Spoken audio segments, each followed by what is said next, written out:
Love you, Linda. Love you. The courthouse the other day in the hallway, you're singing "Oh Happy Day."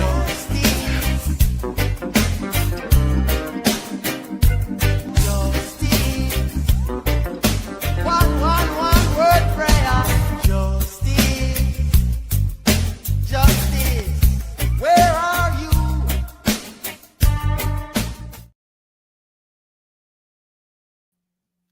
Well, good morning, everyone. How are you? And just to serve TV this morning. Good morning, Louise P. Shy Gal, Oasis Cat. You're here. Skyhopper T16 Media High. Select Girl Sandra Martin. Oh my gosh, so many people. I can't even go down how many people. So I thought I'd do this morning before we actually get started into court, or shall we say the debacle that is court, the debacle that is the justice system. Let me go on a mini rant. What we saw yesterday from Judge Beverly Cannone was atrocious. What we saw in the courtroom from Hank Brennan, the Commonwealth who represents the government, was atrocious. What we saw in the anti-Karen Reed media and social media yesterday was atrocious. Let's start with Hank Brennan when he did his little thing with regard to that shirt. You remember the shirt of John O'Keefe that had been encased in plastic, and he shows it to Dr. Wolfe, and he intimates to Dr. Wolfe that Dr. Wolfe doesn't know what he's talking about because there are holes in the back of the shirt that could have been caused by a car or automobile accident or a car strike, okay? It turns out that he was mistaken, and let's look at his words. Quote, "It appears I was mistaken," close quote. It appears. He didn't say I was mistaken. He said it appears. Now, you want to tell me that the man was that at the end of the day was going to tell the court he was calling the same DNA expert, Ms. Harnett, who had made the holes in the back of the t-shirt, because the holes were not from an accident. They were from cuttings for DNA. And they're usually, as I showed you yesterday, a little triangular, a little small. And they normally, when they first were cut, have a little like an arrow going to them to show people what was done. There's also something called a lab notes, and lab notes show you where the cuttings was done. So what do you believe, Hank Brennan? I will leave it to you. I know what I feel about that. But then when we go on and the judge gives that atrocious instruction, which is going to be resolved again in another way today, I'm sure, with Mr. Alessi coming in, she went on this idea that she was going to, on her own, after Hank Brennan said, I don't have anything that's related to the qualifications of Dr. Lopesado, which of course he does. He has her CV. He knows she's been on the witness list for a long time. It was talked about in opening. And then the judge says, well, I'm going to need a voir dire. Well, she wasn't talking about a voir dire.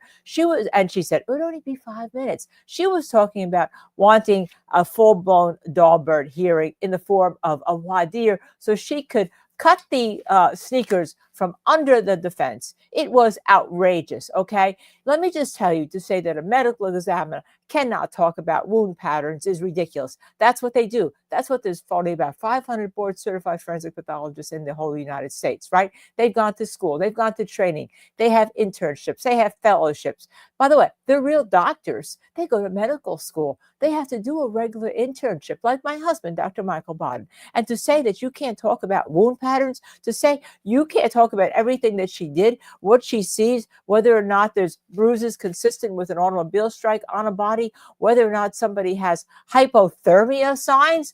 Okay, this is exactly what medical examiners do. Judges don't do it. They're not trained. Obviously, biomechanical engineers aren't supposed to be doing it. They're not trained. Obviously, there is a specific person in the United States that she cut the knees out from under her, and that's Dr. Lopesado. And she let the defense go on without a case. And you know what's bullshit about this? And I'm going to use that term because this is a legal term, bullshit, in this court today. I could say something else, and yesterday, is that she let Alan Jackson open with what he anticipated Dr. Lopesado was going to say.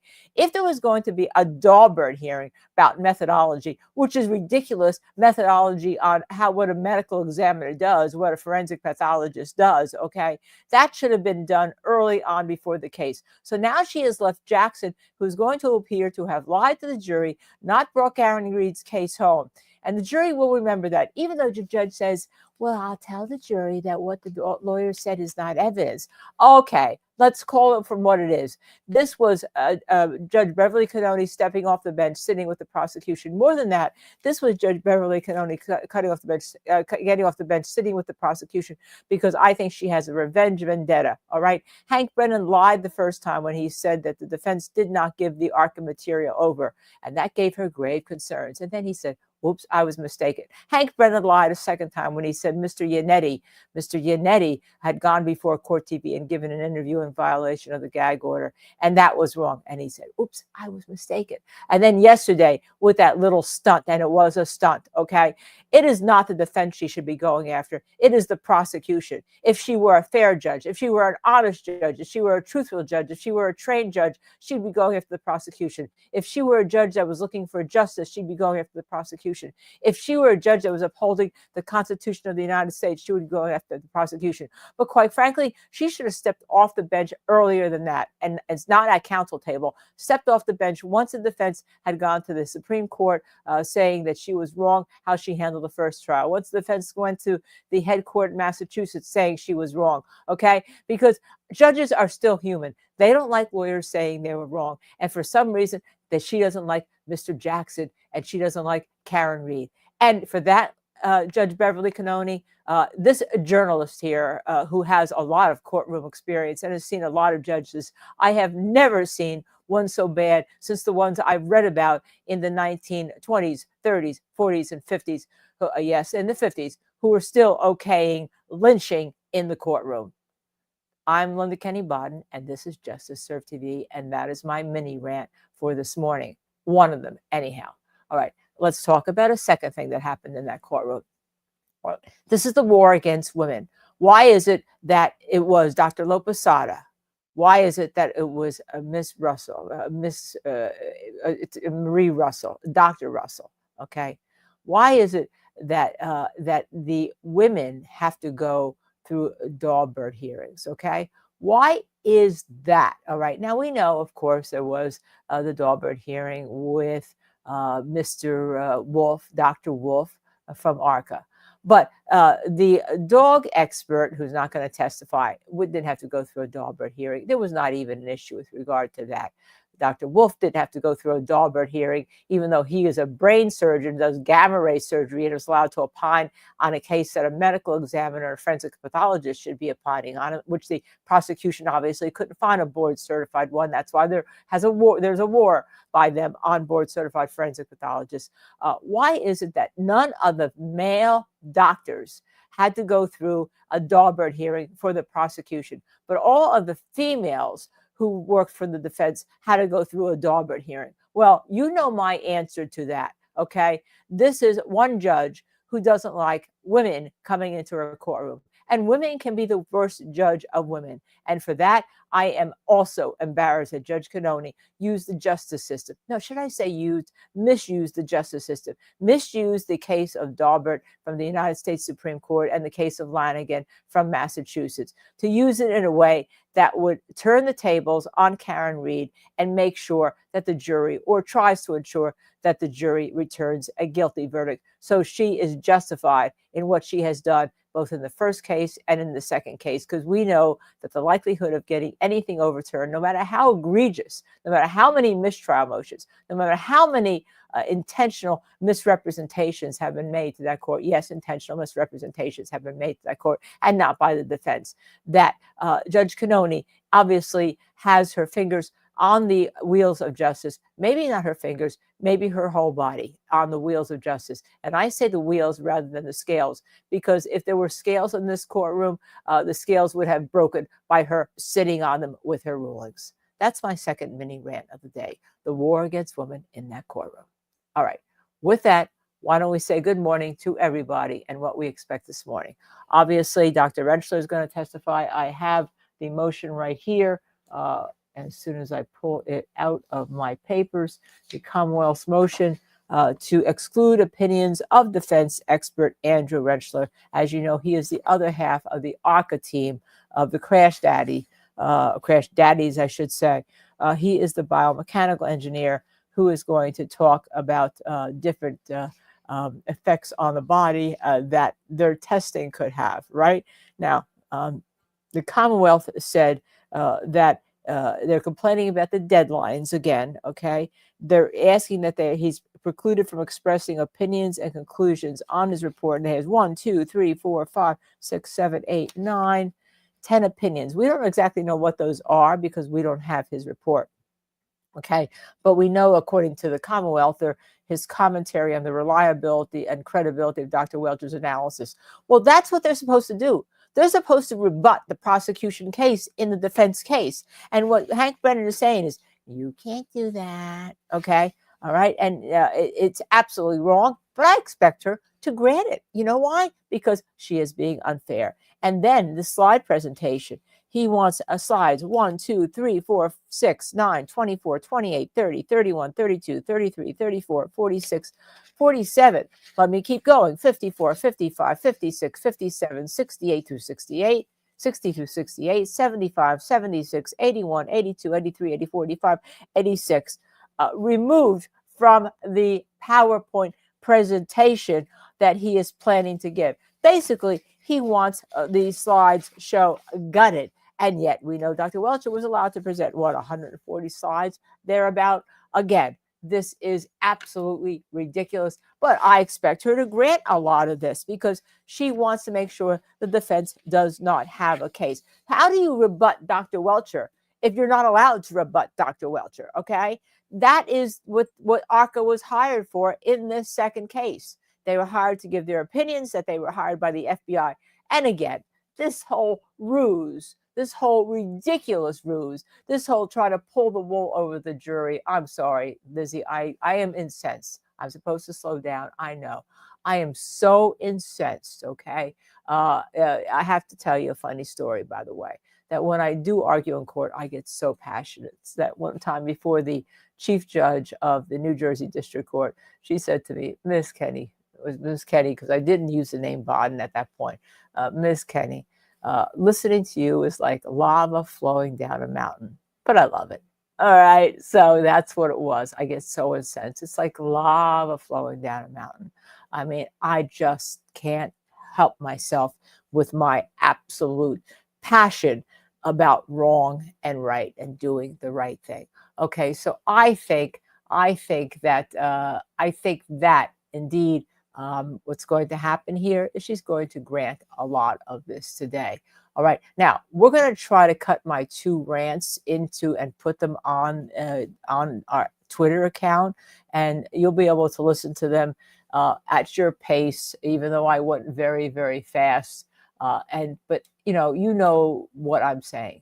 I'm saying that we are watching something that is really, really bad. All right, you wanted me to start again. I don't know if I can. Let's just get it where we can get it. All right, if we can. All right.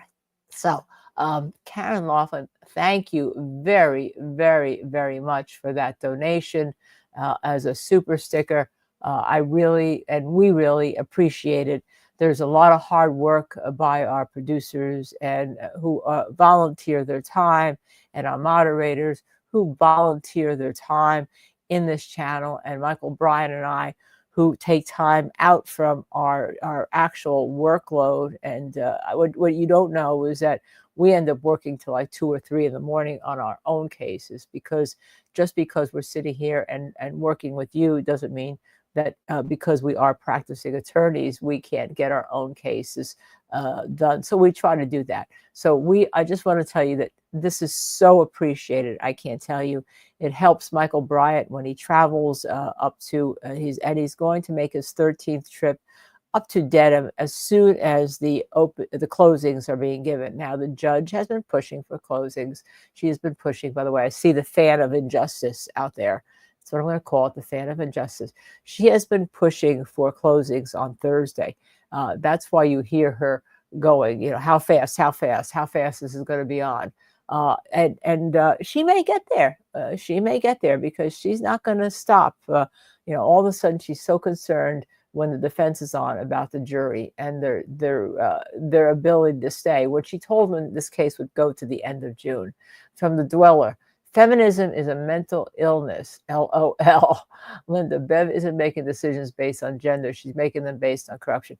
I agree with you, except for the fact that she doesn't seem to have the sneakers to do it so much where men are involved. Even when she did the Dahlberg hearing with Dr. Wolfe, okay, and Rentschler, she didn't find that they couldn't testify, all right? And that's exactly something else I should have mentioned in there. They were allowed to testify because I don't think she had the sneakers to say, you men, you shouldn't do it. It's easy to go after the women. It was easy to try to say Dr. Marie Russell was a close case. Remember, she almost didn't let her testify.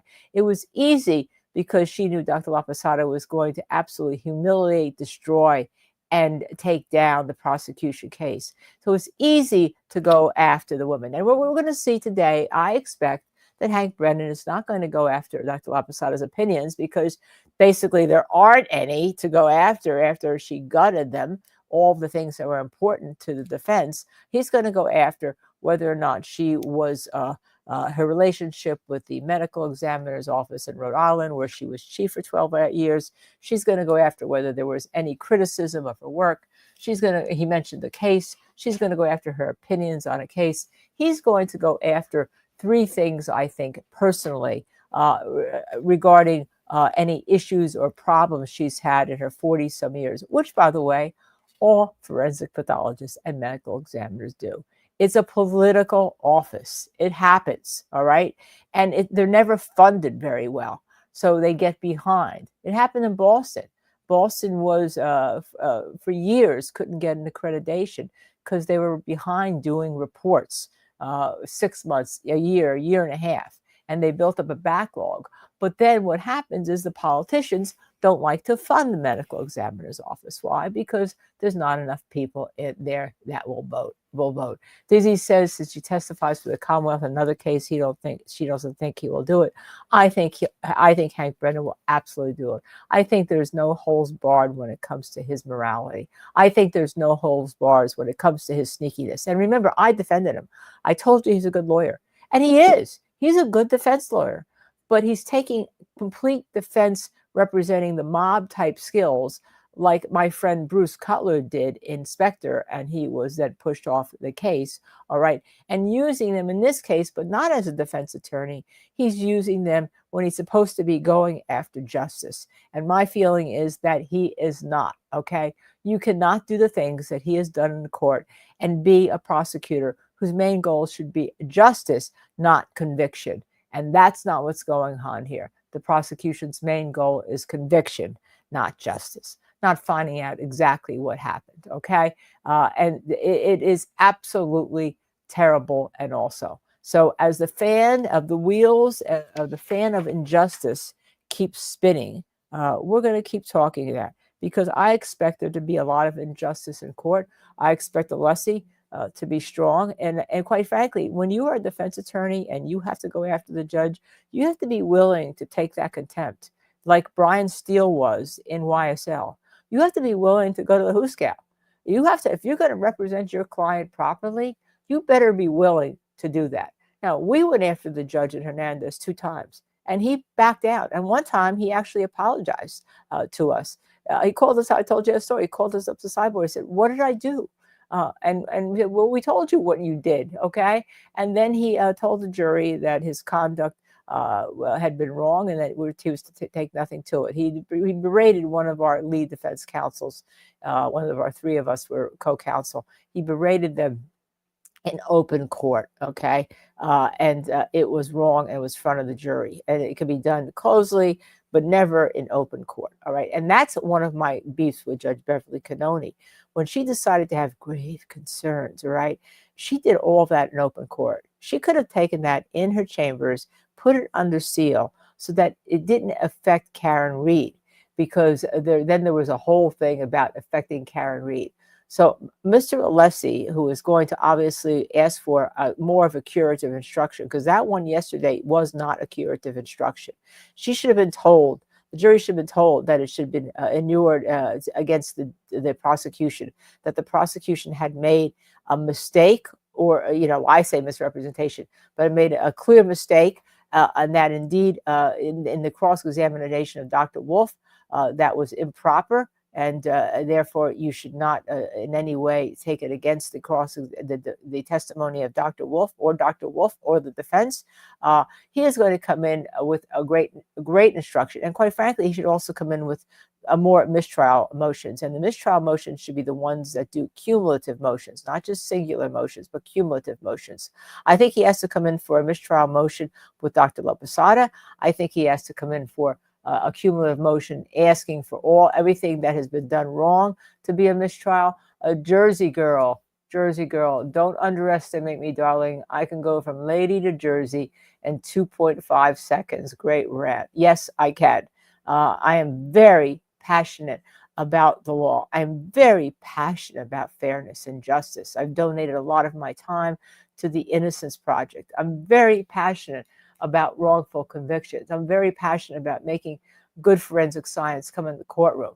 And Daubert was never intended to allow and to make good forensic science from being excluded from the courtroom and forensic pathologists. You know, the defense and what the prosecution is happening in Daubert all around the country is it's being used against defense attorneys and plaintiffs' attorneys seeking to put their cases in a way that it's not being used against government or big corporate entities. And that we are seeing, and there's a lot of discussion and articles on that, right? There is just no doubt. Now, I'm probably never going to be able to appear in front of Judge Beverly Cannone as a lawyer because I'm doing this right now as a journalist. If I were doing this as a lawyer, she could charge me with some kind of ethical violation for criticizing a judge. Can you imagine that lawyers can't criticize judges? But as a journalist and somebody who runs a podcast, I can criticize her. And I can criticize her using the fact of all the history I have in my legal skills and all the history I've seen with judges. And I have never in my years seen rulings this bad and this biased. And we go into the courtroom, and I said to you early on when she was making some rulings, yeah, we expect that as defense attorneys. We expect rulings against us, and we have to work around them. But my gosh, this was out of control.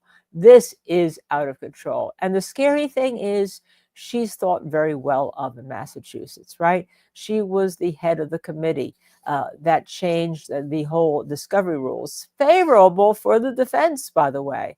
The rumor is she's headed for the head court there. If not, she's headed for the middle appeals court, right? That's exactly what the rumor is out there. She's thought extremely well. Well, maybe in those circumstances, maybe because it's politics that has to get you thought of well. You have to be cozy with the prosecutors. You have to be cozy with the police. You have to be cozy with the powers that are. And you have to be cozy with the powers to be in order to be able to move up in a political position, of an appointment position. Because if you're not, they will come after you, all right? Just the way you have come after the defense. So I am sure for her being on the bench all these years, she knows that, right? So you're going to be good. It'd be great if indeed you were cozy with what's right. It'd be great if you were cozy with justice. It'd be great if you were cozy with the United States Constitution. That would be great. That would be honorable, okay? But that is not what's happened in this Sacco and Vanzetti courtroom. And as I said yesterday, the stench of the Sacco and Vanzetti trial, of which at least one of them was wrongfully convicted. I'm not sure about the other, and I will say that to you, but one was wrongfully convicted, permeates this courtroom. It absolutely permeates it with the stench of injustice, if the stench of mob violence and the stench of politics, of pleasing those to be, pleasing the mob. And the mob in this case is the government of the state of Massachusetts. Make no mistake about that. And Hank Brennan, being a mob attorney, is perfectly good in representing them. And as I said, I defended him in the beginning. I defended Judge Cannone in the beginning. But having watched this, and especially watched yesterday, I have changed my tune.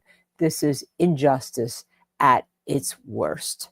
Okay? There you have it. There's how I feel. Let's look to see how some of you are feeling in this. Okay. Let's see, Paula B. And I'm just picking people right now. I hope after this trial, the only court she's sitting in at the defense table, hey, a girl can dream. No, you hope that, but that in reality is not what's going to happen. She is going to be rewarded for her conduct here, taking 2 high-profile trials and taking them probably and very possibly. Karen Reed, and I'm going to tell you right now, could be convicted of that second count with these rulings because the defense now has a case that has been gutted. All right. Colin Six-Hitter, you're always here with us. People learn from honest criticism, and that includes judges. Stifling criticism shows you have bad judges. Yeah, I hope they learn, but I don't think they do. I don't think they do. All right. Yeah, Judge Glanville is still sitting on cases. Fonnie Willis is still indicting Rico. All right, we are starting. Let's go into court. I'll be behind my Tubi avatar. Let's hope it works so today. I received a couple of let's listen. motions a little while ago. Good morning, everybody. I'm sorry. And there are some things we need to talk about from yesterday. Are the jurors here?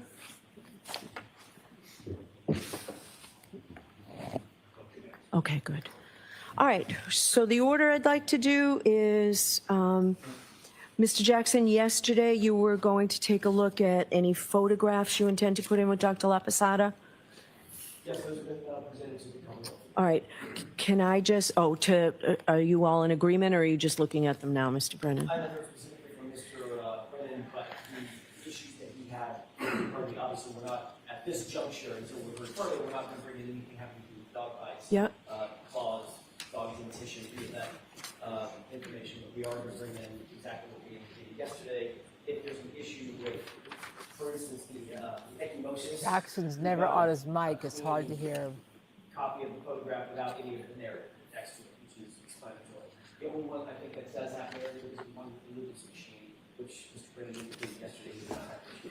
All right, Positions would probably agree. so I need to know just for instructions to the jury about, I'm concerned about the photograph on page 5, figure 3. The brainstem? Yes. Yeah, that's going to be, we intend to show that. That shows the, So what I would like you to do, if you could, is just crop the center that shows what appears to be blood cells, or the red. I assume that that's the part you want to get into? like just have one. Sure. If you can crop that, I'll let it in, and I still want to give an instruction, so I need to know what you're going to do with that. I was going to exclude it, but I understand, so if you can crop, yes, if you can do that, I think it takes away some of the sting on the gruesome photographs. All right, so you'll do just the brainstem on that, Mr. Jackson? All right. And so Told I'm you yesterday concerned you more could about crop things. the ones that I think may cause the jurors some concern. So the Great photograph, concerns again. figure 5, the Wisniewski spots, I thought that was in evidence. I don't know for sure if it's in evidence. We went back and forth yesterday, and I don't believe that it's actually in evidence. It is not. I Okay, think so it's not in evidence. That was okay. Yesterday, we all assumed it was. Yes. I'll put it in evidence as. All right, they've already seen it, so it's less likely to have an This is impact on them ridiculous. for purposes of the gruesome reason photographs. that you crop But photographs so- is because it's And then yours on to the page 8, the figure destruction 6, of the defense, stomach and yours lining. against the defense, not the prosecution. That's already in evidence. Okay, that's what I thought, Tori, you told me yesterday the number, right? So those are in, so are you using them again? I'm going to use them again comparatively and probably side by side. Okay. All right, I don't have a problem with that, just the Commonwealth? I don't. Okay. All right, Normally those are the because ones it's I too was concerned prejudicial to about the for defense. purposes of an Defense wants to instruction. use If them. there's objections to hearsay or something, I'll give Mr. Brennan an opportunity to take a look at whatever he's got. Understood. Okay. All right, so With that, that's helpful, thank you. So there is a new motion this morning suggesting that the Commonwealth open the door with their questioning of Dr. Russell to allow Dr. LaPosada to talk about bite wounds. So I've read that. Correct. I'd like to be heard on that briefly. Okay, sure. Thank you.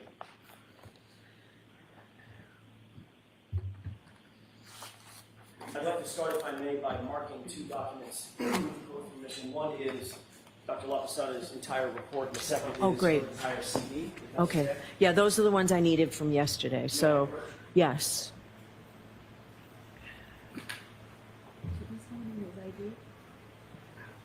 Yes.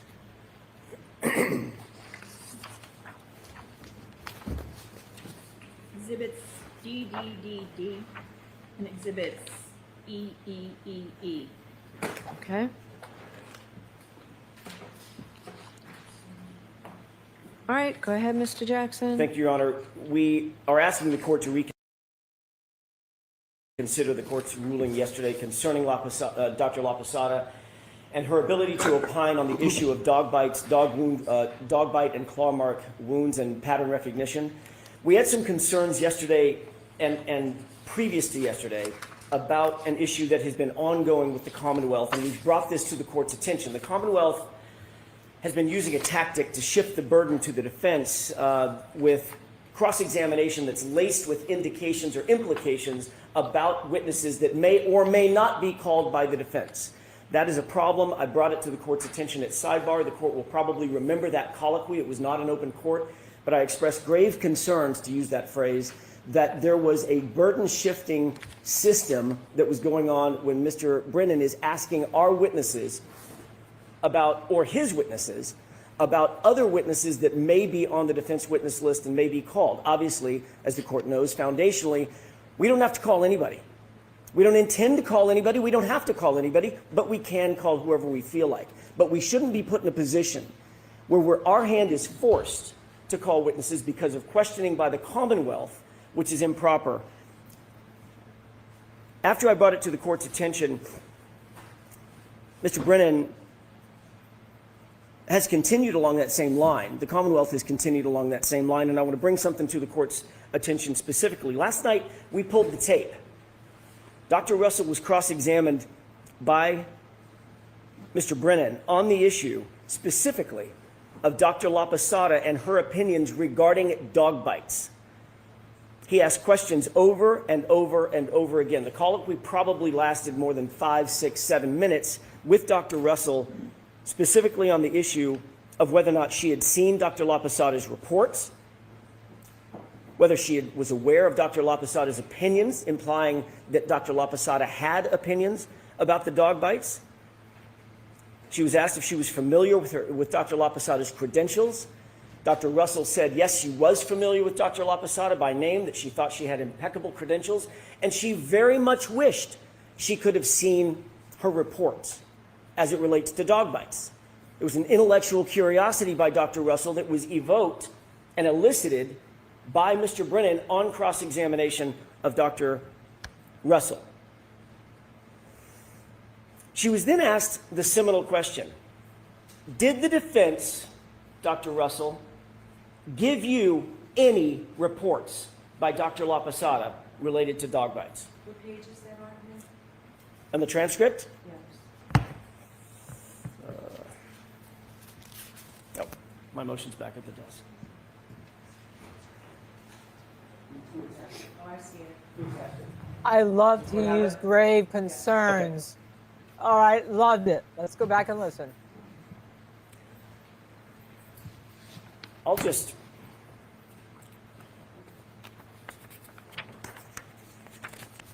read it. Question by Mr. Brennan to Dr. Russell. And so you think of all those forensic pathologists, medical examiners, you think that qualification and experience itself is not enough to qualify someone to give an opinion on a photograph about the genesis of a wound related to dog bites? Answer: well, if a forensic pathologist autopsied 1 or 2 cases of dog bite wounds versus my experience with over 500 to 1,000, cases of dog bite wounds, I'm not sure that person would be a very good expert in that kind of case. Question by Mr. Brennan. Have you ever heard of a doctor named La Posada? So are you going to read all 3 pages? No. So I've read it, Mr. Jackson. I'd like to read it into the record, Your Honor. It's in the record. I will put this transcript into the record. I'm not going to let you read 3 pages here. It's not 3 pages, Your Honor. It's about another 5 lines. The It just part goes to that the you top of the brought next to page. my attention is on page 15, not where you're reading. Colloquy between Dr. between Dr. Russell and Mr. Brennan was specific to dog bite wounds. It was specific to Dr. Russell's understanding of whether or not Dr. La Posada had been retained by the defense, whether she was a defense expert, whether she had written a report, and whether she opined about dog bites and dog bite wounds. And after she was asked if she had been provided any reports by the defense attorneys specifically, from Dr. La Posada related to dog bite wounds, Dr. Russell said, no, I haven't been. And to summarize her statements, which the court has in front of it, Dr. Russell went on and said, I really wanted to see what Dr. La Posada had to say about these dog bite wounds. I really wanted to read her report, but no, I was never provided her report or reports by the defense. And of course, Your Honor, as the court knows, that is standard operating procedure. I don't trade reports between and among experts because obviously I want independent analysis. I don't want to cross-contaminate any opinions, et cetera, and be accused of doing so. So of course we didn't provide a report from Dr. La Posada to Dr. Russell. But Dr. Russell's intellectual curiosity was then extracted from the witness stand and the jurors heard all of that. So then days later, not weeks, not months, 3 days later, after eliciting testimony from Dr. Russell about Dr. La Posada having a report, being hired by the defense on the issue of dog bites and not providing that report to Dr. Russell, the Commonwealth then moves to exclude the very testimony that he was eliciting from Dr. Russell, leaving the jurors with a very, very deep and irremediable misimpression. They used it tactically as a sword and a shield, and that's burden shifting. That leaves the jury with the impression that Dr. La Posada was consulted by the defense, number one, that she wrote a report, number two, that the report was about dog bites, number three, that she didn't provide that report to other experts, number four, and the reason she didn't, obviously, is because her opinion, Dr. La Posada's opinion, would be harmful to the defense. That's the only reasonable interpretation of those facts. And the Commonwealth has taken advantage of that. The Commonwealth's questioning of Dr. Russell about Dr. La Posada and her report and her opinions about dog bite wounds specifically was deliberate, and it left the jury with an open question. We know they consulted her. We know it was about dog bites. This is how the jurors are thinking about it now. We know they consulted her. We know it was about dog bites. They hid the report from Dr. Russell because they didn't want her to know about it. Ergo, must be harmful to defense. Now we've got Dr. La Posada on the stand. Her credentials are peerless, absolutely peerless. They've got possibly the most qualified medical examiner in the country, certainly on the Eastern Seaboard, right in front of them, about 6 feet away, and the defense is not going to ask a single question about her opinions concerning dog bites when she reviewed the entire autopsy. How is the jury going to conceive that? How is that going to land with them? The answer is they're going to think, they have no choice but to think, the only reasonable explanation is, if Dr. La Posada's opinion helped the defense, they would ask her. If they don't ask her, it's because whatever Dr. La Posada says about that right arm and those wounds, it's got to be harmful to the defense. They would absolutely ask the question. So the Commonwealth got to have it both ways. They got to ask Dr. Russell about Dr. La Posada and imply that Dr. La Posada had opinions about dog bite wounds, and then they have it the other way, which is, let's ask the court if she will exclude Dr. LaPosada from testifying about the very issue that they brought up in front of Dr. Russell. That cannot stand. That ensures, it reasonably ensures that the jury will misrepresent or misunderstand the import of why we're not asking Dr. LaPosada about her expert opinion, especially as it specifically pertains to dog bite wounds. I want to talk for just a second, and that has, by the way, that has constitutional implications. Ms. Reed is entitled to a fair trial, not a fair trial that the Commonwealth designs, not a fair trial that the Commonwealth curates, but a fair trial. Regarding Dr. LaPosada's credentials, we went back through, specific to the court's questions yesterday, her resume. There are no fewer than 13 classes, 13, that she has taught specific to wound pattern recognition that have included dog bite recognition. On page 7, she was the course director for medical legal death investigation. That was in 2013. She taught about dog bite recognition in that case, or in that course. She was a thesis advisor for Master of Science Graduate Medical School, Boston University School of Medicine, taught about dog bites. Staying with page 7, forensic pathology course director in pathology, course 205, taught about dog bites.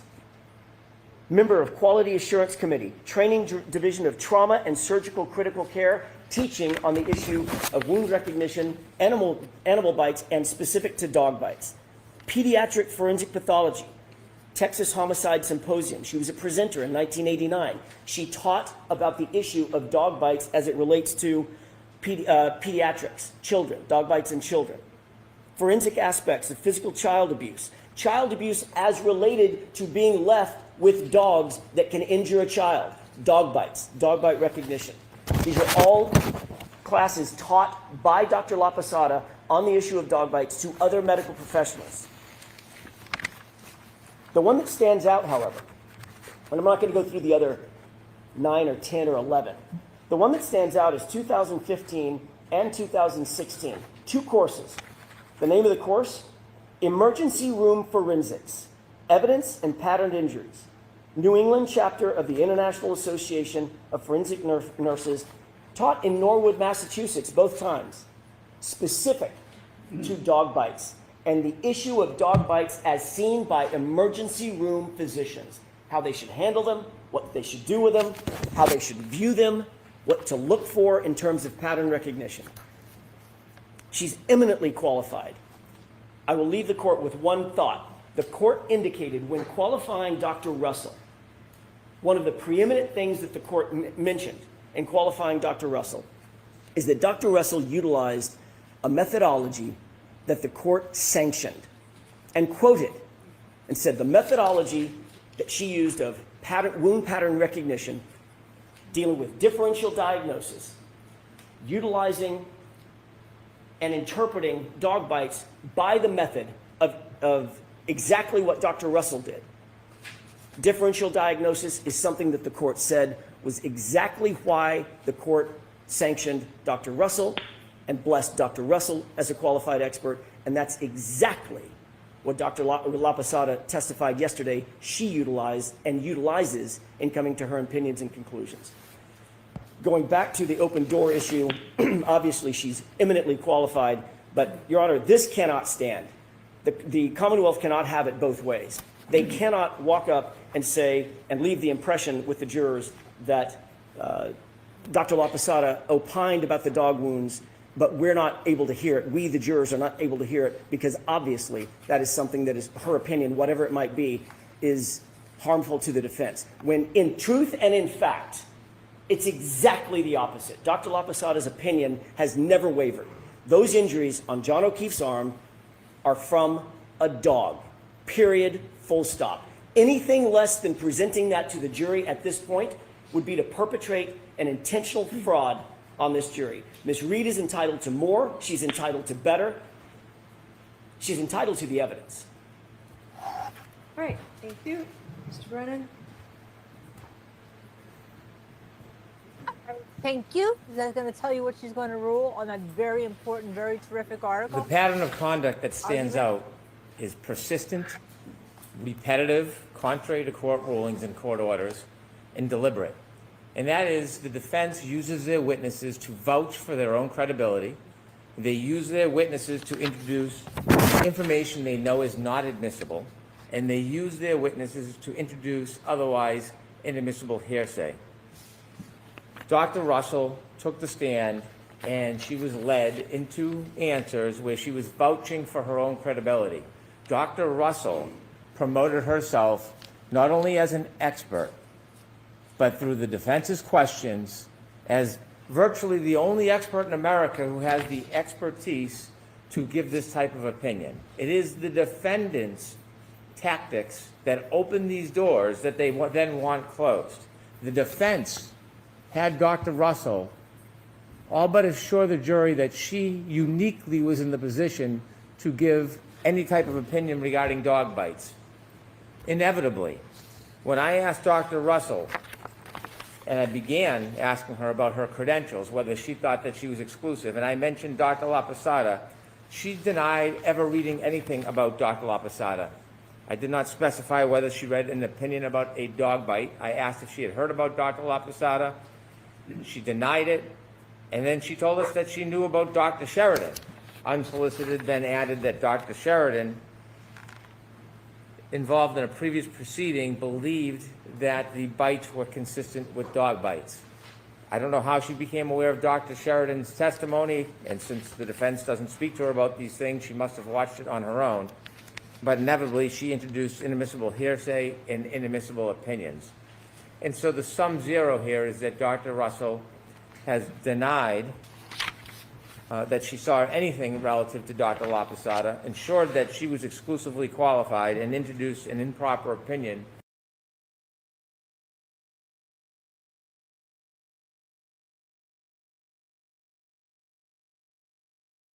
We're frozen, but we're coming back. Just stay with us.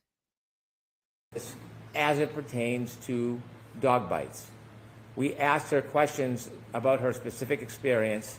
She did not provide a basis, and so her opinions regarding dog bites should not be permitted in this trial.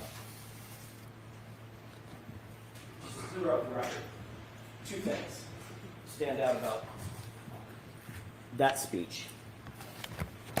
Mr. Brennan literally just said, I didn't elicit any information about dog bites. I just asked about her experience. Question by Mr. Brennan. That's not what I said. That is Excuse not what me. No, I'm not going to. So I heard what Mr. Brennan said. You don't need to tell me what Mr. Brennan said, but go ahead to How your about if I argument. quote his words? How about that? Question. And so you think of all those forensic pathologists, medical examiners, and you think qualification and experience itself is not enough to qualify somebody to give an opinion on a photograph about the genesis of a wound related to dog bites. The question was specific to dog bites. That's how he introduced the subject matter to Dr. Russell. Then his next question was, have you ever heard of a doctor named Dr. La Posada? Those were his words. Then he goes on, I think he also just said that he did not elicit information about other individuals, including Dr. Sheridan or anybody else. Question by Mr. Brennan. Were you ever told what other people's opinions might be regarding those photographs? That's the question that she was answering when she said, quote, I'm aware that there was a Dr. Sheridan involved in a previous proceeding, and he believed that those were consistent with dog bites. That was in relation or in response to Mr. Brennan's specific question. She didn't just elicit that. She didn't volunteer it. She said it because he asked her. And that was all by design. The entire thing has been by design. He elicited the information suggesting that Dr. La Posada was being hidden from Dr. Russell because her opinion would harm the defense. He left that with her on purpose, then turned around and 3 days later said, and by the way, the defense should be disallowed from using Dr. La Posada to talk about the very dog bite wounds that I asked Dr. Russell about. That cannot stand in this courtroom. She tried to prevent Alan Jackson from making a record. The entire thing with context, which I won't do. We always have a right to object to an inadmissible opinion. So the suggestion is somehow an ambush here not only misplaced, it's strategic by the defense to try to create a narrative. It's improper. All right. I'll be out in 10 minutes on this, and we'll get started right away with Dr. Lapasada. All right, the court, please. All right, that gives us 10 minutes to talk. All right. You know what she's going to do, because she tried to prevent Alan from first time. She wouldn't say, I'm not going to let you read the whole 5 pages. He said, I want to make a record. She said, I'll attach it to the record. All right. Because you know what she doesn't want us to hear. She doesn't want that sunlight to hear. She wants that fan of injustice to keep going around in that courtroom. I am really on a tear today because the unfair trial is being caused by her, because she is the judge. All right. All right. Hank Brennan just got up there and actually lied again when he responded to Alan Jackson. So let's go through what Alan Jackson said. He said, this is burden shifting because what you have done, you have allowed the prosecutor, Hank Brennan, to question witnesses about our other witnesses that we may or may not call. We don't have a duty to call them, okay? So they technically shouldn't be questioned about any witnesses on the defense because we don't have a duty to call them. And once you now question them, now it's burden shifting, because unless we call them, or unless we're required to call them, the jury's going to think something is amiss, specifically with regard. And we heard, by the way, that he let this out, that this was expressed at Sidebahhh, and you'll remember the conversation. I'm expressing it today in open court that this is what you're doing. And you and I have talked about this, about burden shifting, on our show a number of times. And we assumed that Alan Jackson was making those arguments at Sidebahhh because it was clear what the judge was doing was causing burden shifting, which means that you give Karen Reed doesn't have the duty to call anybody. And when she presents evidence, she doesn't have to do it by proving it beyond any reasonable doubt. She has to advance it forward. The jury can consider it in terms of whether or not the state has met its burden of proof. The state always carries the burden. Just because you advance the defense doesn't mean you have any burden, all right? But the questions of the witnesses in anticipation of defense witnesses testifying, even Tues upset about this, by the way, about testifying, suggests that the defense has a burden to put somebody on. And here, it's even worse. He said, you asked these questions, you brought this up, all right? Now, when Dr. Lapasada gets on the stand, when you heard that she already has reports and she has opinions and you wanted to see them, what the jury is going to infer from that is Dr. Lapasada's opinions on the dog bites were negative for the defense. And therefore, that is unconstitutional. That's a due process violation. And this has constitutional implications. And we talked about it on our show yesterday and before. It has absolutely constitutional implications. And then he went through Dr. Lapasada's specific credentials relating to dog bites. And quite frankly, it's ridiculous because medical examiners are, by their very nature of what they do, trained to supposedly recognize dog bites. I told you about that whole commission in Canada that happened 20 years ago, 500-page report, because one medical examiner, Dr. Smith, was putting people in jail wrongly, including the mother of a child he accused of stabbing the child to death when it had been dog bites. And he had never seen a dog bite, okay? So medical examiners since then are always dealing with dog bites. They're always trained in dog bites. I can tell you that my husband can talk about dog bites at all. He sees them usually when they cause death, okay? Then they come from the emergency room or they never even get to the emergency room. So medical examiners they're the only ones who see dog bites on a dead body. They're the only ones. Not Dr. Russell, not Hank Brennan, not Judge Cannone. The medical examiner sees, the forensic pathologist, the trained, board-certified, internship, fellowship, years of work going through wounds on a dead person. They're the ones that see it.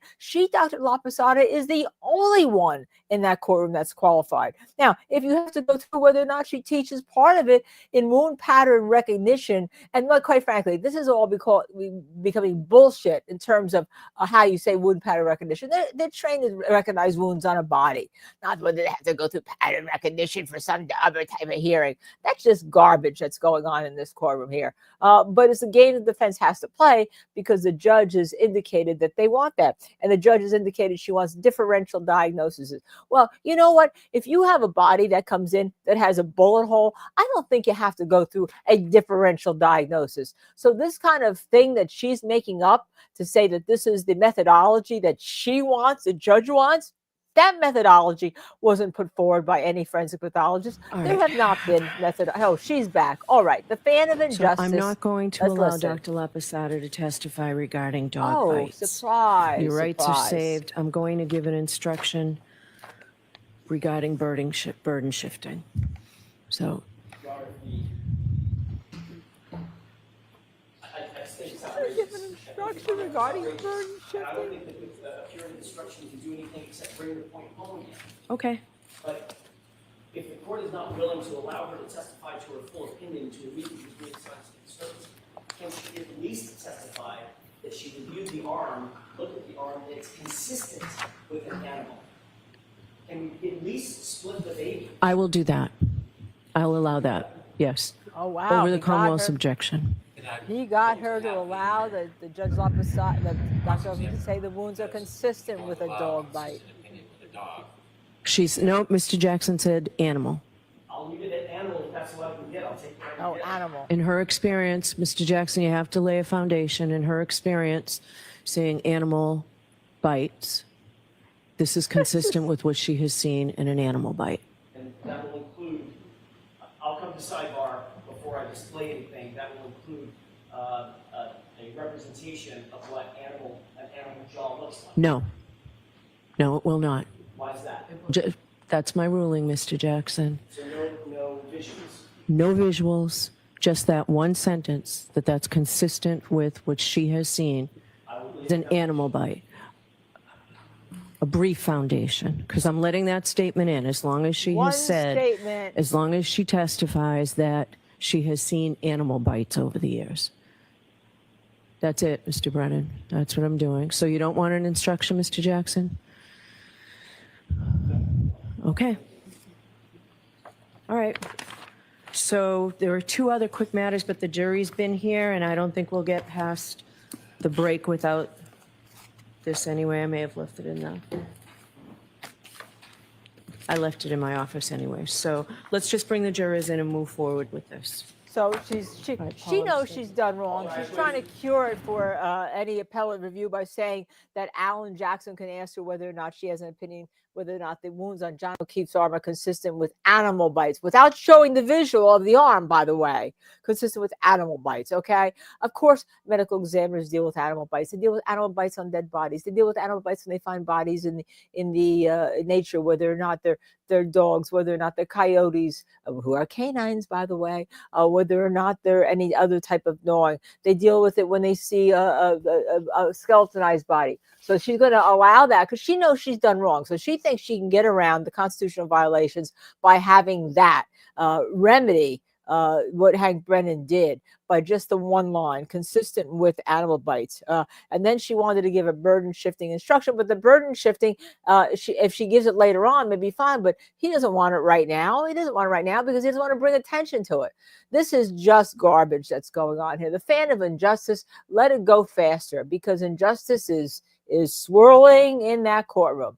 So hopefully at least the jury will know that she said animal bites, but then they're not going to say consistent with a dog bite. So what are they going to think? That some animal, that the defense is saying out there that in the snow, some animal came and gnawed on the arm?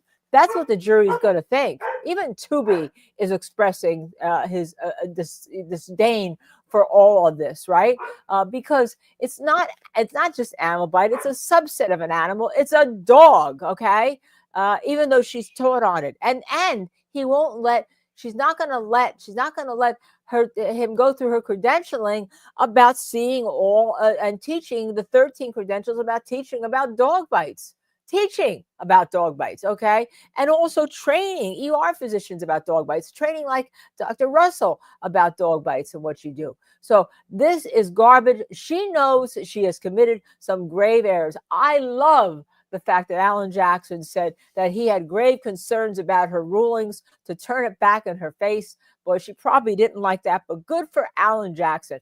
I told you defense attorneys have to be willing to go to jail if they're going to represent their client. And what you just saw there is a bravo performance by Alan Jackson, going right at it. And when she tried to cut him off, when he was reading him the fact that it was Hank Brennan that brought this on, she said, I won't let you do it. He just kept reading. He kept reading into the record because you have to make your record.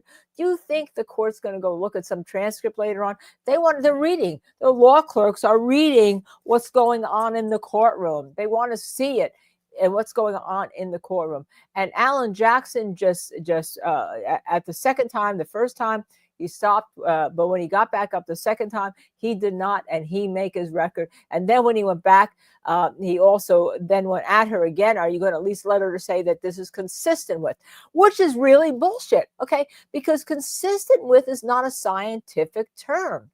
Consistent with is not a scientific term. That's the opposite of what Daubert was supposed to be about. Daubert was supposed to be within a reasonable degree of whatever certainty in the profession that you have, that you did a certain methodology, whatever the methodology is, which has not been proven in this court what it should be, because there was never a real Daubert hearing list, certifications. I'm bringing in other medical examiners, forensic pathologists to talk about how you identify dog bites, which, by the way, it's by experience how you identify it, right? It's by experience and learning. It's not that you have a differential diagnosis.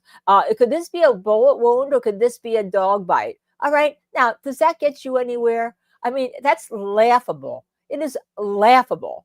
And now she's going to allow consistent with, which is everybody uses it, and it's one of the things that really is what Daubert was against. But she's going to now allow it, which at least gives the defense something, so they're not sitting out there looking like they pull their pants down and walking around the court naked because of the questioning by Hank Brennan of Russell bringing in Dr. La Posada. All right. We're bringing the jury in. The more of the fans of injustice is wheeling. Okay. I think almost everything I said today is a rant. Sorry if I feel that you're ranting, but what I'm feeling is the passion that I think the defense team has, and they're not going down, and by the way, he did make this a constitutional objection. He did federalize it. I assume he filed a motion at the beginning of the case to federalize all objections, but he wants to make sure you all hear, we all hear, that the fan of justice really should be the fan of justice. Let's go back into court. Let us listen. I'll be behind the Tues app. You may be seated.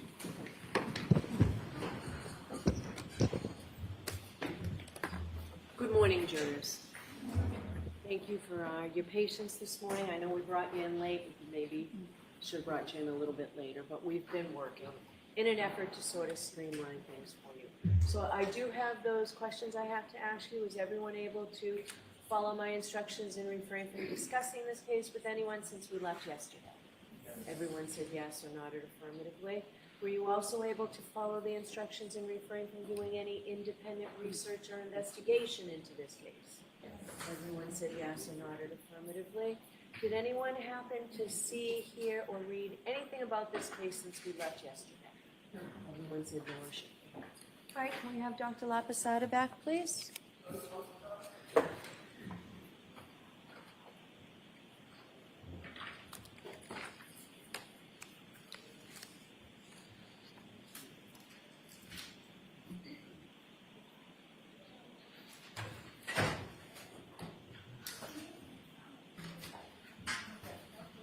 Yeah.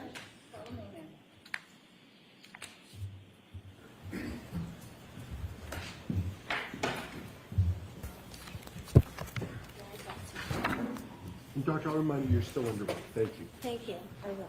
Good morning, Doctor. Morning, Your Honor.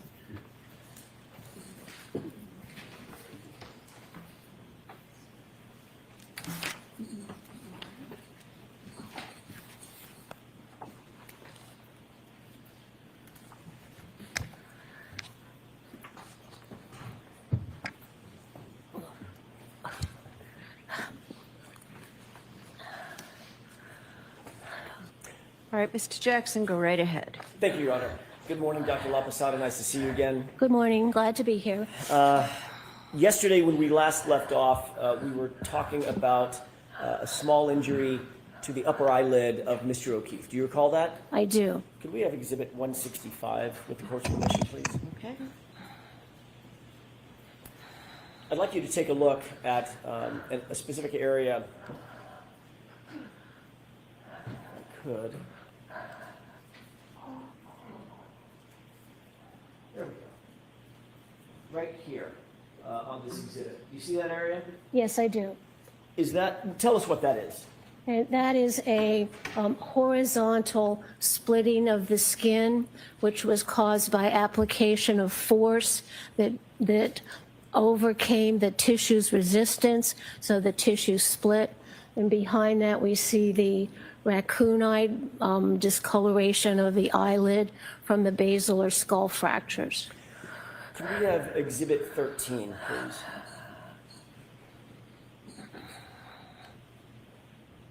I want to draw your attention to this area of the vehicle. First of all, do you recognize this photograph?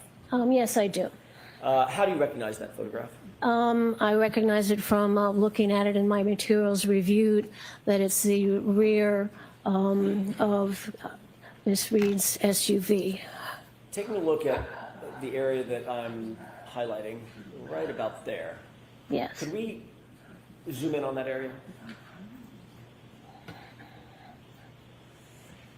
Do you see that overhang over the window? Yes, I do. If I use the word spoiler, would you understand what I'm talking about? If we call that a Yes, spoiler? yes, I do.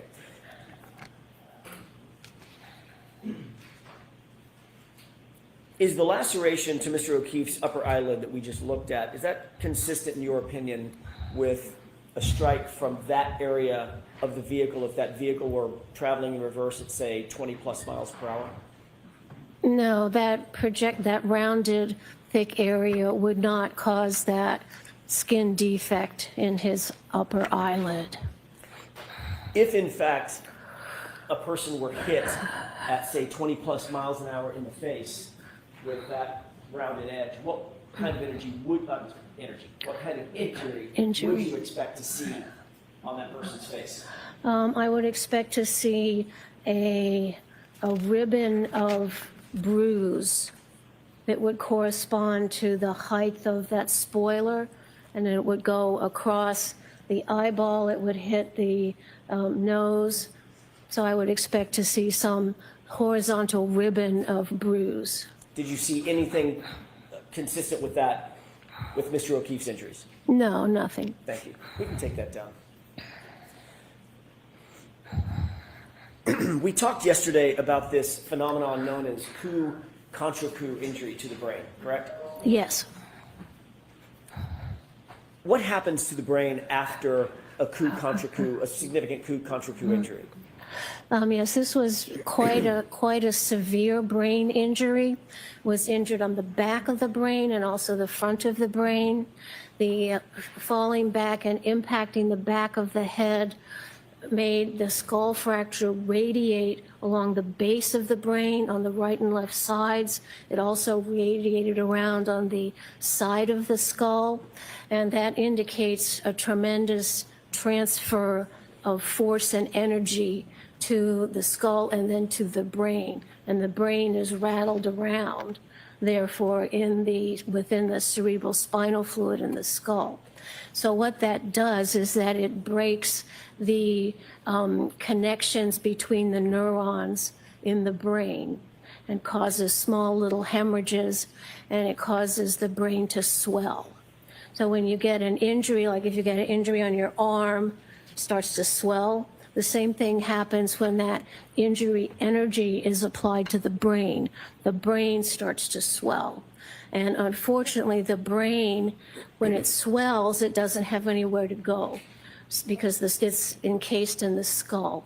So what happens is that the brain and the brain stem under the brain starts to go down the opening in the base of the skull where your spinal cord goes.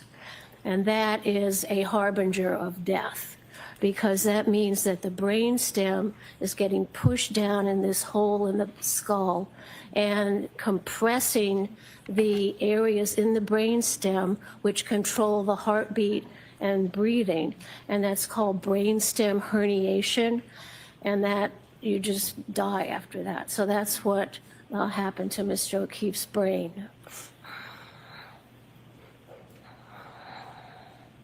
Your Honor, I have a document that I'd like to approach with.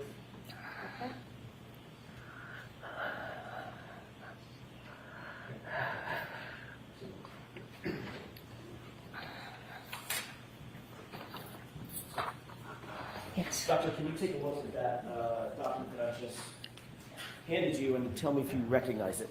Yes, I recognize this. How do you recognize that document? From looking at the autopsy photos of Mr. O'Keefe's brain. And what portion of the brain are you looking at? This shows a photograph looking up under the brain, and it shows a cross section of the brainstem that went down in the hole in the base of the skull, and we see there's hemorrhage in it, and those have a special name. They're called Duret hemorrhages. How do you spell that? D-U-R-E-T with there's a little accent somewhere there. Caret over the E? Yes. And this shows that the brainstem is going down into the hole where the spinal cord goes. It's stretching the blood vessels and causes little hemorrhage and compresses the neurons in the brainstem which control your heart rate and your respiration. It's called brainstem herniation, and that's a harbinger of immediate death. Your Honor, with that, I would ask for the admission of that document is next in order, subject to the appropriate redactions. Okay, so we'll take that into evidence. Yes.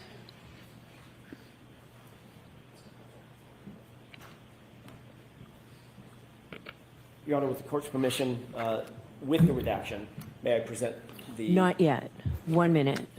Jurors, I told you before that there were photographs that have been introduced into evidence that aren't pleasant. And you may find that these photographs are graphic. And I'm instructing you again that your verdict must not in any way be influenced by the fact that these photographs, you'll see some more today, I believe, that have already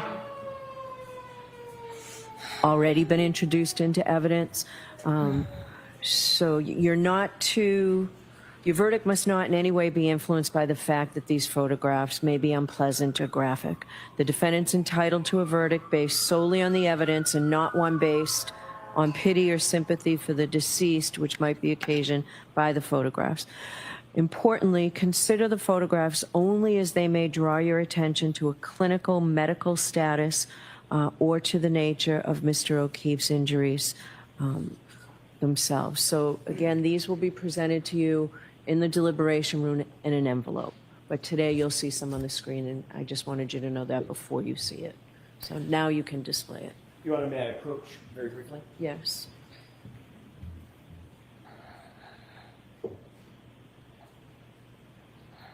If you wouldn't mind taking a look at that document. Oh, Is that yes. a redacted version or a close-up version of just the brainstem? Yes, this photograph shows the cross-section going this way of the brainstem with the hemorrhages caused by the brainstem going down into the foramen magnum. With that, Your Honor, actually, I think with the court's permission, I would trade that as the next in order rather than the unredacted version. All right, is there any objection to switching the exhibits like that? No.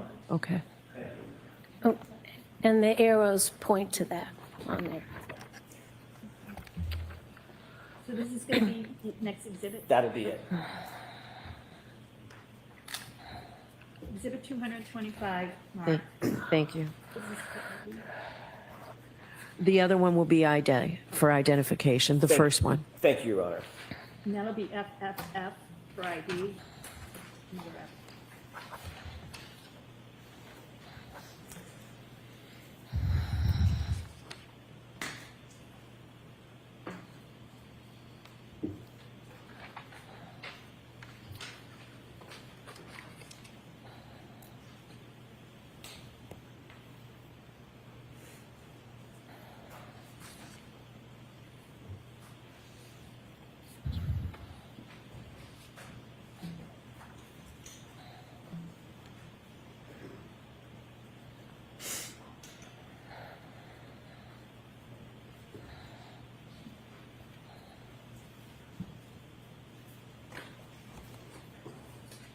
Okay, you can display it now. Thank you, Your Honor. Mr. Wolfe? Do you see what's displayed on the screen above your head? Yes. What is that?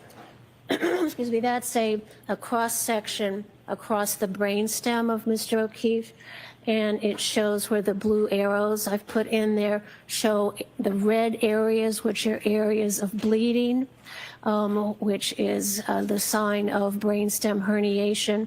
All the background is white material, and that's part of the appearance of neurons in the brain. So that shows that the brainstem, because of the brain swelling, pushed it down into the hole in the base of the skull where the spinal cord goes, and it pulls on the blood vessels, causing the blood vessels to break and the blood vessels to bleed, and that shows you that the brainstem has been compressed and damaged, causing death. May I approach? Yes. I'm holding a green laser pointer.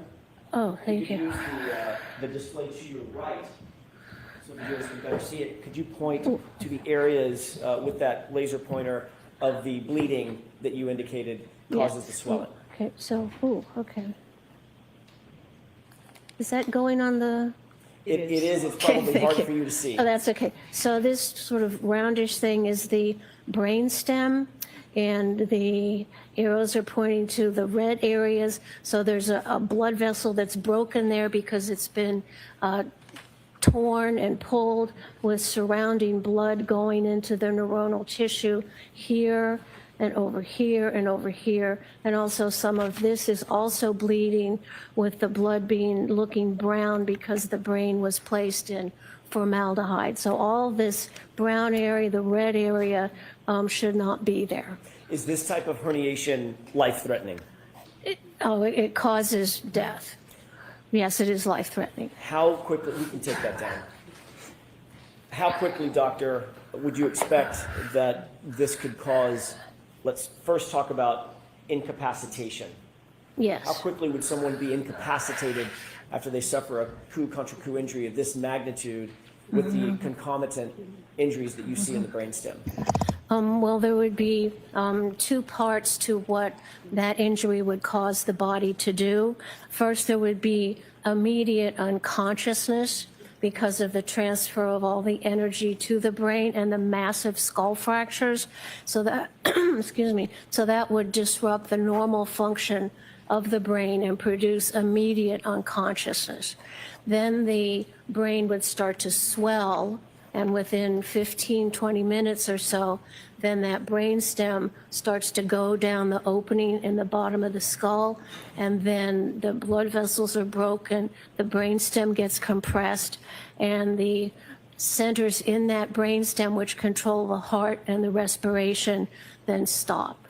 So you go unconscious, brain swells, then you die. Turning to the actual, your review of the actual brain, in this instance, Mr. O'Keefe's injuries specifically, did you reach any conclusion or opinion to a reasonable degree of medical certainty about his incapacitation, the length of time it would take for him to become first incapacitated and ultimately to be rendered dead?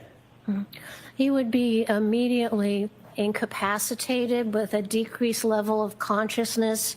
Once he received that impact on the back of the head, he would not be able to make any purposeful movements.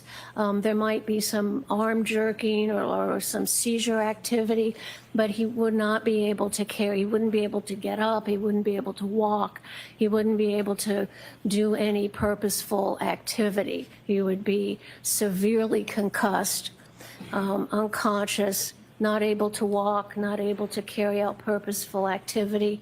And then as the brain continues swelling and that brain stem gets compressed, then the heartbeat is disrupted, the breathing is disrupted, and then those heart and breathing stop. And within 15 or 20 minutes, then he could be dead. Is that opinion to a reasonable degree of medical certainty? Yes, it is. You testified concerning wound pattern recognition pretty extensively during the course of your giving your qualifications. What is a patterned injury? A patterned injury is very basic to the training in forensic pathology and medicine because it helps us understand some change on the body, some pattern injury that corresponds to the object that made it. So we can look at an injury and say, we can figure out what made that. Sometimes you can, sometimes you can't.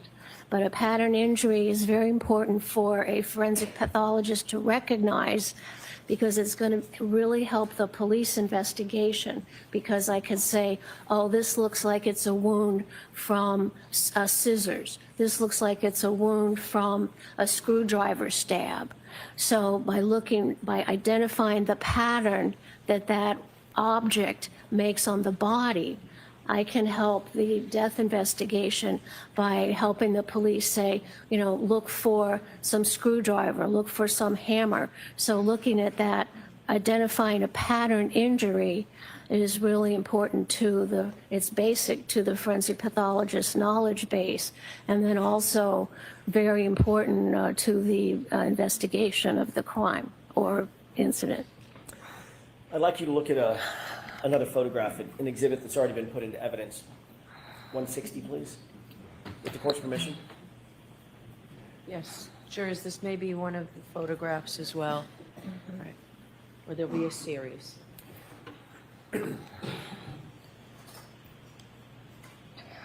Dr. La Posada, I want to draw your attention to the center of this photograph. Yes. First of all, do you recognize what's depicted here? Yes, I do. How do you recognize? I recognize it from reviewing the autopsy photographs of Mr. O'Keefe. You reviewed it, informing your opinions and conclusions? Yes. Can you describe what's depicted in this photograph? What are we looking at? Yes. So we're looking at the back of Mr. O'Keefe's head and an injury caused by the angular acceleration going down and hitting his head in the back. And then this is also a patterned injury. So what we see is the horizontal tear of the scalp, and we can see it's undermined a little bit. So that means the direction is going from bottom to top. Also, we see these sort of vertical lines in here and down below. So what that tells me is that the back of his head hit something that had a fine granular pattern to it to cause those individual little marks, and then also something that had a linear or ridged pattern that he went back on that broke the scalp there. So we have two parts really to this pattern injury. We have the horizontal tear of the scalp made by impact with some sort of ridged surface. And then we have these vertical scraping of the skin above and also below. They're obscured a little bit by the ruler there, which says that whatever he hit had some little like granularity to it with each little sort of granule making those vertical marks, and then the ridged pattern having the major point of impact. What is the significance of the pattern when you say ridged pattern, and there's two things we're looking at, the laceration or the abrasion versus the defect above and below that laceration? Yeah, so what this injury tells me, or what I would tell the investigators, is that Mr. O'Keefe went back onto some object that had some sort of ridge to it to make that horizontal tear in the skin, but that ridge also had, it wasn't smooth. It had some little grainy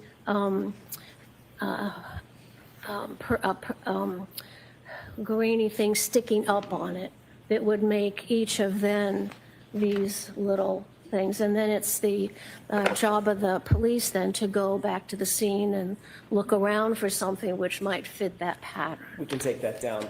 Did you, in furtherance of your investigation, coming to your opinions and conclusions, look at the area of 34 Fairview? The outside, yes. Meaning photographs? Yes, Did you also see photographs of any significance to you related to the garage, the interior of the garage? Sustained. Jurors, disregard that comment, that question. What part of the area did you see? What part of the location did you see?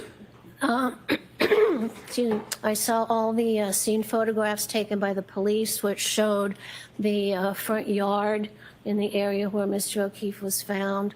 I also saw some photographs of the inside of the house and the inside of. So I'm going to stop you there, Dr. LaPasada. Jurors, I'm striking anything after what the pictures from outside, Mr. Jackson. Move on.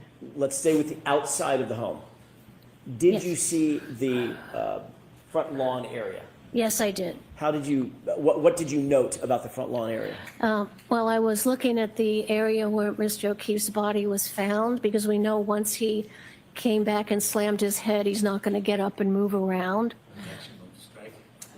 So, yes, I'm going to strike the second part of that. Just answer the question specifically.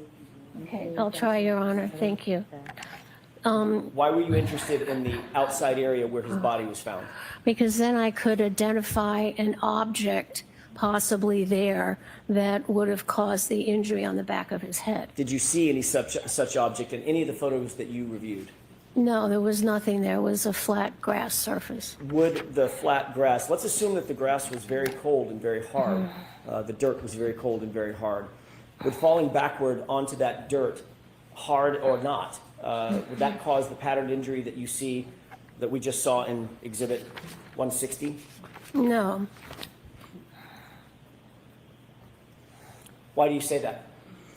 because if you fall back on a flat surface, you get many times the tear you get in the scalp can be more like a star, because you've just hit one part and then the tears go in kind of a star pattern. And also because you would not have those discrete vertical scraping of the skin.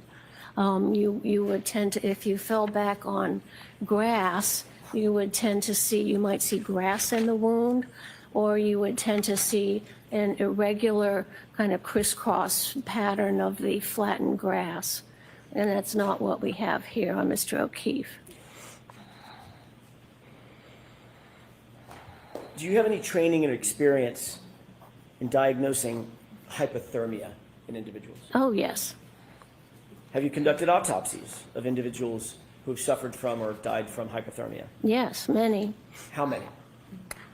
100 or more, and then I've supervised my assistants who've also diagnosed the same death from decrease in body temperature. Have you ever engaged in any death investigation, aside from the actual autopsies, death investigations in which the cause of death was deemed to be hypothermia?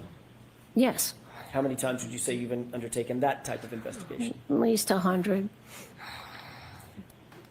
Have you ever reviewed any peer-reviewed medical literature associated with or discussing hypothermia and something known as Wisniewski spots? Yes, that's in the medical literature and also in our forensic textbooks. Did you review the medical examiner's file, Dr. Scortibello's file, as it related to, well, in connection with this case, you reviewed the entire file, correct? I did. Did you conduct a differential diagnosis as it relates to the potential for hypothermia? Yes, I did. Describe, before we get into your findings or your conclusions and opinions, what is inferential thinking? Inferential thinking is another name for making a differential diagnosis. In other words, seeing a finding and then saying, how many ways can I get that finding? And then go and investigate each one of those ways and either rule them in or rule them out as being responsible to causing that finding. Did you note whether or not the medical examiner, Dr. Scortibello, mentioned hypothermia as a potential cause of death in this case? She did put that on the death certificate, Along with something else? along with the blunt force head injury. Do you agree with or concur with the blunt force head injury Yes, as a cause of death? Yes, Mr. O'Keefe died from the blunt force head injury. Do you concur with the diagnosis of hypothermia? No, the body did not have any hypothermia. What led you to that conclusion? Well, when you have we know that normal body temperature is around 98, and we know that then at the hospital that Mr. O'Keefe's rectal temperature was around 80. So we know that his temperature went down. So there are two ways the body temperature can get down. It can get down while you're alive, or a dead body also cools when it's in a cold environment. So those are the two things you have to look at.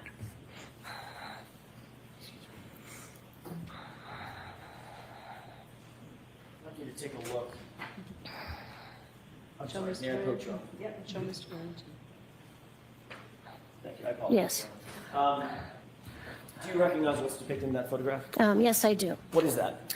This is a photograph I took from our forensic medical literature, and it shows the lining of the stomach. So the stomach is opened up, and we look at the lining of the stomach, and it shows a characteristic pattern of small ulcerations throughout the stomach, which are called medically Wisniewski's ulcers.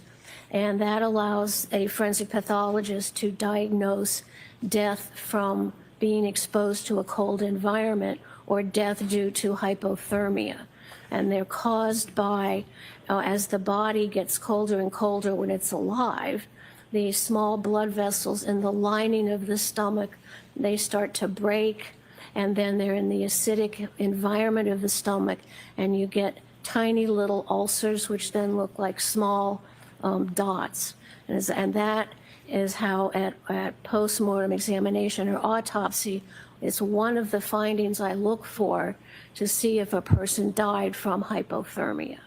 Doctor, what is gastric mucosa as it relates to the stomach lining? The gastric mucosa, when you open up the stomach and you look at the inside, the first cells lining that inside is called the mucosa.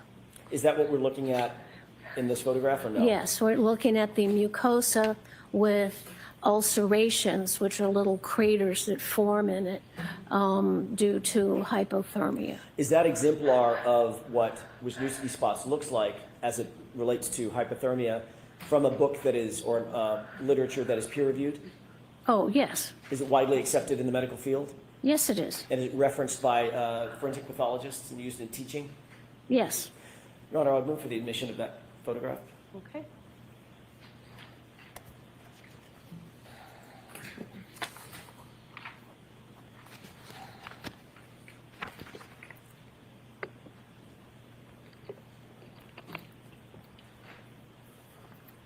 So 226.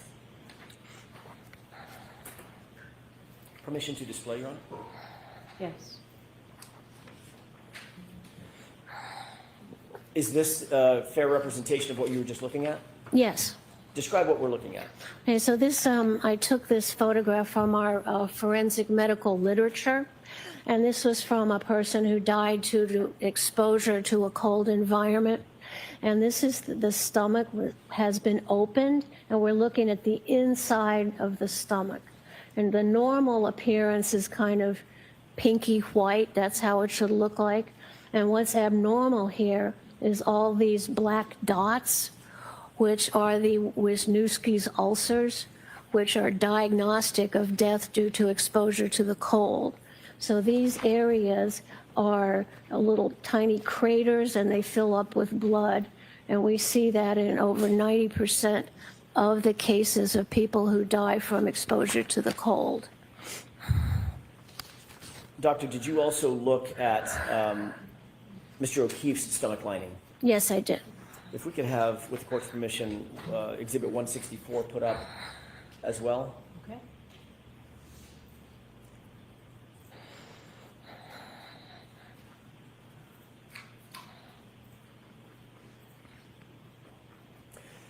Do you see the photograph on the right? Yes. What is that of? This is the Mr. O'Keefe's stomach, which has been opened up when we're looking at the inside. We see that the mucosa is a little bit red, and there's a little bit of increased blood flow here, and this is the normal pattern of the inside of the stomach. It's kind of ridged, that's called rugae. That's the normal folds inside the stomach. But there's no ulcerations here. So the diagnosis of death due to hypothermia is not appropriate in his case. Did you see, or do you see, any classic Wisniewski spots in Mr. O'Keefe's stomach lining or gastric mucosa? No. Do you observe any ulcers specific to Mr. O'Keefe's stomach lining? No, there are no ulcers. It's a normal appearance of what we would call a gross specimen. When you open the stomach at autopsy, you can see some redness of the normal lining of the stomach. Let me ask this first. Do you have an opinion as to a reasonable degree of scientific certainty based on the totality of your review and examination of the autopsy and its associated file, an opinion as to whether or not Mr. O'Keefe died of hypothermia or complications related to hypothermia? I do have an opinion. And what is that opinion? He did not die of hypothermia. And is that opinion to a reasonable degree of medical certainty? Yes. Taking a look at the darker red areas in the stomach lining of Mr. O'Keefe on the photograph to the right. Yes. That's Exhibit 164. Can you describe what those are? What are those darker areas? Here we see a little bit of bleeding. The darker areas are the areas of the lining that are at the bottom of the normal rugae, because the inside surface of the stomach sort of looks like it's covered with little mountains. And so we can get the redness in between what the rugae in the stomach. And there's a little bit of increased redness here, but no ulceration. Do you have an opinion, or were you able to form an opinion as to what the increased redness might be or is associated with? Yes.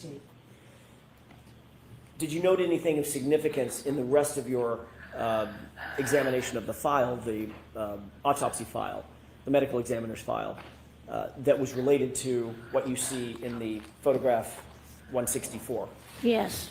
All right, I'm going to see at Sidebahhh for just a minute here. We can take that down. Oh, just a moment, because what she's getting to is that the Lucas machine, which has, is constantly trying to rehab and make John O'Keefe stay alive all the way through the hospital, causes that redness, okay?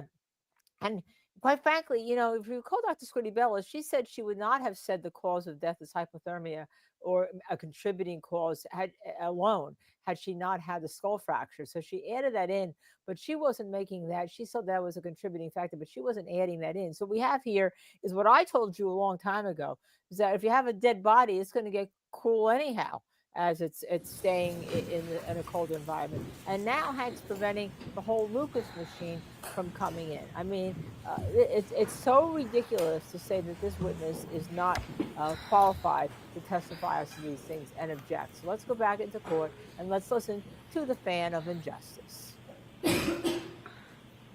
May I continue? Yes. Thank you. That's not Alan With regard to the, it's my word, not yours, doctor, so forgive me, the defects, the redder marks that you're mentioning on the rugae or in and around the rugae on the gastric mucosa.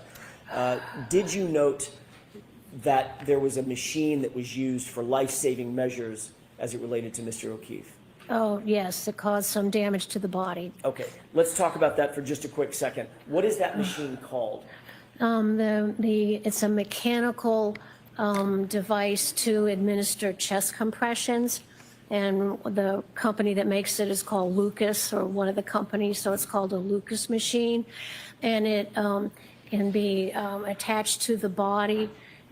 Your arms go up over a ridge, and there's a plunger, and it goes around your back, and so it just plunges, and it does mechanical resuscitation and chest compression, compressing the chest right over the lower sternum, about 2 inches or so, and it's very helpful in a situation where the manual compressions, where the attendants and the ERT people, they get tired continually compressing for a long period of time. So the mechanical device was invented to prevent the EMT fatigue when administering chest compressions. When you mention the sternum area of Yes. the body, are there, let me go without saying, are there organs beneath the area that's being compressed by the mechanical Lucas machine? Oh, absolutely. What do those organs include? Well, ideally, they include the heart because that's what's supposed to be pumping the blood out, but it's also in a circular area that's right below the sternum, which includes the heart. But what is also under there is the esophagus and the interior of the stomach. So this area is right under where the machine is compressing as well, as long as, in addition to part of the head of the pancreas, which is also right there under the lower sternum.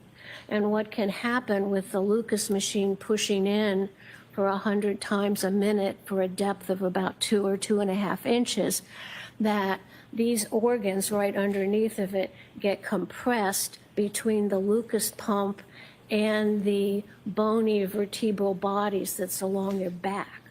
So you have the Lucas machine compressing these organs, and they're compressing them against the vertebral bodies of your bony vertebral column in the back. So you can get other injuries, organ injuries, that is a complication of the automated mechanical resuscitation.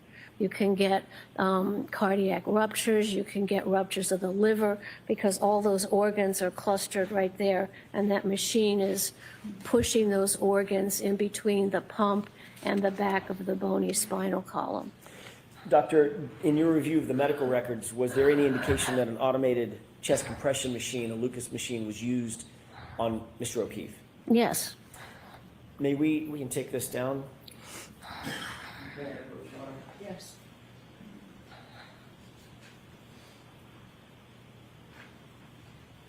I'm sure I remember the jury was pressing their, as I am again, pressing your sternum, right? And pressing your sternum, feeling underneath where she's talking about, where that pad goes around. Alan Jackson was doing it, she was doing it. It'd be interesting to hear from Sue whether you saw any of the jurors. I'm sure there was jurors like Two documents that I'd like to show you. First, Yes. that document, and then after you're finished, familiarizing yourself. First one and the second one.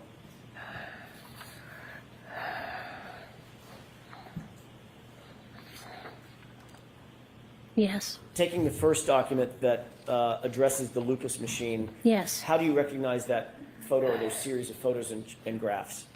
These are illustrations I put in my report, and one shows a generic patient with the Lucas machine in place around him to do the chest compressions. Then I have a photograph of the actual apparatus of the Lucas machine itself. Then I show what's recognized as medical complications and injury from that machine. It shows, I have an example of a CAT scan of a section through the body horizontally, right where the plunger goes into the chest. And it shows in another patient hemorrhage around the pancreas and around the top of the stomach. Then I have a diagram also taken from our medical literature that shows the direction of force that compresses those organs between the resuscitation paddle and the vertebral body and the backbone. Doctor, are those photographs and graphs taken from peer-reviewed literature in the medical field that's normally relied on by other medical professionals? Yes. Your Honor, I'd move for the admission of that first document. Right, subject to redaction? I don't think so. I think that that one is not objected to. Okay. All right, so would you hand that to? Sure, thank you. Exhibit 227.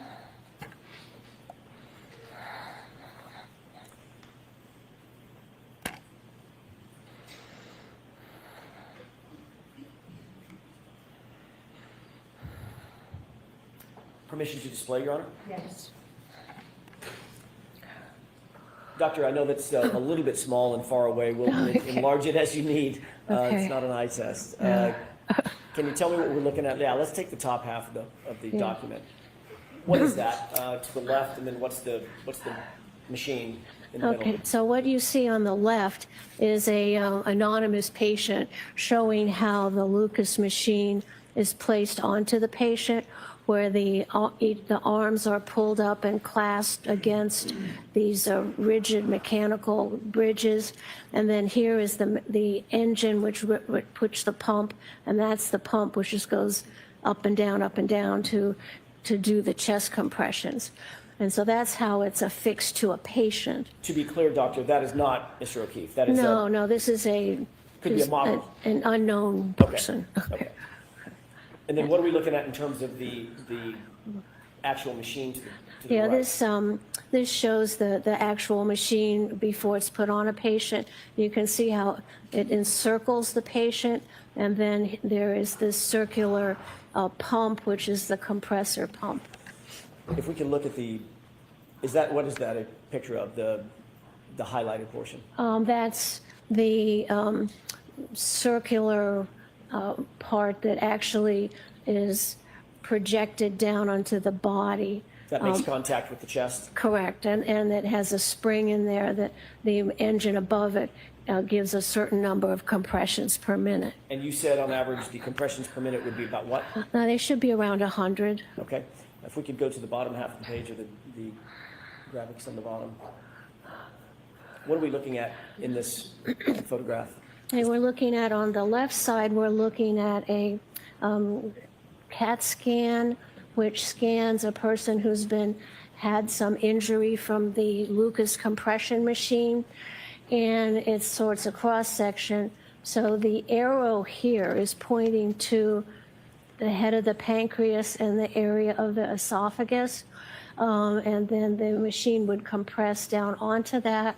And the important part is that I don't know if that's working on there. The little thing that looks like at the very bottom, that's circular and then has a little, looks like a little steer head, that's the vertebral column, and that's bone. And so the pump is pushing in that area where the arrow is pushing those organs against the bony vertebral column. Excuse me. And that's on an actual patient that had that. Then on the right, it shows the schematic of the blue arrows indicating the force coming down. Then we see the organs, and the red arrows show how the pancreas can get hemorrhage, and also some of the esophagus that goes into the top part of the stomach. And we see that's, I can't really see where that, I think it stopped. May I approach you? Yes.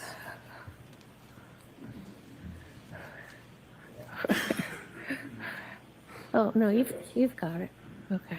Maybe a battery issue. Okay. And then we see at the bottom with those three little things projecting from it, that is the vertebral body, which is made up of bone. So you can see how the chest compressions, not only hoping to save the life by keeping the heart blood functioning, can also cause some injuries and damage, not life-threatening usually, to the other organs there. We can take that down. Doctor, taking a look at the second document that's in front of you, do you recognize what's depicted in that document? Yes. What is that? This is a picture of Mr. O'Keefe, his chest, while he's at the hospital, which shows a lot of the resuscitation equipment. Is that a true and accurate depiction of of Mr. O'Keefe at the hospital based on your review of the medical file? Yes. I'll move for the admission of that. Okay. Oh. Exhibit 228.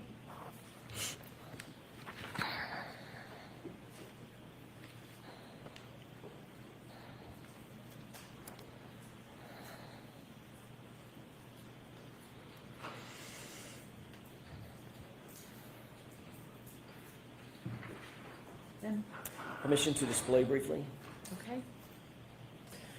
Taking a look at the photographs to the left and to the right, do you see any indication on Mr. O'Keefe's body that is suggestive that where the Lucas machine was situated?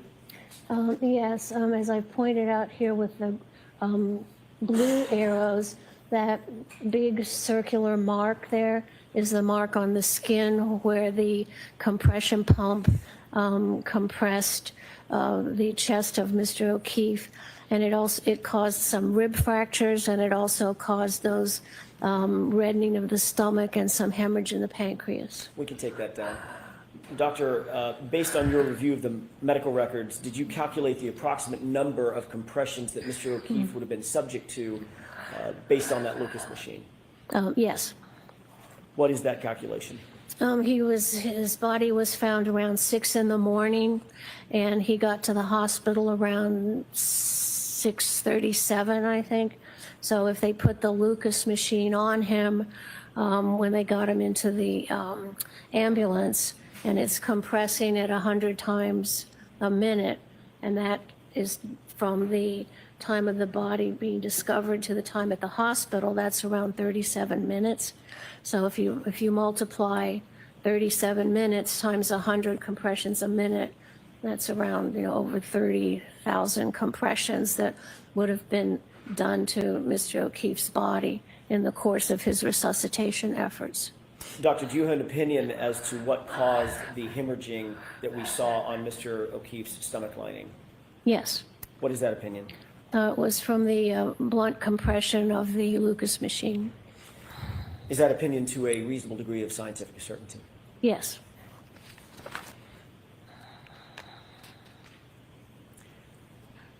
You indicated earlier that there is a difference between someone dying of hypothermia, or complications associated with hypothermia, and a body that's already passed away just cooling, correct? Correct.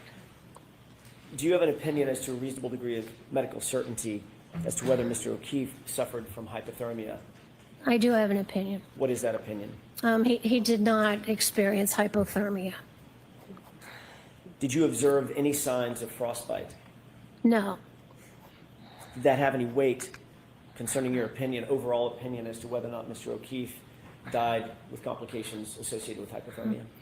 Well, if someone dies due to exposure to low temperatures, you expect to see not only the Wisniewski's ulcers, but you expect to see some frostbite changes in the extremities.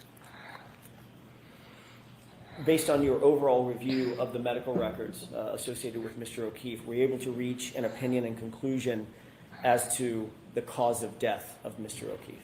Yes. What is that opinion? He died of brain injuries and skull fractures due to blunt force trauma of the head. Do you hold that opinion for Mr. O'Keefe's cause of death to a reasonable degree of medical certainty? Yes. I want to shift gears for a minute, Dr. LaPosada, and talk about patterned injuries elsewhere on Mr. O'Keefe's body. You've obviously talked about your training and experience as it relates to recognition of patterned wounds, correct? Correct. That's something that you were trained in when you were training, correct? Yes, it's very basic to the discipline of forensic pathology. And have you also trained others during the course of your 40-year career on the issue of wound pattern recognition? Yes. You've taught courses and given lectures, is that right? Yes, I have.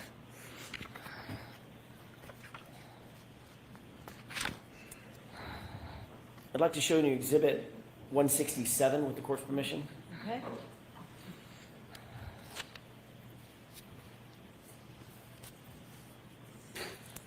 Do you recognize what's depicted in this photograph? Yes. How do you recognize it? Is a photograph of the right arm of Mr. O'Keefe. Did you review and consider this photograph and others in coming or forming your opinions, coming to your conclusions and opinions in this case? Yes.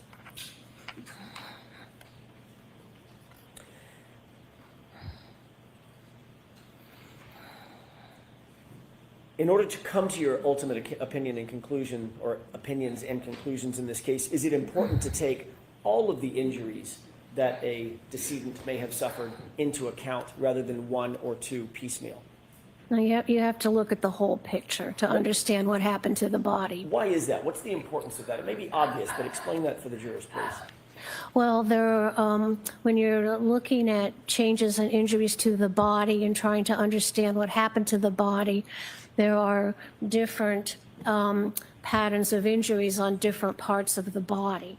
And by trying to separate those and understand what patterns were caused by certain things, then you're able to put together a sequence of events that happened to the body prior to death. What role do photographs play in a forensic medical examiner reviewing the medical evidence and coming to opinions and conclusions? How important are photographs? Oh, those are huge. It's standard practice to always document at the postmortem examination important findings with photography.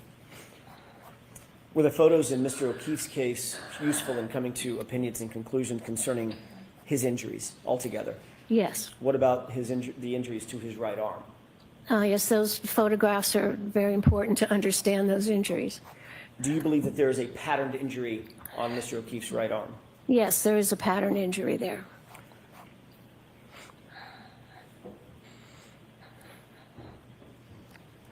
Have you ever seen, in your experience, either being taught or teaching, patterned injuries as they relate to animal wounds, generally? Oh, absolutely. Very common. Do animal wounds include both claws and teeth, dentin? Yes. So bite marks and claw marks might be two different types of patterned wounds that you may see in your evaluation, just Correct. in general? Correct, because when an animal approaches the body, there may be damage from the claws and also from the mouth. Do you expect to see punctate wounds as well as linear abrasions? Yes. Do you expect to see certain bite patterns as well? Yes.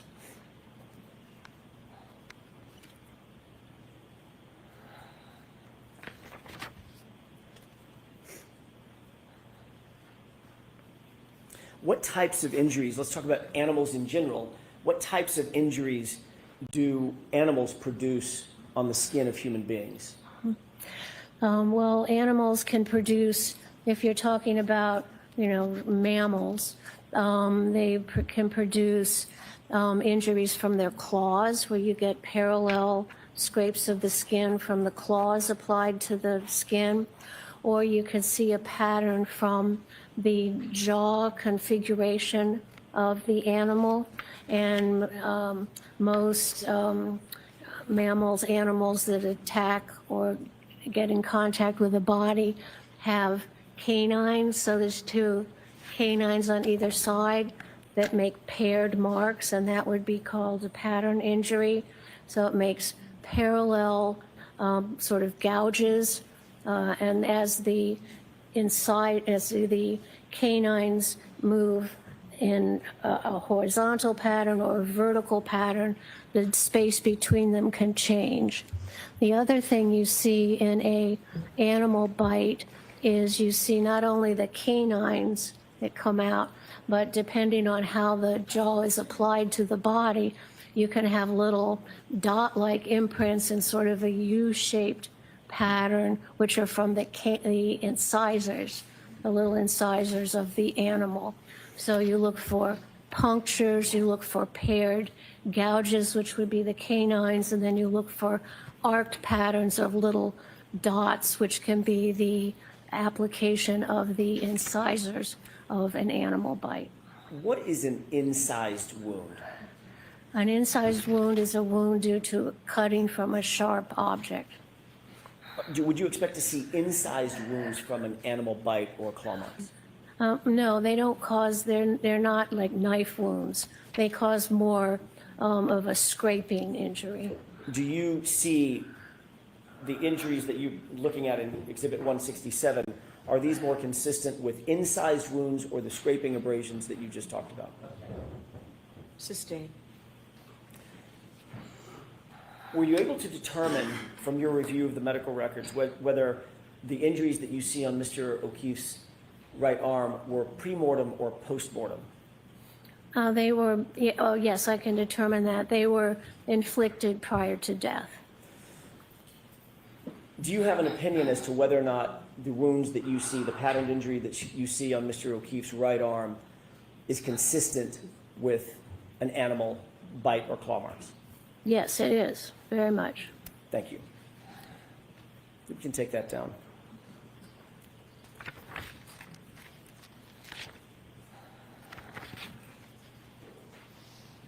May I have just a moment, Your Honor? Actually, Your Honor, may we approach very briefly? Okay. Well, Alan Jackson milked her ruling for all he could get, and now looks like she supports Dr. Russell, even though she wouldn't. The judge wouldn't let him say that it's a dog bite. How ridiculous does the judge look to all of us? Now, the question is, what does the jury think? Does the jury think because she didn't say dog, she can't tell the difference and whether there's a dog bite after she's given all these credentials? And also, the whole idea about the scraping versus a knife wound. I told you about the case of Dr. Smith in Canada, where he confused a animal bite, a dog bite specifically, with a knife stab wound. So the medical examiners and forensic pathologists are very aware of that and are trained in that. And for her, for Hank Brennan then to interject an objection, which is sustained at that point. And I'm telling you, Judge Beverly Cannone, I can guarantee you, was dying there because Alan Johnson got through all of that without ever violating her ruling, right to the ultimate question: is the animal bite consistent with the claw? Is it consistent with an animal bite and claw marks? So he added the claw marks, and he got that in. All right, over objection. Now I want to remind you that I told you yesterday that before Alan Jackson was a prosecutor for a long time. Prosecutors are actually good at direct examination. Alan Jackson just has a skill of also being good at cross. But that's why you saw this very concise and very well put together direct examination. All right, we're going to go back into the fan of injustice, and let's listen to how the defense is trying to at least give some justice in that courtroom to the United States Constitution.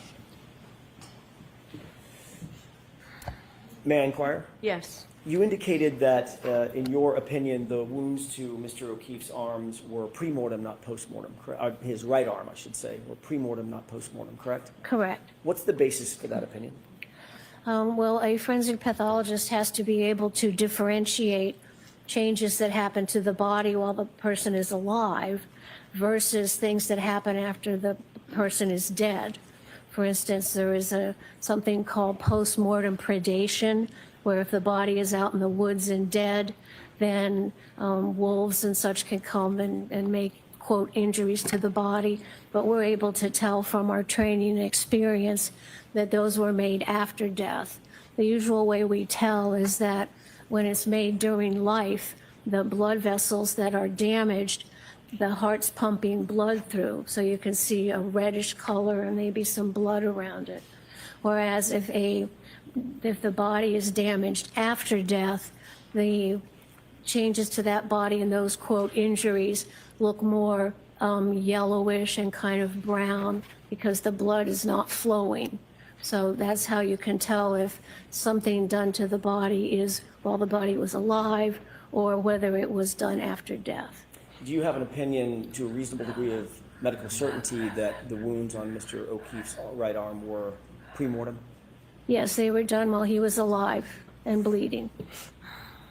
You talked about death investigations. As a matter of fact, you mentioned something about what a forensic pathologist's role is in a death investigation to potentially send investigators back out to answer certain questions, correct? Yes. Did you see any evidence in the medical records or the medical examiner's complete records that any effort was made to send investigators to the location to see if there were any animals at the location at or around the time of John O'Keefe's death? Sustained.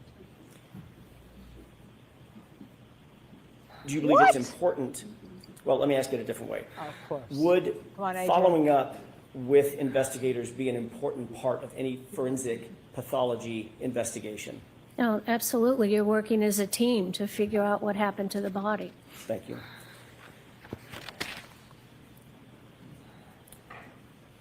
We talked about the theme and theory of differential diagnosis, correct? Yes. How does engaging in the process of differential diagnoses avoid bias in an investigation? By after you have your findings and you sit back and think, well, how many ways could I get this finding? And so bias sometimes means, oh, I think it's this, and then you just stop. So that's a sort of a bias where you make a decision too quickly and you don't then stop to consider what other things could cause this same finding. So you have to consider not only what immediately comes to mind, but then you think, how else could we get this pattern of injuries? Did you engage in a differential diagnosis as it relates to this case? Yes. Did you consider whether the injuries could have been caused by a motor vehicle accident? I did consider that. Did you consider whether Mr. O'Keefe's right arm injuries specifically could have been caused by being hit by a motor vehicle? Yes, I did think about that. Were you able to rule that out? Absolutely. Not. So the objection sustained, jurors strike that answer. Tell me about... So judge wants Well, let me ask differential you- diagnosis for let me ask you methodology, this but way. she doesn't Did want you- the conclusion. come to an opinion or conclusion as to whether or not Mr. O'Keefe's injuries as a whole were produced by a motor vehicle pedestrian incident? Sustained. You indicated that you've done thousands of autopsies yourself, correct? Yes, And you've supervised many times more than that. correct. How many of those autopsies that you've performed or supervised have involved motor vehicle incidents? You know, hundreds. How many of those hundreds have involved motor vehicle pedestrian incidents? Almost as many. Have you performed autopsies specifically on individuals known to be hit by vehicles? Yes, Have you performed autopsies on individuals believed to be hit by vehicles? yes, Have you engaged in differential diagnosis and inferential thinking in terms of developing an opinion or conclusion to a medical certainty about whether or not the injuries that you see on a decedent are consistent or inconsistent with a motor vehicle pedestrian incident? yes, that's part of what we figure out as a forensic pathologist. Did you do that in this case? Yes, Sustained.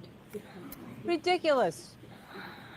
This is so What are ridiculous. some of the injuries that you would expect generally to exist if a pedestrian is hit by a motor vehicle at speed? Not 1-2 miles an hour, let's say 20 plus miles an hour. Yes, one of the things you see is a pedestrian is, standing upright and is impacted by this blunt object of a automobile or a van or a SUV. And what you see first most is the tissue is crushed where the projections of the vehicle impact the tissue. And when you crush the tissue, that gives you a bruise. So that's the first part of the pattern of impact.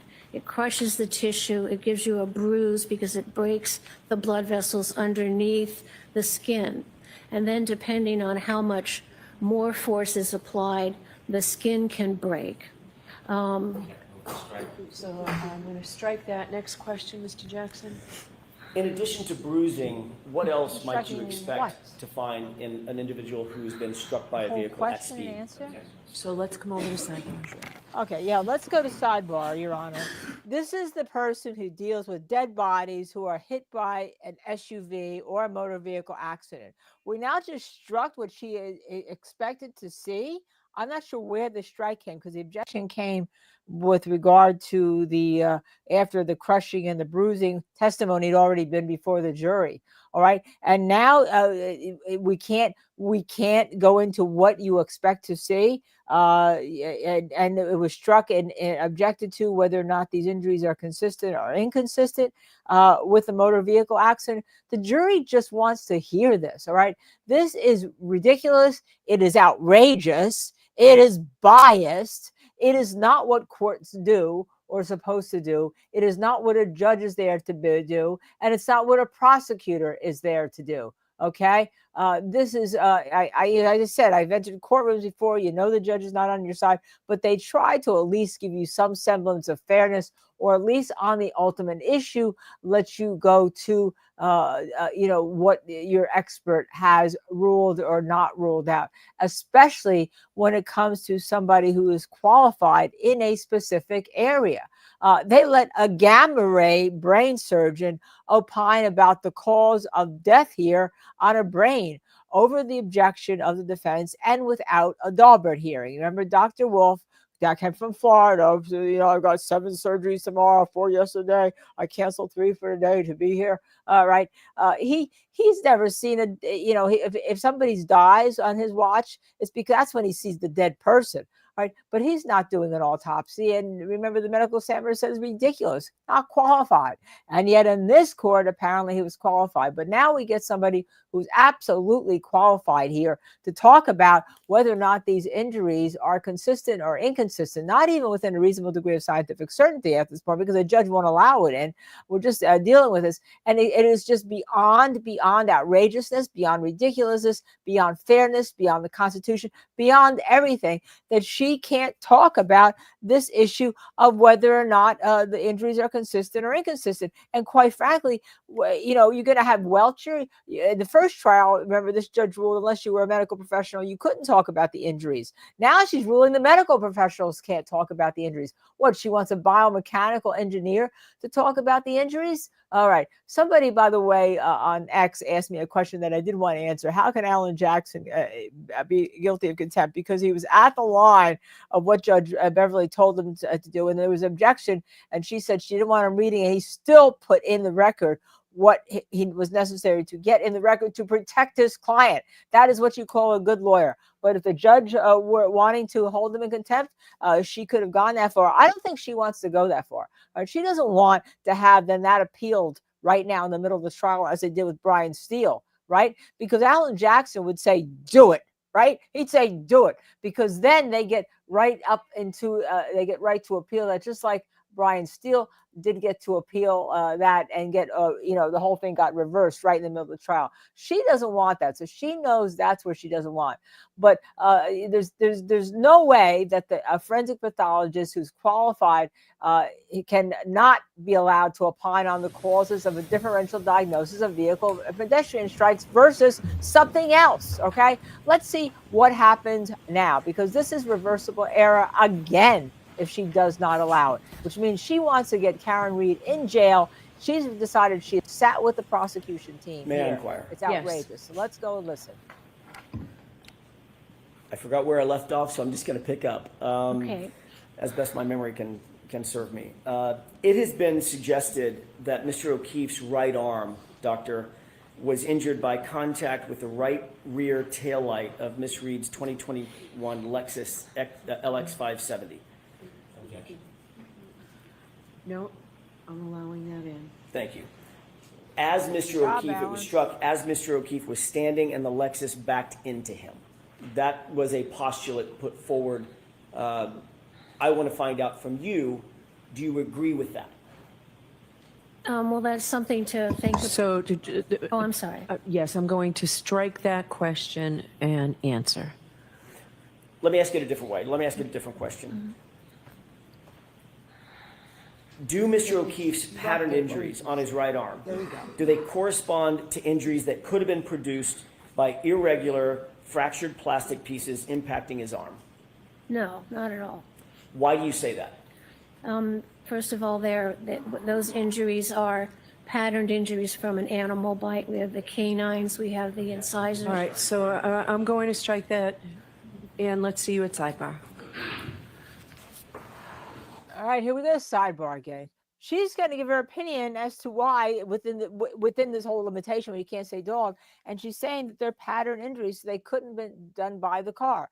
I think what she should say is that there's just what she talked about before, that there is no crushing tissue except in a pattern that could not be caused, and that there's remember she talked about that you have the blunt force, you have the crushing, and then you have the bruising. And then I think what she needs to say is that there's no crushing or bruising consistent with that. It's consistent with the pattern injury of canines and claw marks. Okay, the jury's got to be wondering what the hell's going on. They're going to be wondering, are they going to hold this against the defense? They're saying, wait a second, why is the defense wasting our time here with somebody who can't testify? Or are they going to hold it against the prosecution for Hank Brennan again objecting and trying to hold the truth down away from them? How are they going to take it? Because if they think Hank Brennan is trying to withhold the truth from them, they're going to hold it against them. The problem you have is that, remember, the judge intervenes and they rely on her for taking the days off. They rely on her to get to the courthouse. They rely on her to lunch. They rely on her to give them that instruction. Although I don't think this judge has that, although she did say the jury is tired. I don't know how of hearing this. I don't know how she knows that unless her court officers overheard something and reported it to her, and then she didn't tell the defense. Quite frankly, that's just me spitballing a little bit, but I don't know how she didn't hear it. My sister is in the chat. Hello, my sister. Maybe I will get to see you. And here's her view of it. Now, she doesn't really watch trials. Hey, Joe. The judge is corrupt as hell. I wonder how much she's getting paid to throw this case for the prosecution grounds for appeal. That's been suggested by a lot of people because you can't be this outrageous against the defense. All right. Maybe someday, Joan, I'll get to see you again soon as this trial ends and I'm not on the air for 11 hours. Mwah, love you. Mwah, mwah, mwah, love you to death. Okay. I'm going to hide you, though, for right now. All right. There you go. Joan's in the chat. Hey, Joe. As you all know, everyone in this chat loves you, Joan, because they all went through your surgery with me when I was on the air and talking about you. Everybody is tired of her. And oh wow, I read the notebooks, Marsha. We're ahead of the time with the jury and read the notebooks. Legal-minded friends, Karen Cole. I know you push your feed into ours, and thank you so much for that. They read the jury notebooks, I bet. It's always been a consideration that court officers can read jury notebooks, right? That's always a consideration because they're not sealed. They don't have an evidence seal on them at night, so the juries can come in and say, hello. By the way, Joey Kane, as if you didn't see it, gifted 5 Justice Serve TV memberships to us. Thank you again, Joey, for those who can't afford the memberships. We really appreciate it. Thank God Michael Bryan's putting things in on our members page. We've been so busy with this case, but we'll be more attentive. We are trying to be attentive to you, especially when it comes to questions. Jen Chapman asks, is the reason they are fighting hard for a conviction is to stave off a federal investigation? I don't know. I don't know about that. I mean, they think that there's no federal investigation, but as an attorney, I can tell you that the feds never really close an investigation. They may terminate part of it at a time, but there's still a file there, right? There's still absolutely a file there, and all. Boy, I'll tell you what. We need the judge in the Alec Baldwin case, says Connemara. We judged the Alec Baldwin case, and there's been some good judges recently. The Alec Baldwin, and she knew when the prosecutors committed that Brady violation, out they went. This should be the same thing here. This case should be out, all right, with the mistrial and the misconduct that I agree with that the defense is making. Now, she doesn't, and of course, unless she does, there is no such line. All right, let's go back into court. Let's listen to the fan of injustice continue to rotate from that bench. May I, Your Honor? Yes. In your report, Doctor, you indicated that Mr. O'Keefe's pattern injuries on his right arm do not correspond to injuries that could have been produced by irregular fractured plastic pieces impacting his arm. Do you recall putting that in your report? Yes, I wrote that. Do you stand by that? Yes, that's my conclusion. And you also wrote his arm had no tissue bruising from impact injury. Do you remember writing that? Yes. Do you stand by that? I do. You also wrote, neither did his skin show any array of irregular, unpredictable, randomly scattered cuts and scrapes at various angles and depths. Do you remember writing that? I did. And do you stand by that? I do. You also wrote that you noted Mr. O'Keefe had no bruising on his arms or torso. Is that right? Correct. And you also wrote, in particular, Mr. O'Keefe did not have bruises on his legs, correct? Yes, correct. And you indicated that that was shown by dissection of the leg tissue and muscle at autopsy. Is that right? Yes, there was a special leg dissection done to look for bumper impacts.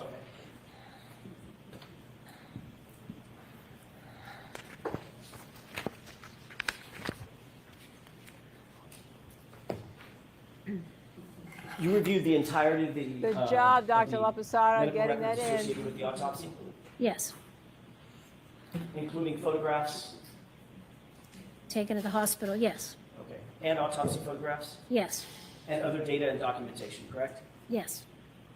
Are x-rays an important part of an autopsy generally? Oh, yes, usually there are x-rays taken of the body prior to the examination. What do x-rays show? Why are those important? They're important because they show foreign material in the body, like a bullet. They also image the skeleton, so we can look for fractures of the bones.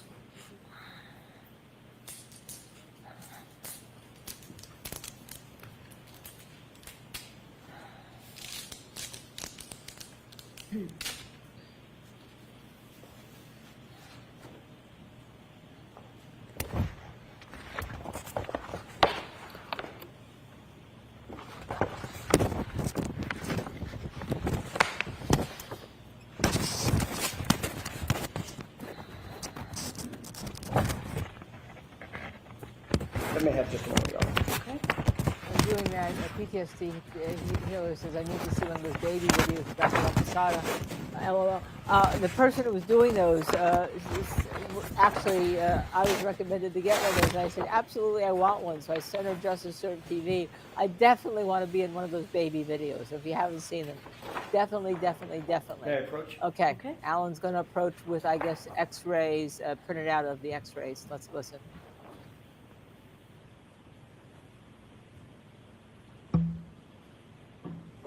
Yes.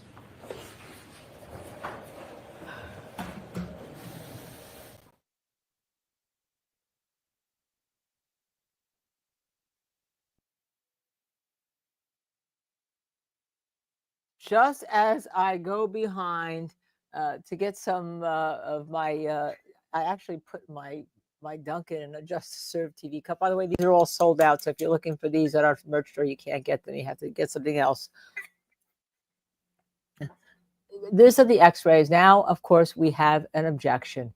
Okay, we have an objection here. There should be no objection about the x-rays. All right, they're in a format there. What is the objection going to be? Well, you really can't see anything. Oh, she didn't say she's going to use x-rays in her report. Oh, well, you know, Hank Brennan opened that door when he suggested to a witness that there were no x-rays or something showing any bruising, any broken bones, and the fracture, the ulna or the radius or the hand and all. Hank Brennan opened that door and all.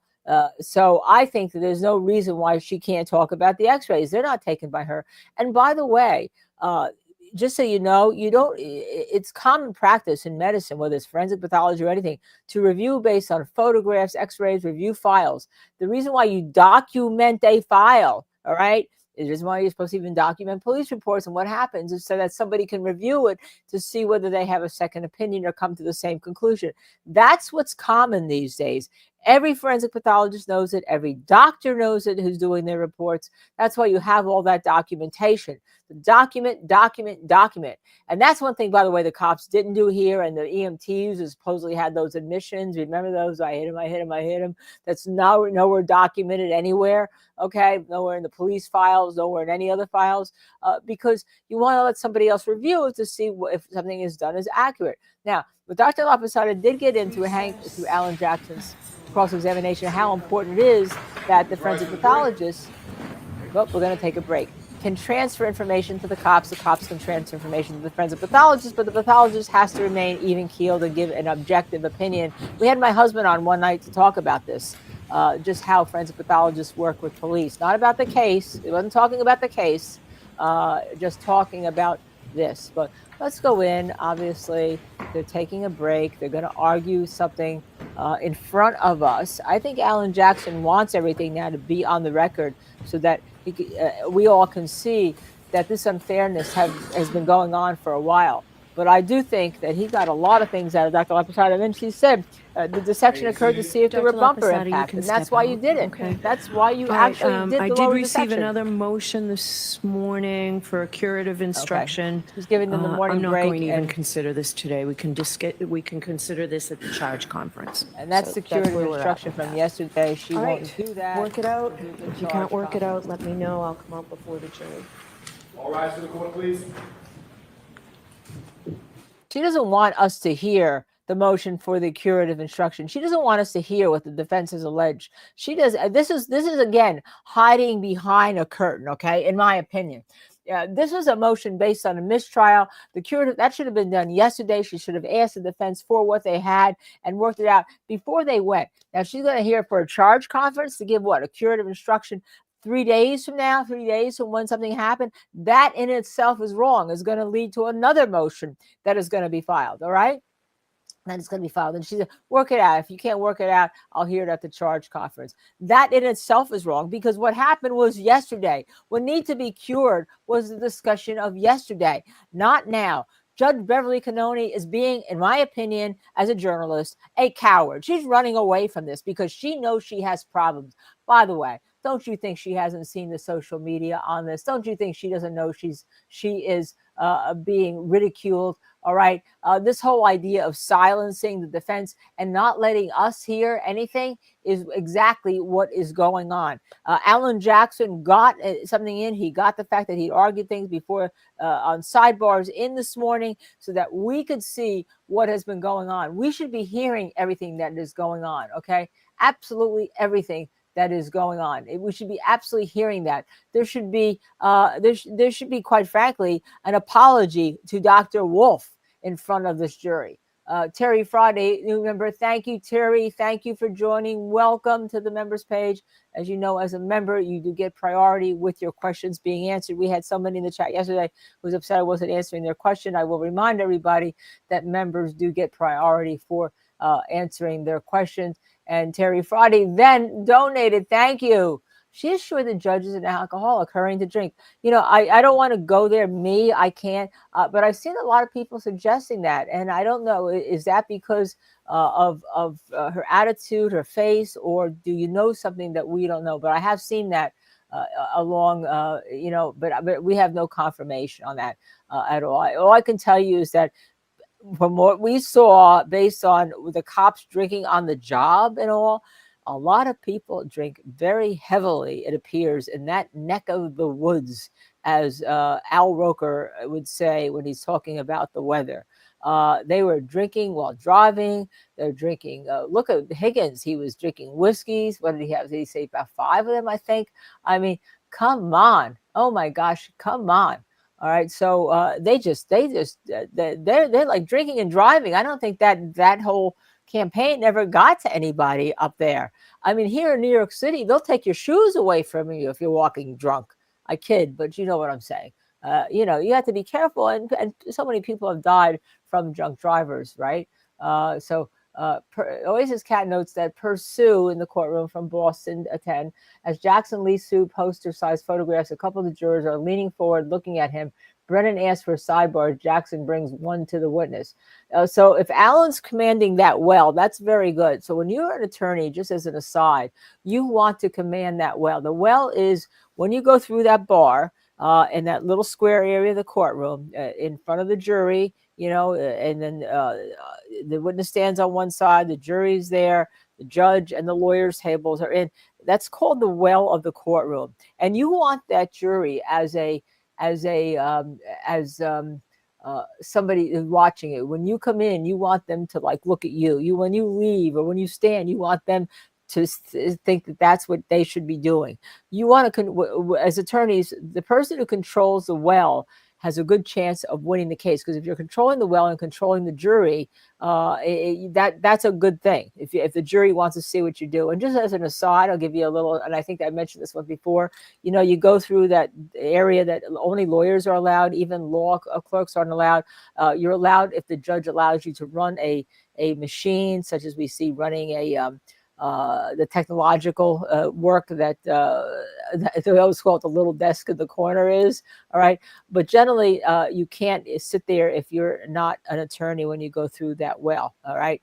And it's called actually a bar. That's a bar, that thing that shakes, that goes back and forth to let you in, like a little fence. And that's when you pass the bar. When you take the bar exam and you pass it, it's called passing the bar. And passing the bar is where that's named from, because then you're allowed to pass the bar into the well. Just as a little aside from those of you who want to learn a little bit about the history of lawyering and where we get those habits. Okay. I think that's where we are now. We all know that Alan Jackson, as we said, is a very good lawyer. Hank Brennan and him are warriors fighting in the courtroom. And I have a unique perspective on AJ because I spent 6 months, as most of you know, although some of you come into this and don't know that, trying a case against him in Phil Spector 1 in California. I was out there for 6 months in the courtroom. I ended up being the lead attorney, co-lead to begin with, and took over the lead after about 3 weeks into the trial by myself, although some would argue that I was actually the lead attorney before that because I was running all the team and all. But he's a fighter. He's a fighter, and you have to be prepared against him because he knows how to get evidence in, just as we saw that there. Just the way he can turn when there's a cross-examination, he listens and he can take what a witness said and turn it to making the next question. He is extremely experienced, Terry Friday, you're becoming very active as our new member, and we love it. Thank you for the donation. Everything helps. Surely jury will find reasonable doubt in this trial. Well, I don't know. I think the first part of murder is definitely overcharged. I think the third part's definitely out. The jury last time was hung up on this whole idea of, her backing into him accidentally and hitting him. I think if there is a danger for a conviction, it's a jury saying, we're just going to what does our gut tell us? That's the danger on this case when juries go too long. That's why this time I think the defense is much better in how they presented the case. That whole idea of conspiracy. Here they can say this was a bad police investigation. They didn't go look for anything. Look at the dog bite or animal bite activity on the arm, because Marie Russell always said there's a dog bite. Look at that on the arm. And by the way, there's going to be no one from the prosecution who ever think about that, who has ever disputed that, because the prosecution said they weren't calling Dr. Crosby, their expert, in rebuttal. So Alan Jackson is going to get up there and say there is no dispute about that those are dog bites. Okay, generically, as a medical examiner, say animal activity, claw marks, canine marks, and they were made before death.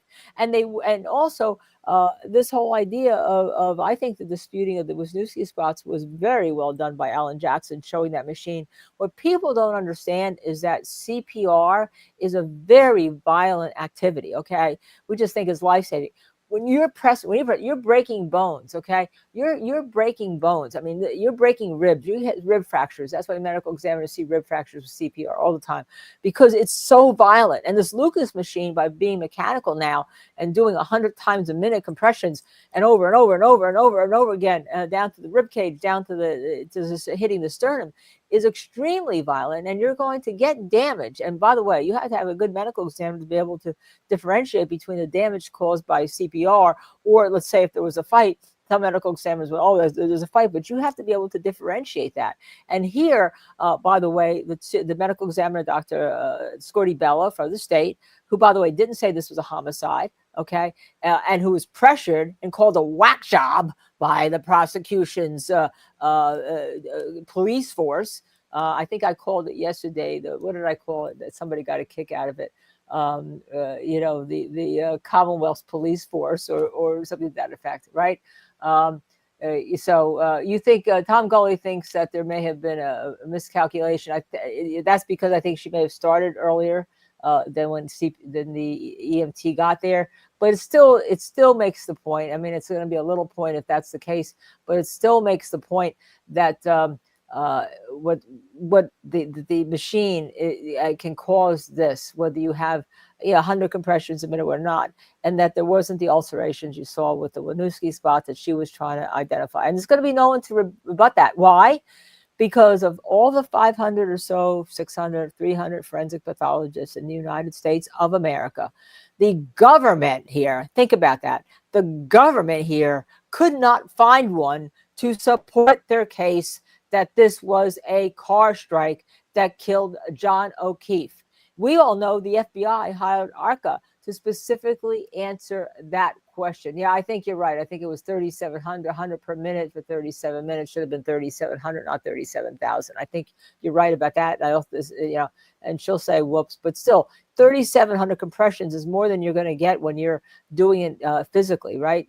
You heard how tired Karen Reed and Kerry Roberts were, right, by trying to do compressions. They're people, and this machine was made for the point. Thank you. I think in my ear I calculated as 3,700, so I didn't pay much attention to the 37,000. But that's a very good point you picked up, and of course Hank Brennan is going to pick that up too. All right. Everyone in the courtroom seems to have a problem with calculations. I always laugh that's why I'm a lawyer, because the only math I could do was 33 1/3. If you understand how lawyers get paid on civil cases, that's a joke, by the way. He's going to make it seem like 37. I think she said time that because did you calculate? But yes, he's going to make a big deal out of it. And AJ is going to, Dr. Lepisano, whether it's 37,000 or 3,700, the effect is the same, isn't it? Yes, it's 100 could do it the same. Yes, all right, and that's what's going to have. All right. So somehow Hank Brennan has to be careful he doesn't open the door also, by the way, to it being a dog, because she said claw marks and she was very clever, by the way, in her very demure way, where she talked about what I told you about animal activity. Forensic pathologists deal with animal activity in the woods on a dead body and able to identify animal activity. She talked about wolves. So she picked a canine. She picked wolves, right? She picked a canine. And that telegraphs to the jury a canine, right? Wolves are a canine, right? Okay. Yes. 007. This involves me, so I have to put this up if I can get it in time. What happened is Nurse Heather, Oasis Cat, thank you very much. 007, there you go. It goes by so fast, I don't see it. They hear Linda's voice and ask, who's that? I say it's Linda Kenney Baden, and she's a world famous attorney. That's who that is. Thank you so much, 007. I really appreciate that. And again, Terry, finally, I'm just going to put that up one more time because you are a new member right now. And I think many people are hoping that this means reasonable doubt. And we do need this instruction to the jury. The jury has to be told, look, if the defendant has a case, they have nothing to prove to you. The burden always remains with the state. Even if the defendant presents evidence to you, they don't need, you don't need to prove it. The burden always remains with the state to prove a case beyond a reasonable doubt, unless and until you find differently and return a verdict in this court, okay? And you need that one juror. I hope the defense has that one juror who, if they start getting hung up, stands up and says that, okay? Whenever I've done a focus group or a mock jury, we always try to go and see what the stats are on the one juror that will stand up and say that. And usually there will be one when you do a focus group that will stand up and say that. And you're looking for that sociological stat when you do a focus group to say that, because as a defense, right? As a defense, you need that. Now, as I started saying, I think that, shall we say, excuse me, I just need to get a sip of my mango tea. As you know, I drink. I think the defense needs to, I like the way they're trying this case better. If the judge would have let most of their evidence in, that they're not going for this whole conspiracy. They're going for Baden. And in the Baden defense, it could be a lot of people. Maybe Maybe there were words spoken at the beginning of those steps with Higgins, right at the garage. Maybe somebody was in there. Maybe Chloe was in there. There were words spoken. Chloe then starts going on the gnawing or the attack. There's a dead body, and then what do you do with a dead body? Well, if you're a cop, and it's in your house, what can happen to you. So there's nothing you can do. So what happens is the defense is going to argue you don't know what happened. Maybe somebody put the dead body out in the lawn to get rid of it, so they wouldn't be marred or barred or tarred. We see that in drug overdose cases where people are partaking of drugs in their house. We a lot of get these cases sometimes with defense attorneys, and somebody dies from an overdose, and then the other people in the house are like, oh my gosh, and then they take the body and they dispose of it, dump it somewhere, and the body gets found. It's a secondary crime scene location, and the reason why it was dumped, it wasn't that they were killed in the woods or whatever, or that they were even murdered. It was that they overdosed and somebody wanted to get the body out of the house. That's very, very common with that. By the way, let me see here.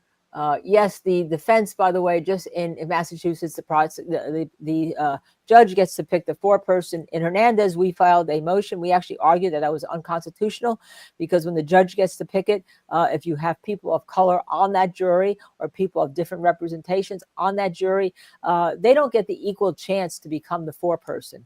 If you do as New Jersey does, where I try a lot of cases, the first person in the box becomes a jury foreman, or foreperson, or forewoman, or however you want to do it these days. Okay, I like to say foreperson, but some people still go. I've even heard judges still say foreman, especially when it's a man and that goes in the box as number one. Then you eliminate that bias because that's the person who always is. There's no decision to be made.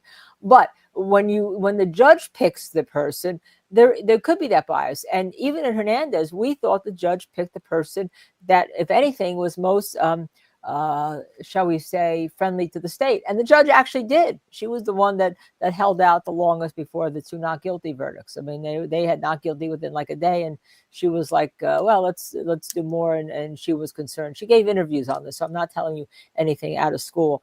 And then she came to the conclusion that the state had not proven their case beyond a reasonable doubt. But so the judges have to know, right? They have to know who's more friendly. So my question always is, how do they know who's most friendly? They say, well, we take the person who's most attentive. Well, if you have 9 people writing in the notebooks, as you did yesterday, who's most attentive? Maybe the person who's not writing is most attentive. So if we're going to use Dahlberg standards, what methodology are you using, Your Honor? What criteria do you use? What differential diagnosis do you make? All right. What are your standards for picking the jury foreperson?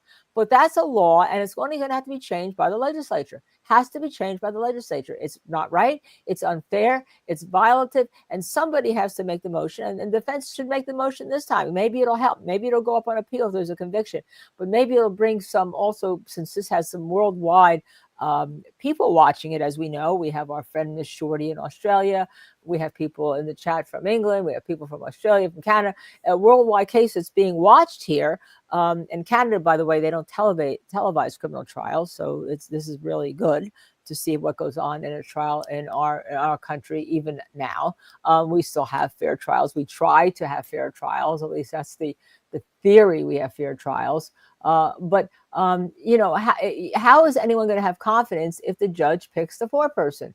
I don't. All right. I don't. I think the defense has now decided, after so much unfairness, they are going to kick and fight. And if they end up like Brian Steele in contempt, Scotland here. Yes. Thank you very much for posting. We ought to. Amy Loves Soccer says that Jess Machado has reported that one jury writes constantly. War story again, only because I've tried so many cases in the Spectre trial. The person that wrote constantly was voted by the other jurors to become juror foreman, right? Foreperson, right? He had like 21 or 22 notebooks, right? Because he was writing everything. And he was one of our not guilties, by the way, that held out for us. Even when it was first a 6-5 vote, and then the judge changed the jury charge to say, well, Phil Spector was holding a gun. Even if there was an earthquake and it went off, he could be found guilty. And we said, we're not partaking in that change of jury charge. And we still held on to our hung jury, despite all the attempts. So when we go into a courtroom, everyone, we assume as defense attorneys that we are the underdog. We assume that the judge is going to be against us, even when we go in as plaintiffs. I can tell you when I first did, because part of my practice is doing sexual harassment cases, which fall into my civil rights practice and all. I remember a federal magistrate judge saying to me, we had a huge case involving sexual harassment in a cockpit of an airline against the only wide-bodied airline senior pilot captain, and one of the issues was all the pornography that gets left in the cockpit. I bet you didn't know that. At least that was at the time. Yeah, behind panels, for the things, other pilots, at least at that time. And the judge said to me, "Well, it's only a sexual harassment. It's only a pornography case. What do you mean you want this?" I'm like, only. Well, he and I ended up becoming actually friends because I think I educated him. He ended up being a whole federal judge, not a real federal judge, but a judge on the bench. I actually gave him a recommendation because people change and learn and all, right? And all. Micah says, I can't believe how long my husband had to be on the stand in the Spectre trial. That was when, and he was on the stand when I was sick. That's when I was out sick and I was under orders not to watch the trial from the court because I was so sick. When I finally left because I had gotten the pneumonia on Memorial Day weekend, apparently I went undiagnosed for 2 months and I got worse and worse and worse. The doctor told me if I don't just, stay still, not do the trial and just rest and do nothing, he thought I could die that weekend. So it was a pretty serious matter. So I took that pretty seriously. And I only got to read his transcript. And quite frankly, I've never seen Michael's testimony in the trial. I got to read his transcript afterwards because I had to do the closing. Not that I had to. I wanted to do the closing. I was the attorney. And so I had to read all the transcripts after I got well enough to read 3 weeks worth of transcripts and then pick up going into the courtroom from there in August. And then, we closed in September and then had to wait, I forget how many days, 16 days. I forget how many days before we got a verdict. The jury was hung. Okay. Right. So let's see. Who's in the hospital? All right. So Hosanna, who's in the hospital? We don't like it when our people have family members in the hospital. Okay. Micah, we just finished Murder Church. He's great. Yes, he's great. I have to tell you, I had one, shall I say, disagreeing with Alan Jackson this morning on a personal basis, right? And that was a personal basis that he said that Dr. Leposada may be the best forensic pathologist on the East Coast. I got the best one on the East Coast. I'm married to him. I know, Alan, this is just because he's in the courtroom. But I want to tell you something Neil Rockhind has posted. Boy, I'd love to get Neil. Is there any way we could just text Neil, see if he can come on, maybe for some lunchtime question and answers with us? He says, Albert Hatchett, an incredible trial lawyer from Michigan, once described judges like Bev Cannone perfectly. After a lackluster career as a lawyer, they sought the bench as refuge, and once there, acted as if they had Solomon-like wisdom. That's even being a little nice, Neil. I know you're probably watching. I even think that's being a little nice, but I will retweet it.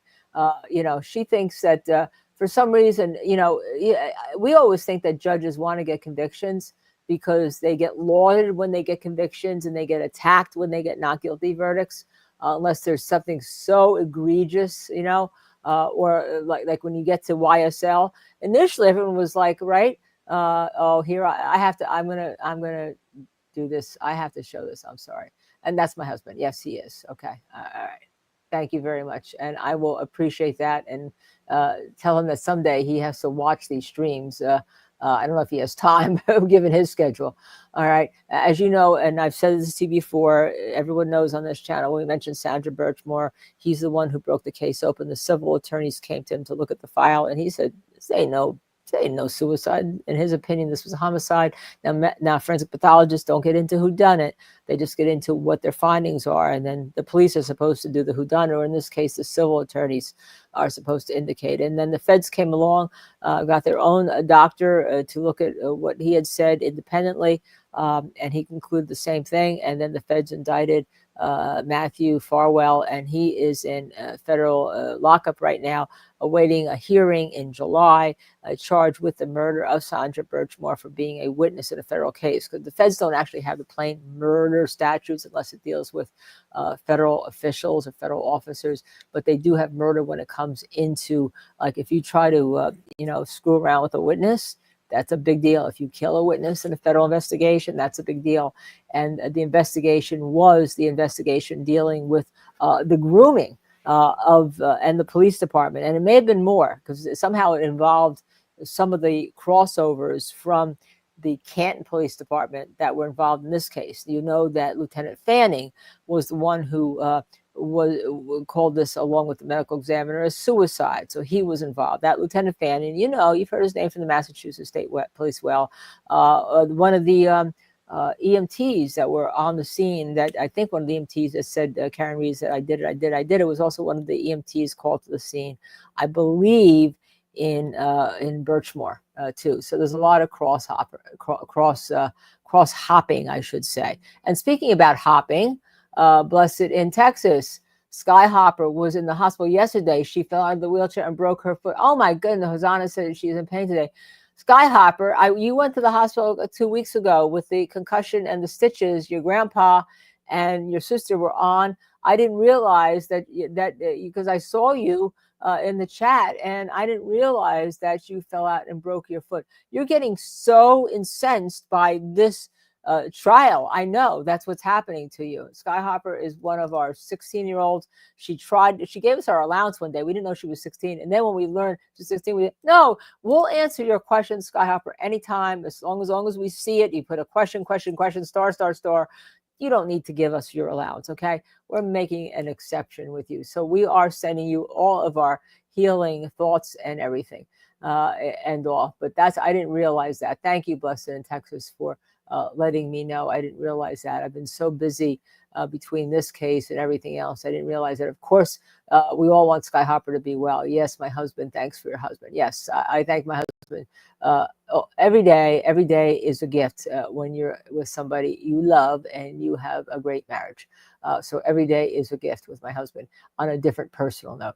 Okay, Anika A, let me just say, Anika A, Linda, hey, since Bev has limited Dr. Posada's testimony, can the defense bring a last-minute me replacement to testify what they needed to testify like your husband? Just thinking out loud. I'd be so proud of my husband if he were retained in this case or got retained in this case. I would be so proud of him. And I have not asked him anything really about this case. To be honest with you, I had him come in that one night to talk not about the case, but to talk about what medical examiners are supposed to do, right? And what they're supposed to absolutely do when the police come into their autopsy room, because that was a generic question. Oasis Cat, one of our mods, and also does a lot of the cutting and does a lot of the music for us. Cut one of my rants today. I think there may be another one in there, Oasis Cat, you could probably tease out.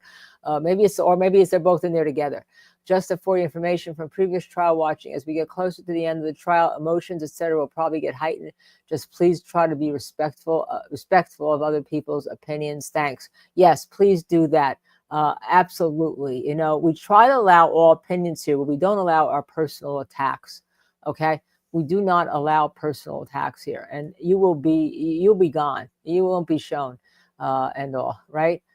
Absolutely won't be shown if you have a personal attack, and if it passes us, we will take you out anyhow. And I've gotten personal attacks on X for we started this case. We were all the prosecution just has to prove the case beyond a reasonable doubt. When we actually started to look at this case, Michael, Bryant, and I, we were still at law and crime, and all we had was the week of the snow blowers, not the snow blowers. What was it? The leaf blowers. And the solo cups, and we like ha ha ha ha ha, but we didn't really get into this case until really the end of the first case, when there was a jury verdict. And look, if the state doesn't prove the case beyond a reasonable doubt, that's their burden. And then we got into this case. We said we don't know what happened, and if we don't know what happened, the state hasn't proven anything about their burden of proof, right? If you leave this case and you still have a question about what happened, or could it happen, or maybe it happened, or I think it happened, all the state has proved is that there's a triggering event. They haven't proved there was an impact. No collision It doesn't matter what all the other evidence is. If they can't prove a collision beyond a reasonable doubt, that's it. Case is over. Olivia Lambo, who's on our show a lot, if you follow her on X, she's excellent. She says, Judge Beverly Cannone will now allow Dr. Leposada to testify that the wounds on John O'Keefe's arm are consistent with animal bites. What's the legal basis for restricting her opinion to animal bites instead of what they really are, dog bites? Bev is a micromanager. There was no legal basis. She thought that maybe, she knows she made a mistake and maybe she can kind of get out of it if she does that, okay? If she limits that, that's exactly what happened here. Because she knew she was wrong. She knows she's wrong. She knows she's absolutely wrong, okay? Especially when she did a Daubert hearing. And then, Alan Jackson already opened. There was no issue that this was coming in. There hadn't been any issue. Alan Jackson said, you will hear Dr. Leposada said that she's falling on a ridge surface, blah, blah, blah, and make those impacts. You heard that she's going to say that these are dog bites. Now, Alan Jackson, the jury can say, well, he didn't come through with what he said. The judge will say, well, I'll cure that by saying what the attorney said were not evidence. But, okay, we're unmuted. The fan of injustice is circling again. So let's go in and let us listen to the fan of injustice, what happens in the courtroom under the fan of injustice. All right, we're seeing you're unmuted. All right, are we going to have a discussion with the attorneys? Counsel, why don't I see why the jury's coming in? Why don't I see why the jury's come in? Yeah, she's going to ask me, did you come to an agreement about the curative charge instruction? And I think Alan Jackson and Alessi have to say, no, Your Honor, we think that you cannot go until the end of this case. You think you have to give it at the end of this case also, but you need to give it now. This issue with Hank Brennan happened yesterday. It's on the jurors' minds now. It's not on the jurors' minds 2 days from now as much. That doesn't say you don't give that curative instruction 2 times. Judges can give it 2 times, 3 times, 4 times, 5 times, okay? And her curative instruction yesterday didn't go far enough. It just said, well, he did this. It didn't say this was a misrepresentation. It did say that you're not to infer that Dr. Wolfe was anything but an honest witness because of this misrepresentation. It didn't cure anything. It didn't cure anything. I don't think it was curable. I don't think it is curable what happened yesterday, by the way, especially in light of Hank Brennan's last week with the DNA. And it is burden shifting. I've been yelling burden shifting. You know me. I've been yelling burden shifting throughout this whole trial when the prosecution is doing their case, when they're questioning. They're burden shifting. You could not even ask one question that shifts the burden to the defense. And here, there's been a number of questions, and I'm sure the defense has kept count, because one of the things you do is you already have an appellate lawyer on your team who's watching the trial and keeping count of everything, okay? Okay? Absolutely everything. All right. This is it's simply wrong. I mean, so we have that, and now we have Dr. Leposada, who's on wanting to talk about the X-rays. Hank Brennan made a big deal about X-rays not being taken. Of the arms and the legs. I think Leposada has to go in why it's important that what was taken and why you just needed to be what taken was taken, not something that wasn't taken is more important. Okay, he made a big deal. See, he's becoming what's happened with Hank Brennan is he's the medical expert, right? He is saying everything that he wants his medical professionals to say that they haven't said. So that's becoming like the truth in the courtroom. Okay. All right. That's becoming something like the truth in the courtroom, what Hank Brennan says. Now, do they believe it? Okay. Do they believe it? I don't know. All right. It depends. I am worried about the first 10 jurors that were picked in 3 days, because then it took 3 weeks to pick the rest of the jurors. I don't think the judge did a proper questioning of those jurors. And then as time went on, more questions got asked. And then we talked about bias, right? I just think I worry about those first 10 jurors, whether or not they were stealth jurors wanting to get a conviction or wanting not to get a conviction. Either way, I think there has to be some stealth jurors, because that was just simply too quick to pick jurors for this second trial, 10 jurors and 3 days. And then you can't get, it takes you 3 weeks for the other 18. Okay. That just to me is worrisome. And I don't know which side it's worrisome from. Now, let me tell you, all right, being a defense attorney or a prosecutor, you kind of like decide who you think you don't want to lose in your case, who's for you. All right, just so you know, you're making those judgments. All Yes. right, let's go into court. Let's listen. I'm going to go behind the Tubi app, and I may take a 5-minute break, but I am listening. We need that marked for identification. I need all three of them marked for identification. Okay, and we'll do that afterwards. Just please go ahead. Do you see any x-rays? I did. What were the x-rays of? The x-rays were taken of Mr. O'Keefe at the medical examiner's office, and they were x-rays of his chest, his arms, and his legs. Did you specifically review x-rays? Wait, of his I didn't right get leave. His arms and his arms. forearm, arm? Yes, they were included in the x-rays. Have you seen Somebody x-rays lied. before? Oh, Somebody many lied and times. How many Brendan times? lied. Thousands, probably. Is part of your job to review I'm going to x-rays? leave now. Oh, To make a absolutely. determination of whether or not they indicate broken bones, fractures, hairline fractures, things of that nature? Yes, it's part of the medical legal autopsy to study the x-rays of the deceased. That's done in the ordinary course of being a forensic pathologist, is that right? Yes, Are you trained on how to read x-rays? yes, You have to be a radiologist to read an x-ray as a medical doctor? no, Medical doctors do that all the time, correct? yes, it's part of general medical training. And is it also part of specialized training for forensic pathologists? It falls under the rubric of general radiology that a doctor knows. There are some specialized areas in forensic where you have to understand like decompositional changes that you can see on an x-ray that aren't something that you would see in a clinical setting. Taking the appendage one item at a time, did you look at Mr. O'Keefe's x-rays of Mr. O'Keefe's right hand? Yes, Did you see any defect in the bones of the right hand? no bony defects, and the tissue was normal. Did you take a look at the x-ray of Mr. O'Keefe's right arm? Yes, Did you notice any defects at all in the bones in the right arm? no, the bones in the right arm were intact. No breaks, Correct, no breaks. fractures, hairline fractures? No, Did you look at the upper arm x-ray of Mr. O'Keefe? yes, Did you note any defects in the bony structure of Mr. O'Keefe's upper arm? no, the bones were 100% intact. No breaks, fractures, hairline fractures? Correct, none of those. Any indication in your mind, based on your review of those three x-rays, the hand, forearm, the arm, that arm had suffered any kind of bone trauma at all? Sustained.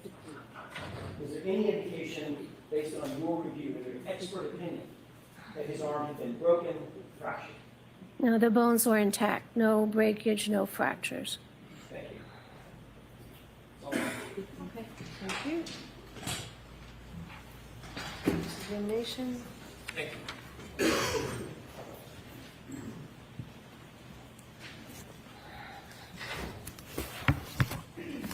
Good afternoon, Dr. La Posada. 6 minutes till the afternoon. Good afternoon. That's okay. You wrote a report in this case, doctor? Yes, I did. Do you think that based on your analysis, was Mr. O'Keefe thrust backwards? Is that what you determined looking at his head injury? That he was, I didn't understand, you had your hand in front of your mouth. Sure, I'm sorry. Yeah, You talked about a head injury that Mr. O'Keefe had, that he Yes. suffered from, yes, that caused his death. yes. Was that caused by being thrust backwards? Yeah, the motion was upwards, down. Okay. And the way you just showed it could be a fall. Correct. Did you have an opinion looking at his wound that he was thrust backwards? What do you mean thrust? Well- His body went backwards. There may have been some applied force to it. I don't know about thrust. I'm asking if you have an opinion. Your words. Do you have an opinion about thrust? What do you mean thrust? Did the forensic pathology diagnosis mean Mr. O'Keefe's body was thrust backward. If you want to say thrust as indicating movement, that it went backwards, then you could say it was thrust. Okay, may I approach? Yes.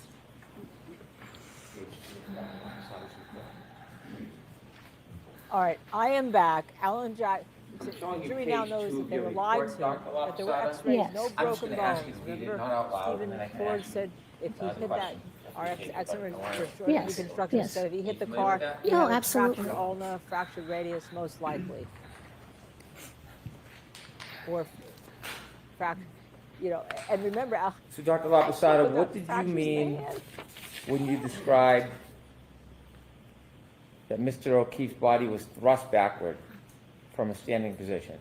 I mean that he was standing upright and his body had momentum and went down and hit at the back of his head. So it was thrust backwards. You cannot tell forensically how much momentum he had, can you? No, we don't do those analysis.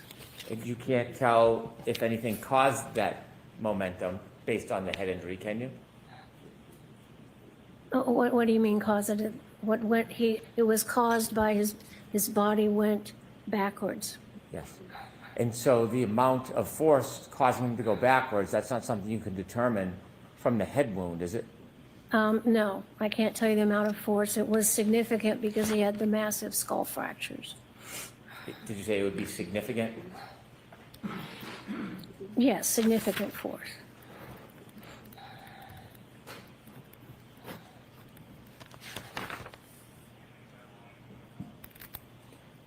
In modern medicine, there are a number of different machines that can help us see the brain, like a CAT scan, perhaps, Sure, MRIs.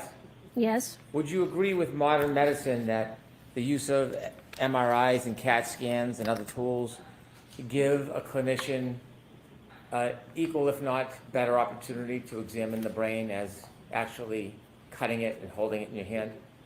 No, the actual gold standard is the pathology, to be able to have the brain in your hand, look at it with your naked eye.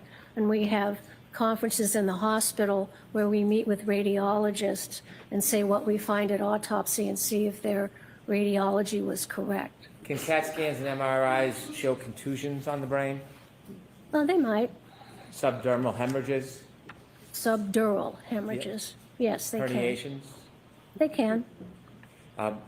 Do you have any doubt about the modern medicine and the use of MRIs and CAT scans? Do you think they're inadequate in any way? Well, I'm not a clinician, so I don't use those to diagnose diseases in living patients. Dr. Lopsada, have you ever had any experience studying the brain in real time, clinically, going and opening somebody's skull and treating the injury before the person dies? No, I'm not a neurosurgeon. You don't have any neurological expertise, do you? I'm not a neurologist. I'm not a neurosurgeon. I'm a forensic pathologist.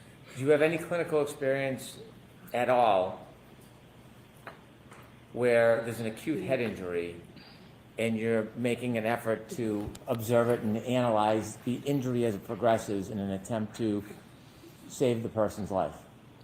I don't treat or diagnose living patients.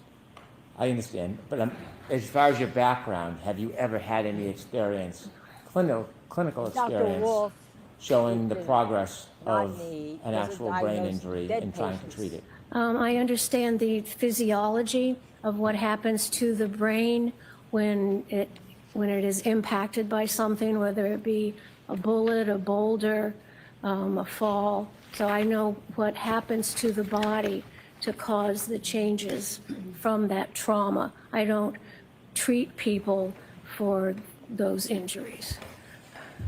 In observing a brain that's in trauma and making determinations of how long it's viable or whether the person will expire, do you know the process that a neurosurgeon would go through in order to fight to preserve the person or save the person? Do you know the step-by-step process that they would undertake To do what? to try to operate or save somebody from a head injury, from a brain injury? Objection. I'm going to allow it because of prior testimony. Well, it depends on what the brain injury is. If you have head injury and you have bleeding on the brain that's pushing the brain one way or the other, it would be a subdural. Then a neurosurgeon would come in and try to take that blood away so it doesn't compress the brain. So that's something that neurosurgeons do to treat head trauma.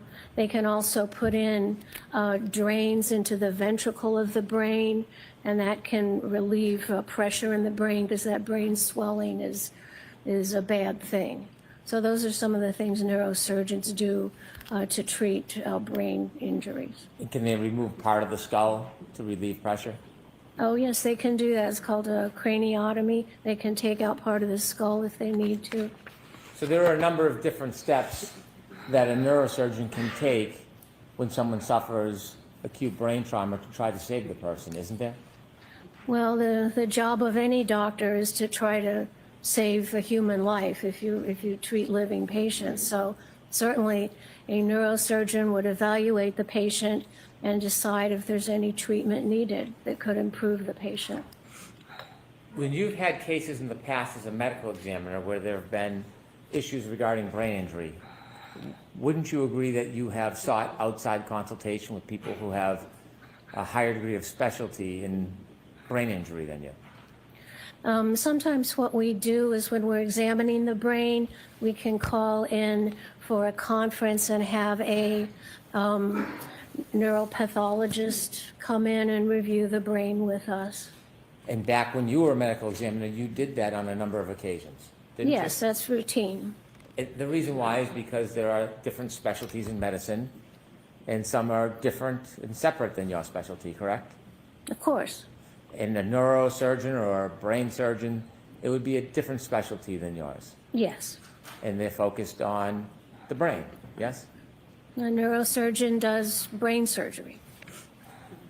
And so, how many times in your career do you think that you've assisted the help of neurosurgeons to take a look at brain study to help you? I've never needed to speak with a neurosurgeon to look at a brain. Sometimes we call in neuropathologists and we have a forensic neuropathology conference where we look at brains with the interns and residents. How often would you call a neuropathologist? Maybe once a month we would have a routine conference. And again, the neuropathologist, that's dealing with a person's brain after they're already died. Correct. So it's not a clinical setting or a clinical experience of actually watching the brain at work and seeing the injury as it progresses. We don't do neuropathology like that on living people. The person is deceased. You had an opinion to the jury today, and you said that you believe that Mr. O'Keefe died within 15 minutes? Yes, I think that process would start within 15 or 20 minutes. Is that to a reasonable degree of medical certainty, that opinion? Yes, based on the severity of the injury and the brain swelling. You're aware that there are numerous level 1 trauma centers around the country that deal with brain injury, right? Sure.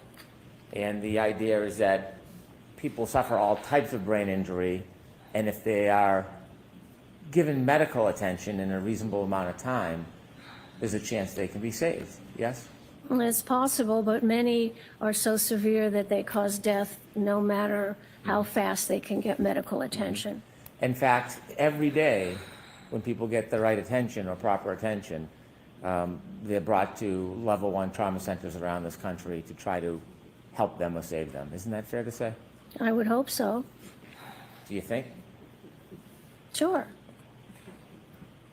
When you looked at Mr. O'Keefe's brain, obviously it's after he already expired, correct? Obviously, And yes. so you didn't have any clinical observation of the progress of his injury that night, did you? I was not observing him. I did not observe how he got his injury. When you gave an estimate, or you give an opinion about how long he was alive for. Are you aware that there's certain tests that are done by neurosurgeons when people are suffering brain injuries, but there's an attempt to save them? Sure. Have you ever heard of a Guzman coma score? Glasgow, you mean? No, but it's Glasgow, but you've heard of Guzman? It's called Glasgow coma score. Have you ever seen the assessment that a level 1 trauma center goes through when they're trying to save somebody with a brain injury? I'm generally familiar with the emergency procedures to save somebody's life. Have you ever read any statistical studies attempting to correlate the brain injury with the time somebody would live for? I'm aware of that, and I see that in my practice of people who have survived brain injuries and die of something else. Then I can look at the brain and understand how the brain can heal or react to injuries. And many people who suffer coup contre coup will go into a brain surgeon center, and many of them pass after time, don't they? Now, every case is different. Right. Some might live for an hour, hours, weeks, months, or survive the injury. Isn't that fair to say? It depends on the case. In this case, you don't have any objective criteria to identify the amount of time Mr. O'Keefe would have lived if he had the appropriate help. Isn't that fair to say? I don't think it would have been effective because there were massive skull fractures to the base of the skull, and there are cases where the amount of force and energy applied to the head, causing skull fractures, breaking the neurons, causing the brain swelling, despite rapid medical treatment, those people cannot be saved. They can't effectively stop the brain swelling. Many people can't be saved. Did you know that about 1/3 of them do get saved? I don't know what you're talking about. 1/3 of everybody has different sorts of injuries. 1/3 of what? With a clivus fracture, coup contre coup. Are you aware that 1/3 of those patients survive if they get the proper treatment? It depends on the amount of force. Okay. Are you aware that a study would show, have you ever read a study by Isaac Wolfe on clivus fractures? No. Have you read any studies on clivus fractures? Clivus fractures? Yes, I understand what clivus fractures are. It's a part of the base of the skull. Okay. And Oops. Okay, go ahead. Please. Did you want to No, say? you go ahead. Oh, I'm sorry. Have you read any studies that tell you with the proper treatment, despite these potentially catastrophic injuries, that 1/3 of patients can survive? No, but that's not the case we have here. And so in this case, I asked if you had any objective criteria. You don't have any objective criteria about the progress of Mr. O'Keefe's wound that can be a basis for you to conclude that he would have died in 15 minutes. Isn't that fair to say? No, I understand what happens to the brain when it gets that sort of injury. I understand the time course and the physiology. I've seen hundreds of individuals who've had brain injuries. Some survive for a longer period, some die earlier, and it depends on the amount of force and the amount of brain swelling. And in Mr. O'Keefe's case, we had the massive skull fractures of the base of the brain and immediate swelling and subarachnoid and subdural. So he had a large force applied to his head, which caused the brain swelling and the and the progression of the brain stem down through the foramen magnum that stopped the brain. It was a very forceful impact. You examined his brain after you looked at photographs. You can't tell us objectively when his brain swell started. It started immediately after impact. Mm-hmm. And you can tell us what the progress of that brain swell was by looking at his postmortem photos. By looking at the postmortem photos and the postmortem examination, I can tell the degree of force from the extensive skull fractures that were present. What was the degree of force? It was medium to large. Well, that's a wide range. What do you mean? Quantify medium So I'll to strike large, the comment. please. Ask the question, Mr. Brown. What does medium to large mean? Enough to cause a lot of fractures to the skull. He didn't just like sit down and lie down. If he sat down and lied down, he probably wouldn't have fractured his skull, correct? That's obvious, yes. Right. And so when you're telling us you can identify that he immediately died or died within 15 minutes, I'm asking you for objective criteria. For you to give that opinion, I'm asking you what objective information you have. And so you said that there was a large amount of force, correct? Sure, but because there were massive skull fractures, and there's a lot of energy transmitted to the brain, starts swelling immediately How do you know this wasn't medium force and not large force? because of the extensive number of skull fractures, So are you saying it was medium or large force? medium to large. Okay. How much force is that? Can you quantify it? No.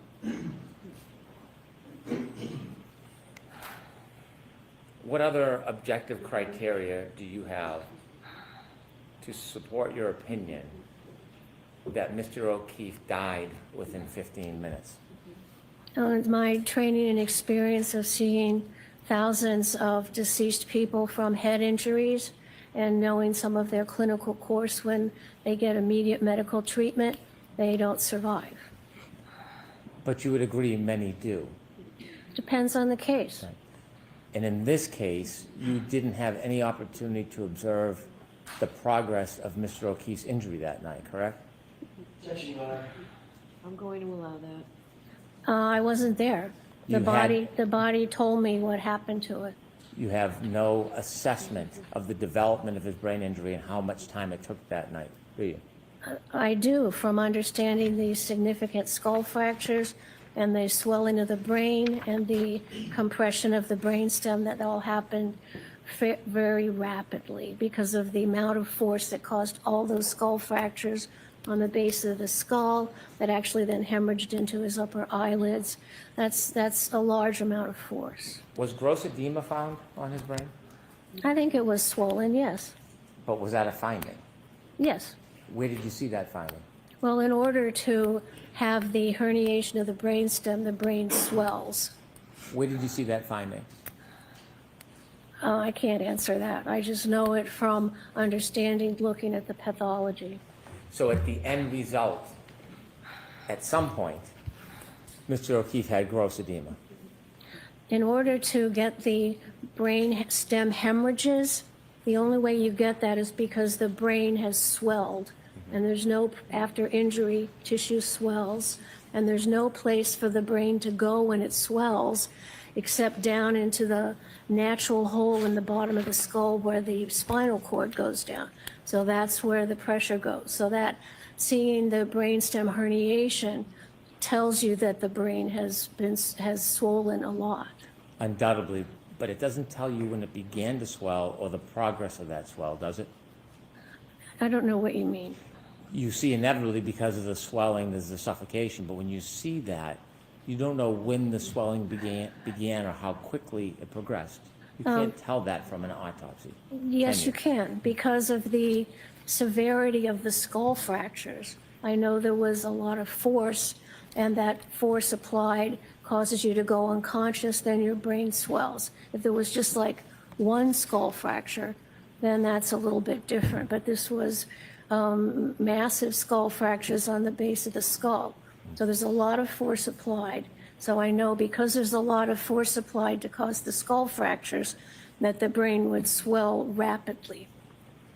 You would be unable to identify the rapidity of the swelling if you don't know the amount of force. Isn't that fair to say? Well, I do know the amount of force because of the amount of skull fractures. In what you know is, in your words, medium to large force. Yes. You've heard of periorbital ecchymosis, Yes. and that's sometimes called raccoon eyes. Well, periorbital ecchymosis just means bleeding and bruising around the eyes. And you saw the bruising around Mr. O'Keefe's eyes, didn't you, in the photographs? Well, it wasn't bruising caused by blunt force trauma to the eye. It was bleeding in the upper eyelid because the plates above the eye and the base of the skull were fractured by the skull, by the brain hitting it. So, and that's a result of basilar skull fractures and not the application of force directly to the eye. Would you agree it takes a few hours for the bleeding to accumulate in the person's eyes? No, as soon as you break the skull bones and the heart's pumping, the blood comes out of those injuries. It starts to accumulate right away. It starts within minutes, you can see it. So you would disagree with the suggestion that it takes at least 1 to 2 hours for that bleeding to occur in the eyes? You disagree with that? I do disagree with that. It starts immediately. Do you have any studies that you've relied on or literature or support for that? I understand the physiology of what happens when you get those skull fractures and the density of the blood vessels. And if your heart is pumping, you pump the blood out those broken blood vessels into this small area above the eye. And it can happen within minutes. Do you have any studies or literature to support that? That's my training experience. I can't cite you a particular article at this time. I could certainly go look it up and bring it to you. Okay. Let me ask you questions about the wounds to the back of Mr. O'Keefe's head. Yes, You see a linear abrasion? yes, vertical lines, yes. Now, would you characterize this as a classic wound caused by falling backwards and landing on your head? What do you mean every wound is different? Every wound is different? Sure, every person's different, every way you get injured is different. And so if somebody falls backward on their head and suffers the basal fracture, the wound from your perspective can look different. It depends on the impacting surface. Wounds on the same surface, say 2 people fell on the same surface, could they have different wounds on the back of the head if they suffered the same injury? In theory, if they fell, if they rotated their body, if you could reproduce something exactly, then you would see the same wound patterns. This wound pattern is typical of falling backwards on a hard surface, isn't it? We know it's from falling backwards and striking something hard. Can the frozen ground be hard? A frozen ground can be hard, but it doesn't fit the pattern in this injury. We'll get to that, but is it Oh, okay. hard enough to cause a basal fracture? It can cause a skull fracture. The frozen ground is different than a sheet of ice, right? It's not smooth and flat like a sheet of ice, is it? It could be, I guess. Okay. You mentioned there's some granular patterns in this wound. Yes. didn't you? Yes. The area in front of 34 Fairview, the frozen ground, do you know if there was any impediments in the lawn that was frozen? In the what? Oh, the lawn? Yeah, sorry. Yes, I saw the scene photographs of when the snow was removed, and it was like winter lawn grass, so it was some green, some brown that was pushed down, and like straw that was going different directions, which wouldn't give you that pattern. Did you see the exact area where Mr. O'Keefe last moved? I saw that general area, and there were a lot of photographs, Well, yes. You say general area. Can you tell us that you saw photographs of the spot where Mr. O'Keefe was lying when he was found? Yes, that general area. Could you see the ground where his head was? Can you identify that? Yes, with the scene investigation, they shoveled the snow off of that area. And you had never had a chance to go out to that scene yourself, did you? No, I just looked at all the photographs. You cannot see what's under the grass and the dirt, can you? Well, dirt's under the grass. Well, do you know if there's any rocks or impediments or bumps? It was a smooth surface covered with grass. It was a smooth the front lawn was a It smooth was a surface? flat surface Flat. covered with grass. Okay, and do you know what was under the grass, whether there was any pebbles, rocks, debris I didn't see any.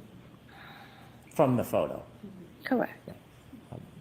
But you don't have any firsthand knowledge that exact area where he ended, what the turf was like, do you? I saw photographs of that lawn where they removed his body from. So you're relying solely on the photographs, is that fair to say? Correct. Do you know if Mr. O'Keefe was wearing anything that could cause abrasions when he landed to cause that scraping pattern in addition to the linear abrasion? He did have a baseball hat on, but that would not cause that pattern. The area of the abrasions, is that in the area of the level of where a baseball hat would be on the back of somebody's head? It could be. Could be. If somebody hits the ground and falls backwards, can they slide? If they're on an incline, What if they're thrust? well, if you fall backwards and you fall backwards on an incline, your body might move. Well, what if you fall backwards on flat ground? Does the body, can it move after it falls? Not really, maybe a little. If from the momentum of the impact, it might move slightly, but not really. So when a person falls backwards and lands, you don't think their head has any room for movement? Not significant. Well, not significantly, maybe just a quarter inch, half inch. No, it's possible. Okay. And did you see the scrapes around the wound of Mr. O'Keefe's head? Of course I saw them, yes. Okay. And they're all within, what, about an inch? What are you describing? What part? Are you describing the tearing, the laceration of the scalp, or the vertical abrasions? The vertical abrasions. There were maybe an inch and a half. Inch and a half? Do you think that if someone fell backwards and landed on their head, they could move an inch and a half? Well, he landed on something that had a ridge on it to cause the laceration in the scalp, and then with a little bit of movement, those vertical scratches were caused by some kind of like pebbly-like surface. You mentioned that the orbital bones were broken and you had opined that it was caused by the brain. Do you agree that a brain is very soft, consistent with, for example, tofu? Oh, gross. What do you mean? It is soft. Is it that soft? Is that the texture of it? Well, it depends on what kind of tofu you have. Okay. Do you think that the orbital could have broken when the break on the back of the head split the skull and then would cause the orbital break instead of the brain? The orbital plate fractures, if you look at the base of the skull after you take the brain out, you can see the fractures go up from the back to the front into the orbital plate. Sometimes when you fall backwards, the brain can also slap those orbital plates and cause some damage, but I could trace the fractures from the point of impact along the base of the skull to the part of the skull over the eyes. Do you think the base of the skull break, when it separates, could have caused those orbital fractures? I don't understand your question. Okay. When Mr. O'Keefe incurred that head injury, Yes. the basal fracture, do you think that the pressure, the damage from that basal fracture, the separation, could have caused the orbital breaks in his eyes? Well, the fracture of the plates above the eye, when the blood is still pumping, there's a space there where the blood can come down into the upper eyelid. So you described the brain as causing that break. I'm asking you, could it have been from the basal fracture, from the skull fracture? Yes, the fracture that was caused by the impact to the back of the head, radiating to the front of the base of the skull. So when you told us on direct it was from the brain that caused those fractures, was that just a summary, or is that to a reasonable degree of medical certainty? Well, sometimes the brain can also, in a fall, flap and hit those, but in this case, I could also see that the skull fracture started at the back and came to the front, but it could also be contributed to by the brain hitting those delicate bones. I guess my question is, when you've provided the opinions generally of what you believe and what you've seen, are these general opinions, or are they actually specific opinions based on the facts of this case? They are opinions based on my examination of this case, but all that's based on my 40 years of training and experience. Well, when you told us about the brain causing those orbital fractures, you would agree with me, at least now anyways, that it very likely could have been the basal fracture that caused those breaks. Yeah, both. It could have been both? Sure, Okay, could it have been just the basal fracture? that's possible. When you offered the opinion to a reasonable degree of medical certainty, had you considered the basal fracture as the source of those breaks? Of course. Is there a reason you didn't share that with us and you just said it was the brain? I had no reason not to share it. Okay. Was there any depressed fracture to Mr. O'Keefe's skull? No. Can you tell us a little bit about a depressed fracture? Depressed fracture is different than what we saw with Mr. O'Keefe, isn't it? A depressed fracture is when something fractures the skull and then pushes the skull and moves the skull inward. This just had a fracture, but it didn't move the skull inward. And you've seen depressed fractures in your practice over 40 years, did you say? Of course. In those 40 years, depressed fractures can happen from sharp objects, Sure. pointed objects. Sure. If someone hit a person in the back of the head with enough force, with like a hammer, for example, that could leave a depressed skull fracture, couldn't it? Certainly. You can hit somebody on the head with a hammer and cause the fracture, and then the continued force will move that fracture into the brain. There was no depressed skull fracture in this case, was there? Correct.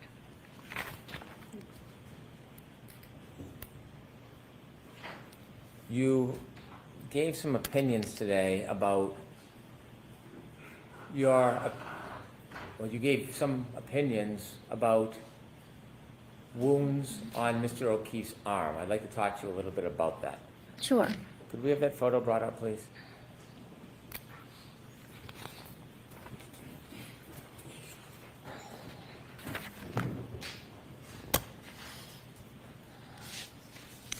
Do you see all of those superficial abrasions? Yes, I see patterned injuries. Right. Would you agree that they're superficial abrasions? Yes, they go along the skin surface. How many punctures would you identify in that photograph? Let's see, there may be some punctures like around the elbow, consistent with the teeth puncturing. Most of them are the teeth scraping along the skin. I'm not going to ask you what you believe the cause was. I'm going to ask you just about the wound. How many punctures do you see? Well, this doesn't show, there are other photographs which show more of them, but there's the little dot-like areas, you could call an area of skin puncture. Can you tell us from this photograph how many punctures you would say are in that photo? I didn't count them. Well, did you suggest that there was more than one puncture on that wound? I think I see more than one, yes. Pardon me? I see more than one on there. Okay, could you give us a count of how many punctures you see? Well, without looking at all the photos, I couldn't give you a correct number. Okay. You've written a report, haven't you?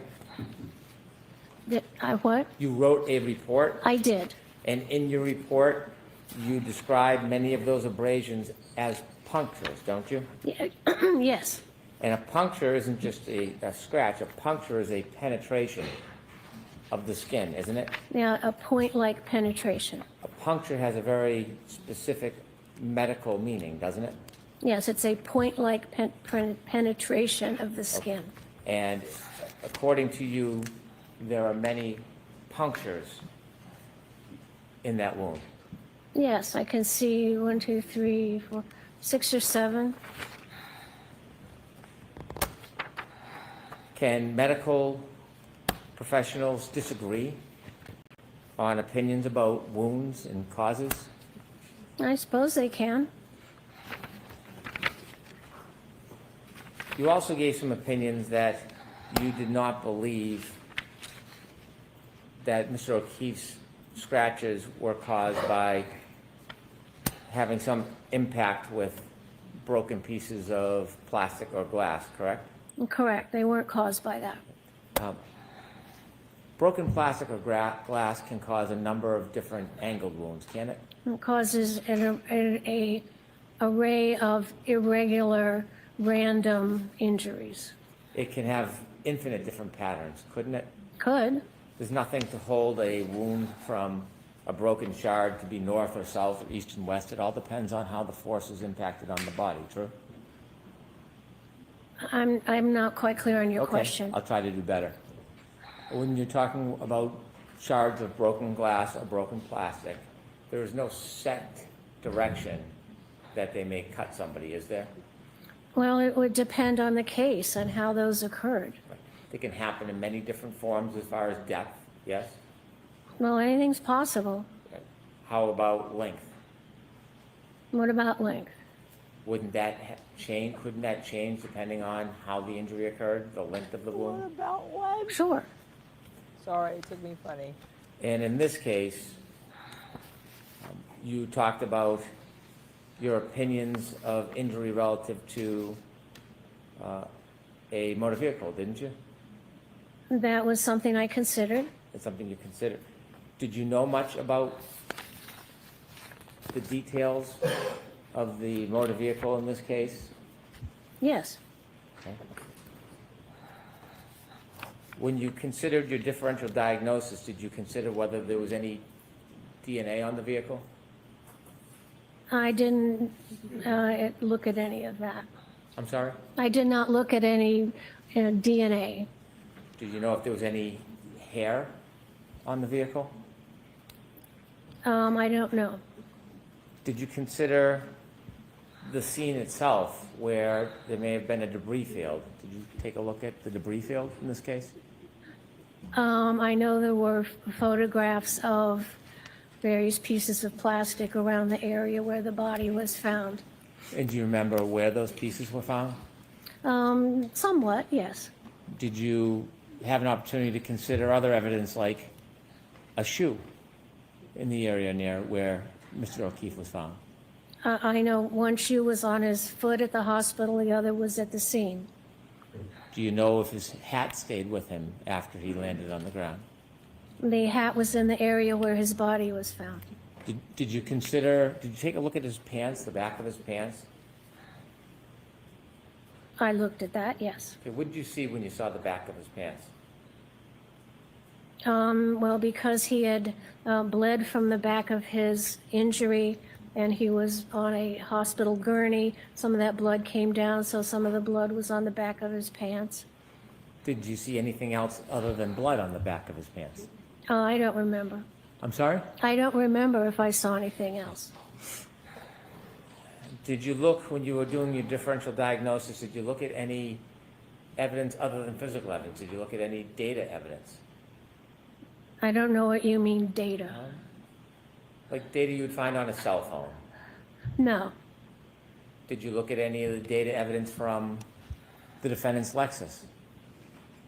No, other than looking at the contours of the back to see if it had impacted Mr. O'Keefe.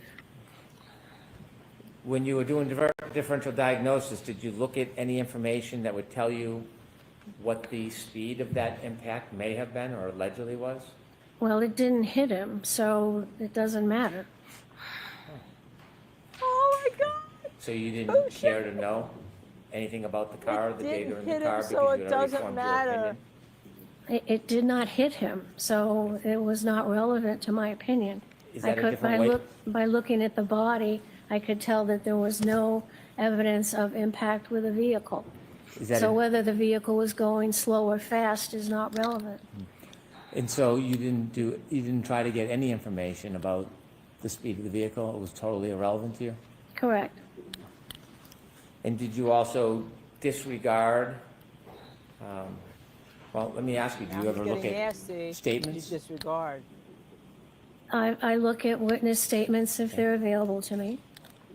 Were any of the defendants' statements made available to you? I did hear some of them. Did you consider the ones that you heard? Of course. Which ones did you hear? You know, I really can't answer that. I don't know what you'd have to give me an example. You said that when Mr. O'Keefe was first incurred his injury, you think that he was unconscious? Yes, I think that the severity of the impact made him immediately unconscious. So if hypothetically Mr. O'Keefe incurred his injury sometime around 12:32, is it your opinion that he never moved again until he was moved physically by somebody else? Well, I don't know the exact time that he got the injury on the back of the head, but after that time, he could not carry out any purposeful activity.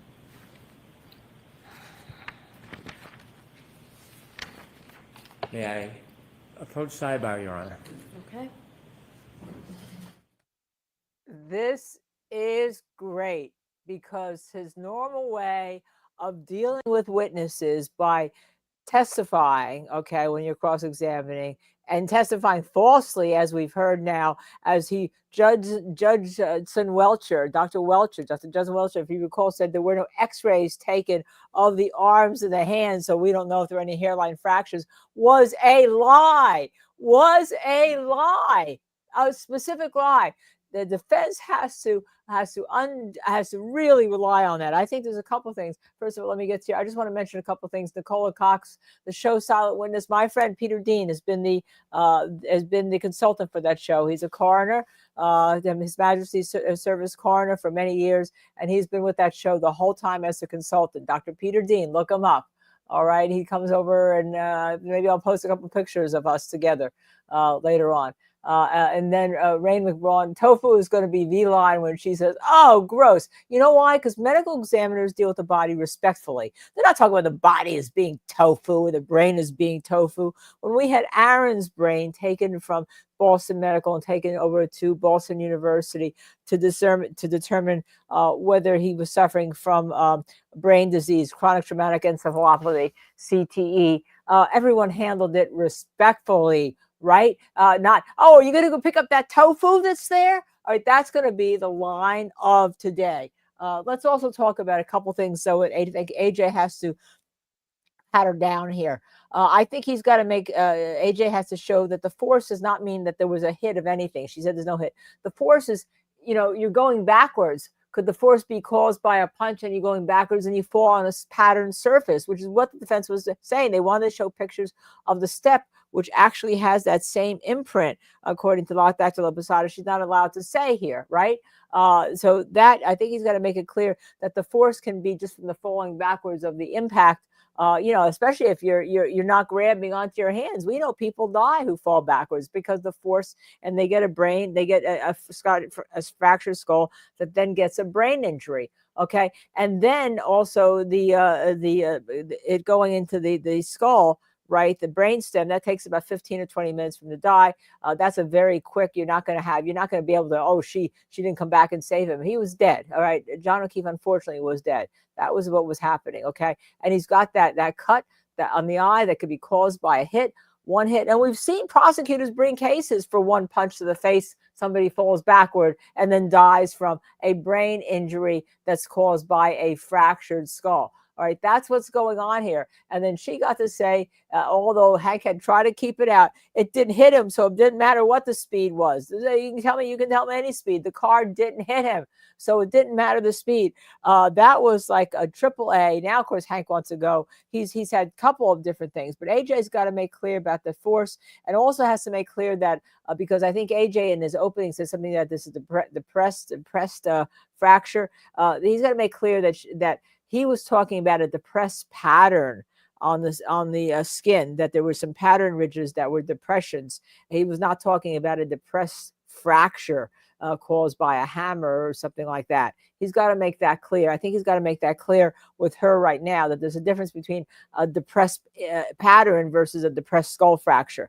I wrote those two things down, that the force he's got to make clear. And I had a laugh about the line when she goes back to him and she says, "What about the length?" I mean, you want to talk about throwing shade at Hank Brennan. She's got the perfect demeanor to handle Hank Brennan, just a perfect demeanor to handle Hank. She answers questions. She tells you when she can't make an answer. She doesn't go beyond. She's telling you what's wrong. And Hank Brennan, he's talking about, did you ever hear about the Glasgow comma up the scale? Glasgow. And she says, you mean the Glasgow comma scale? She said, no. He says, no, the Glasgow. She said, no, it's the Glasgow comma scale. And that's basically, you know, when you come on the scene of somebody, you do a neurological assessment, or like when my mother was in a nursing home, for her, her consciousness. You evaluate your consciousness. It evaluates whether you can have a verbal response. People in a severe accident, a client of mine who died in an auto accident in California, a bicycle accident. Sir, can you open your eye? Okay. That gives a response, a verbal response. Does it lead to a motor response? And then they rate. The EMTs rate from 3 to 16 and 3 to 15, I think it is actually, 3 to 15. And then if you're 15, you really have a high level of consciousness. If you're at 3, you probably indicate a lower level of consciousness. And what they use 8 in the middle. They use the median to indicate a possibly severe head injury if you're 8 or below, or if you have some disease of the brain like dementia. Okay. We are going to lunch.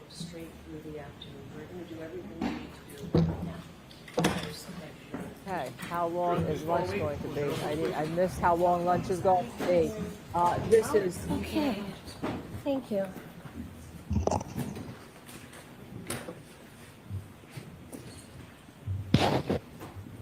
Yes, Helen Mirren did play me in the movie, HBO movie. Yes, you're right, absolutely. It was quite an honor, for which she won a Screen Actors Guild Best Actress Award. All right, Michelle James, thank you for that donation.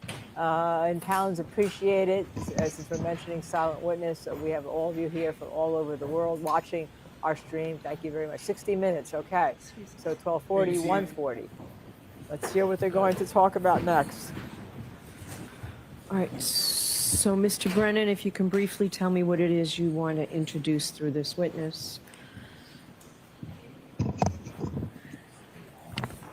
To remind the court, on direct examination, the defense promoted Dr. Lapasada's credentials, including specifying her successes with the station nightclub fire and her running of her office. They were going to introduce Have an federal audit report in that 2005, State Department of Rhode Island, Department of Health.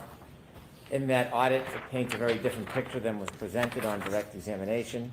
In that audit, they investigated the chief medical examiner, and they compiled the history of statistics for the medical examiner, which was Dr. Lapasada. There were no reports, incomplete reports, and unsigned reports of over 1,500 individuals between June 30th, 2000 to June 30th, 2005. So in that 5-year period, there was an extraordinary number of individuals that weren't properly attended Told to, you they were gonna showing do this. negligence, if not malfeasance. It was recommended that the standards, policies, and practices of Dr. Lapasada's office would need to change because of the extraordinary backlog of cases regarding autopsies. In addition, it was noted that the incomplete reports confirmed that there was significant concerns with the historical management practices of the medical examiner's office shortly after Dr. Lapasada resigned.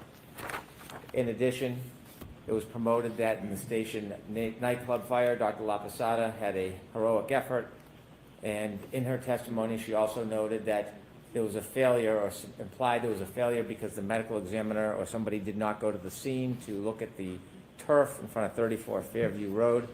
She suffered the same criticism for hours and hours after the station nightclub incident. She was contacted with a request to come to the scene.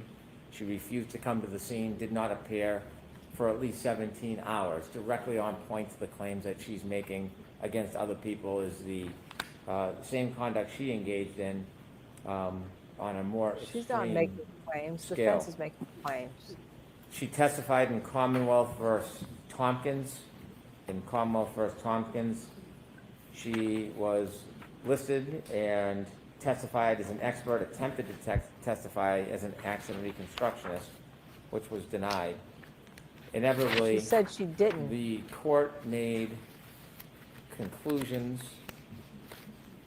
Actually, in that case, her efforts to be an accident reconstructionist were denied. Then she testified in a case called Patino.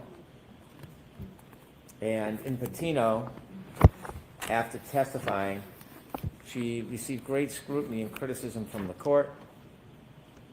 The court noted on page 1025 of the transcript, when Dr. LaPosada gave the testimony, she knew the boy wasn't like this because he fell off a bed. She knew the mother was lying. She read the text messages and knew the defendant had beat the boy. The only reason I conclude that she offered such testimony was to distance the defendant from causing those bruises, setting up an argument against malice, but instead destroyed her credibility. On cross-examination, she came across as a hired gun. Sometimes it's seemingly small things that impeach a witness's credibility. Inevitably, on the credibility Remember, the judge determination wouldn't by allow the court would agree. the expert The jury gave witnesses greater for the weight to the prosecution testimony on of digital Dr. Gilson forensics and whose Snelling than they opinions did had not Dr. been allowed in LaPosada for court the reasons because I they were addressed not previously. reliable. She wouldn't The allow jury those was in. Let's see justified if in she has a discounting double the standard testimony here. and concluding the other doctors testified apparently impartial. While she appeared as a paid advocate, at least on this occasion, without impugning the witness's integrity, because that witness is known to the court, but in this case, when she testified, she was not credible. That's a direct credibility determination by another tribunal about her testimony. So I would like to, and that's why I came sidebar rather than ambush, to give the court notice that I'd like to get into the criticisms regarding her run as medical director that led to resignment after she was audited and left 1,500 bodies unattended or incomplete. Also, She didn't leave get into 1,500 the bodies criticisms she unattended, received Hank.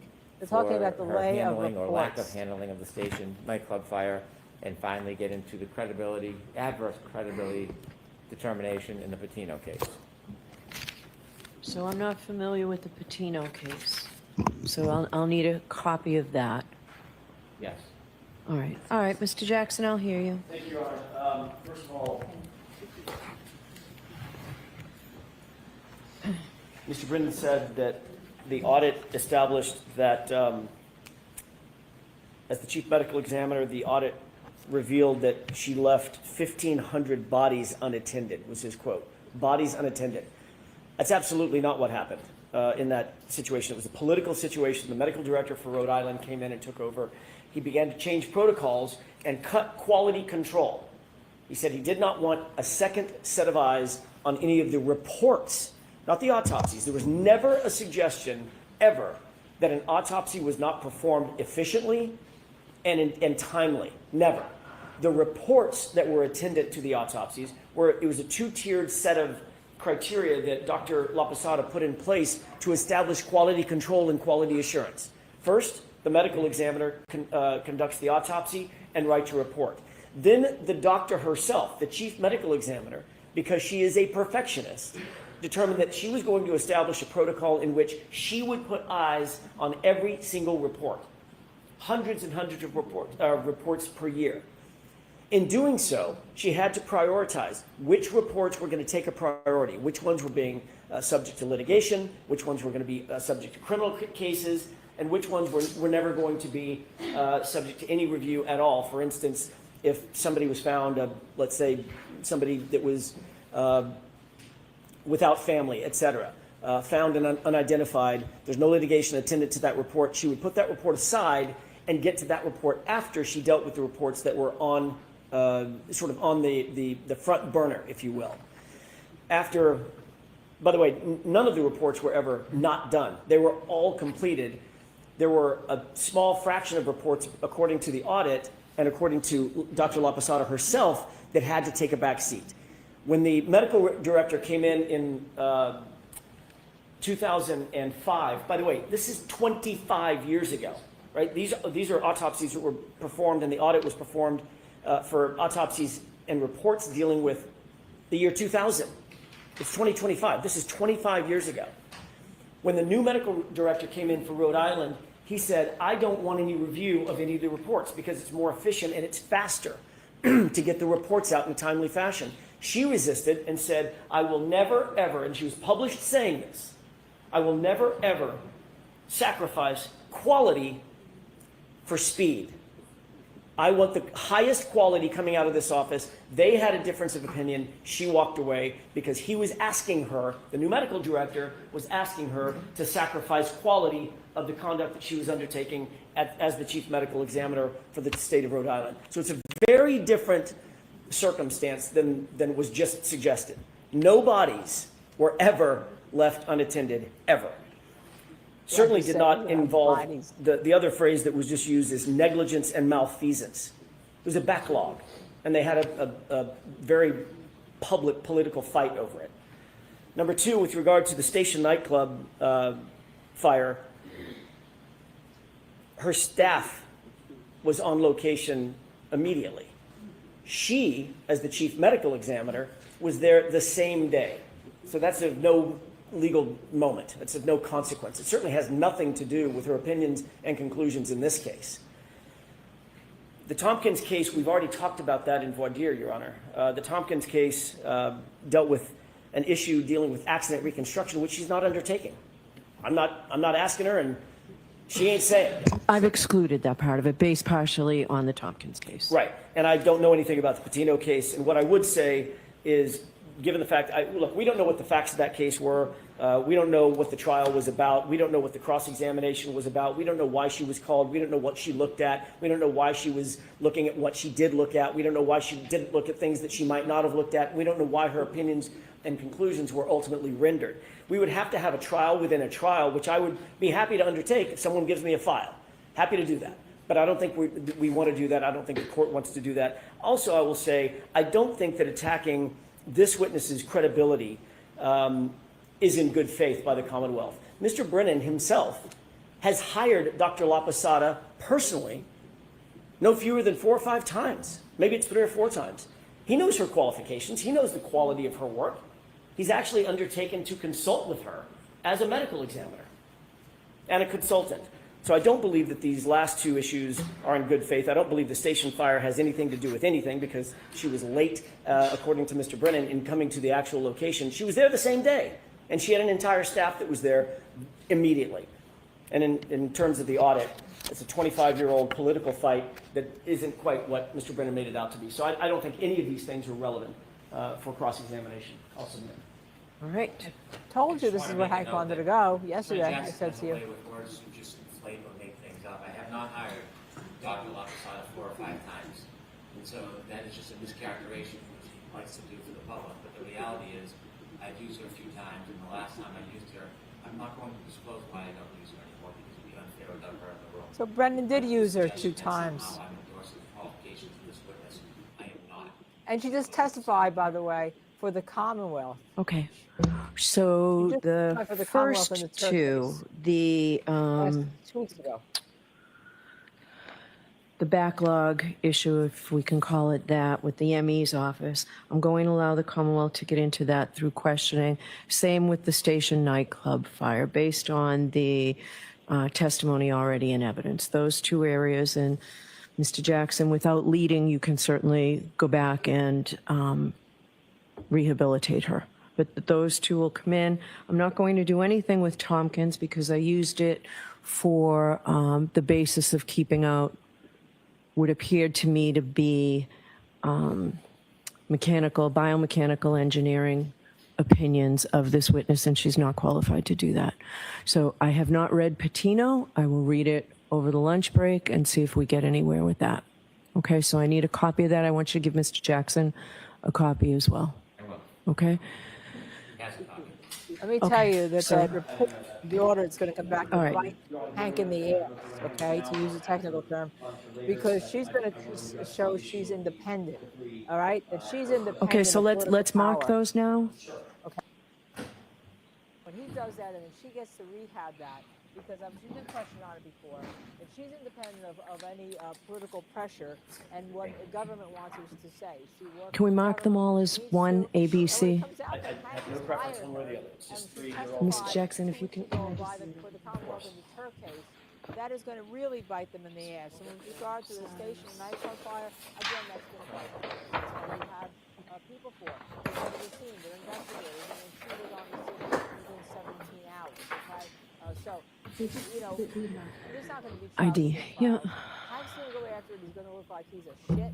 Okay, to use that as a 4-letter word.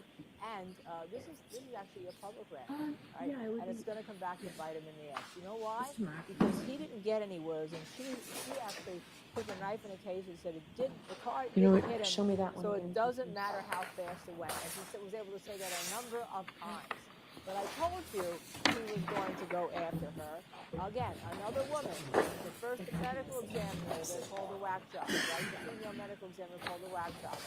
Marie Russell, again, a Dahlberg hearing. Dr. Lopezada, he's going to go after. All right, apparently people can't hear me. I don't know why that is. I'm not on mute. I am on stage. So I don't know why you can't hear me, okay?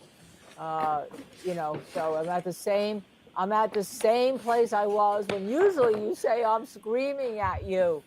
All right. So Yep. Diz, I think it has to be something relating to settings. Michael Bryant, I see you're on. I can hear you, but it's definitely a lower level.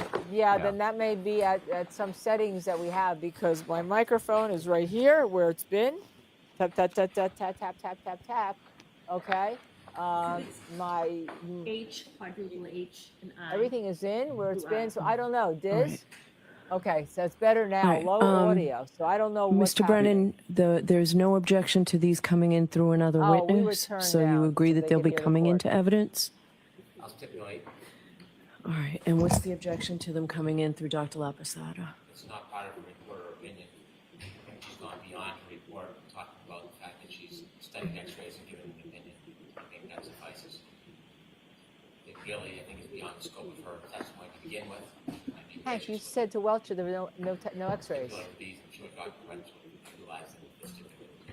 So you'll stipulate to them prior to Dr. Rentschler? I will. So you can use them with Dr. Rentschler? I expected that I could because he certainly used them in his analysis and opinion. But I should be subject to the entry of evidence in the defense case in chief. I understand I can use them in Dr. Rentschler's testimony, but I want to use them with Dr. Lopezada. She's a medical doctor. Would you- Consider them for purposes of her opinion. I cannot understand. So what do you want to ask her about them? Are these the x-rays that you reviewed? Yes, that's it. That's Okay, it. okay. So go ahead. That's all I was going to ask, and I won't have a problem. Okay, yeah, I have no problem with that in that form. That's it. Literally, you see the x-rays that we talked about a little bit earlier? Yes. This is the right hand? Yes. That's the arm? Forearm? Yes. That's the upper arm. All right, so they're cumulative, but if they're coming in anyway, I will let you They're put them in. cumulative. All right. He So the last thing represented is Dr. Rentschler. Welcher, there was no I need to hear Welcher argument said no from both x-rays. sides. I have a new PowerPoint. So I'll hear both of you. Mr. Brennan, I'll hear you on your motion.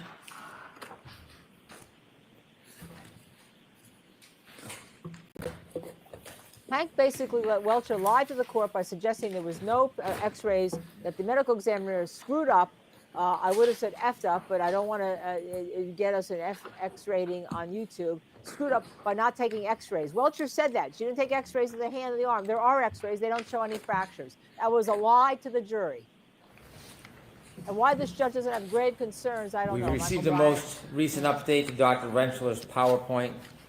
There are some additions, different analysis in that PowerPoint. This is within 24 hours of him testifying. There are opinions on page 6 and 8 of his May 7, 2025 report. And there are a number of numbers that we have objections to. Dr. Rentschler just generally shouldn't be allowed to express opinions and conclusions about what he thinks about the case or about other All right, witnesses. so I'm looking, I think, at the new, Do you have a copy of the new one? from today, page 6.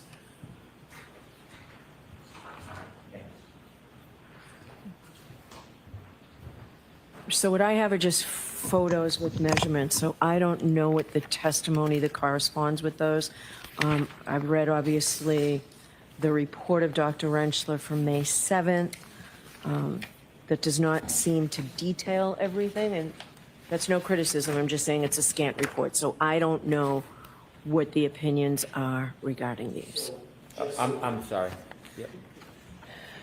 I Please. didn't want to speak over Mr. Brennan, I apologize. I just wanted to let the board know we're talking about apples and apples. We went through, based on Mr. Brennan's suggestions last night, and significantly edited the entire thing. Literally every single slide that you got a problem with. There were a couple that we disagree with, we left, but it's very, very. I see that a lot of the hearsay's been removed. Okay. And I can identify this report as helpful. Thank you. I'm sorry? I can identify this report as helpful, the ones that were changed. All right. It made streamlines. So what do you both, I'm going to hear from Mr. Brennan first. What are you objecting to as the report now stands? I have a most recent copy of the report now.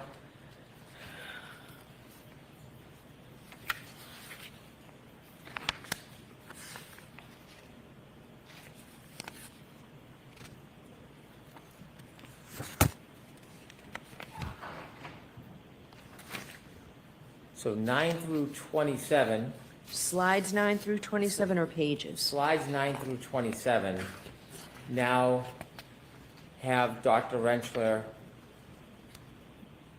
identifying and attempting to match different abrasions with different holes in Mr. O'Keefe's sweatshirt.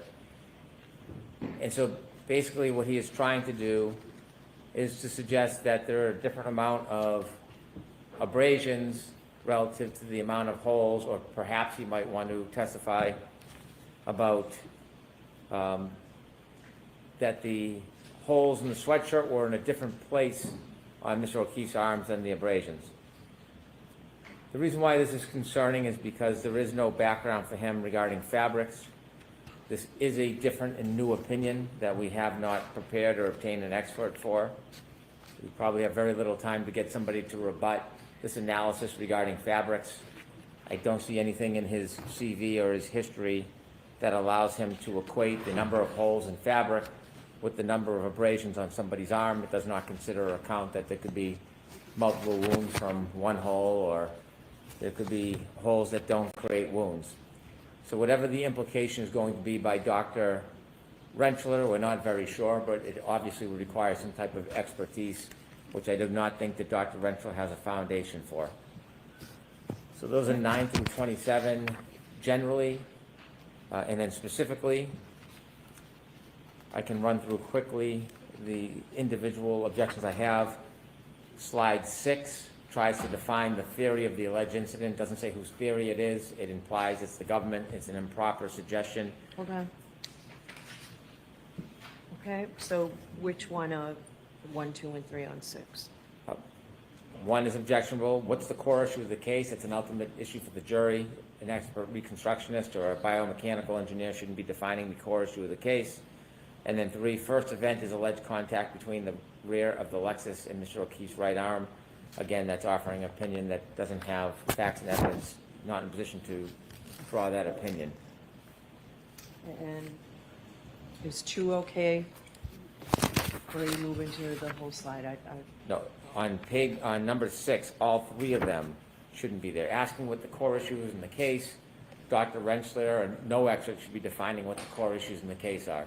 They should talk about their training experience, any testing, observations, evaluation, and then give their opinions, not core issue in the case. All right. Slide 9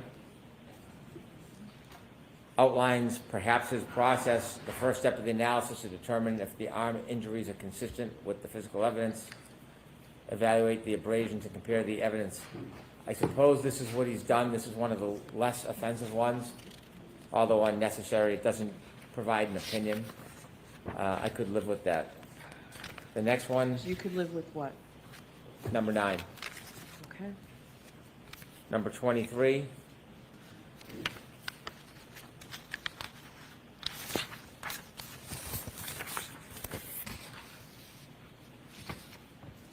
Again, this gets into that new core opinion about trying to identify or I think, compare the abrasions to the different wounds. I think the part that's objectionable is the words measurements, question mark. I'm not sure if it's implying failure of somebody else.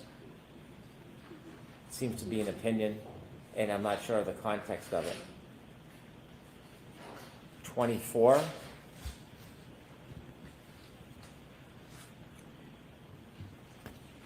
The expert is trying to define what Dr. Welcher had done. It may be that he's saying he conducted his testing based on the position of Dr. Welcher's arm. I think that would be an appropriate comment, but it's not clear what they're saying. The pain transfer test, number 2, is the only test noted with respect to the arm. So without the text, are you objecting to this No. slide? No. No.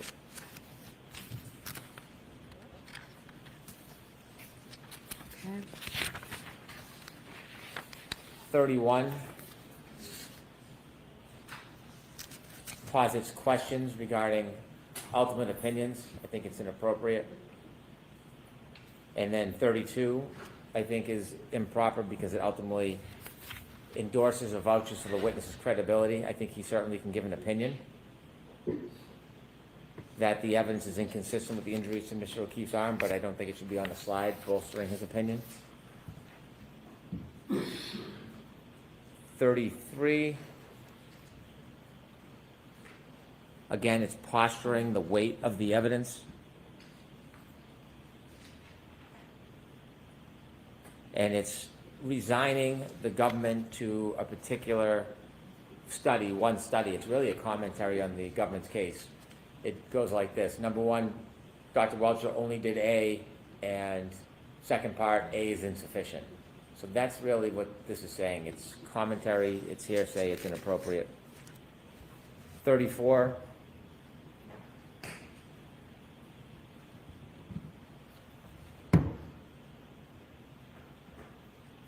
I think if one said that that's what he did, I, Dr. Rentschler, took a step to determine the kinematics of Mr. O'Keefe's arm during the alleged incident and asked how would this arm move, I think that would be appropriate. But he shouldn't be giving an opinion on what steps should have been taken by Dr. Welcher. Number 2 on slide 34.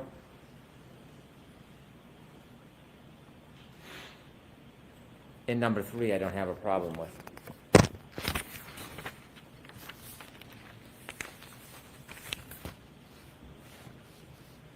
The next one is 46.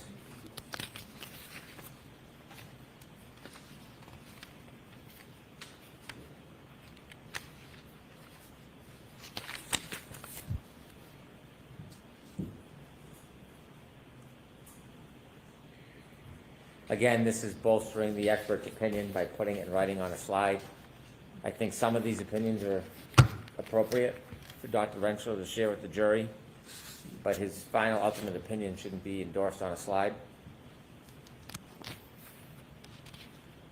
47.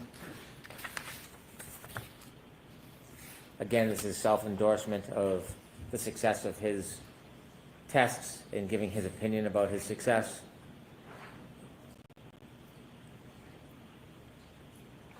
Number 1 and 2, I think, are inappropriate. Number 3 has really no context standing alone. And number 4, if he notes that's his next step, I wouldn't have a problem with number 4.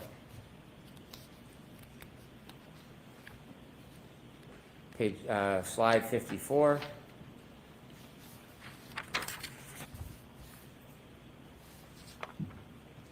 Again, number 1 gets into his opinions.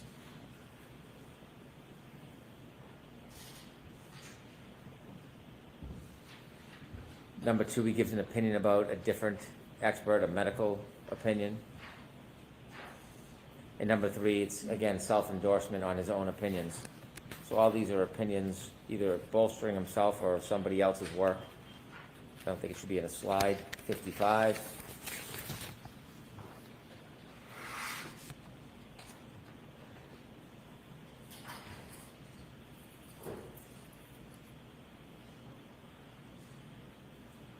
I think it's accurate. I think it's proper testimony. I don't think it's proper for a slide. Same with 56.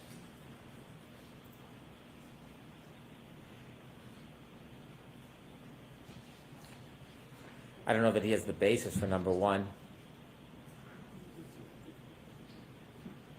Number 2, I don't have a problem with on slide 56.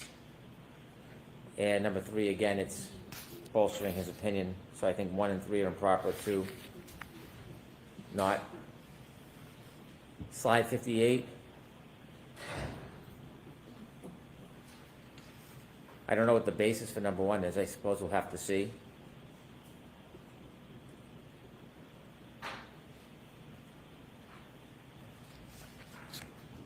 If these are Dr. Rentschler's views, I don't know how they're relevant to the Commonwealth's case, but certainly I think he has the experience to make these conclusions, but it shouldn't be in a PowerPoint. He shouldn't be commenting on the reports of another expert in a PowerPoint, number 3. And number 4 is ultimately an opinion that he's self-endorsing. 66.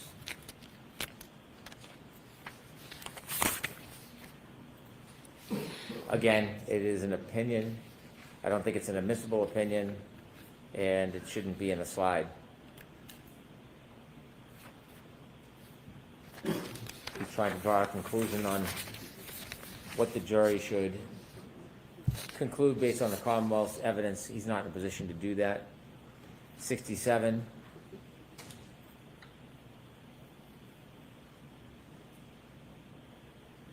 Parts of this are objectionable. I think that he certainly could testify. He hasn't seen any simulation by Dr. Welcher, but posturing it about in a manner that suggests there should be doubt in some way is inappropriate. 68, I don't think Dr. Welcher's report was introduced, and putting in a fraction of a report, I can't appreciate the significance of it. It's hearsay. Perhaps there's a reason he'll be able to point to the report or talk about the report. I understand that, but putting in a random page from a report is hearsay. Should not be admissible. I don't know if there's going to be a conversation about trying to introduce the entire report, but one page will take it out of context. 72.